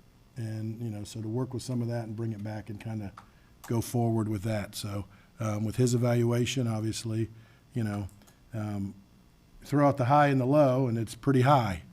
You know, so it's something that I'll be working with him on and working through not only his, but others to move forward. Other than that, I agree with Mrs. Coker about the heat, but there is a new FHSAA rule in place, and all of the schools have heat monitors, and if the heat index is high, they are not allowed to practice. And that's been all summer, and because you saw something yesterday that happened, 19-year-old Bronny James, top athlete, and obviously everybody knows LeBron James, top athlete, had a heart attack. And, you know, so we want to definitely protect our kids, and obviously traffic-wise, everything else when school starts. I'm not sure if anyone knows Derek Willoughby.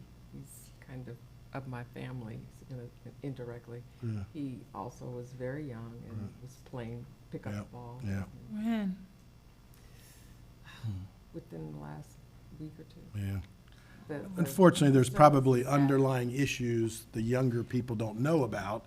And at that high level of athlete, it's tough. But no, it is something that I know the high schools take serious. I hope so. And they work through it. But I think that's all I've got. Any department heads want to say anything? I think it's a great meeting. We have a 1:30 workshop that is on budget. You know, I know that Mr. Williams has met with everyone and gone through things.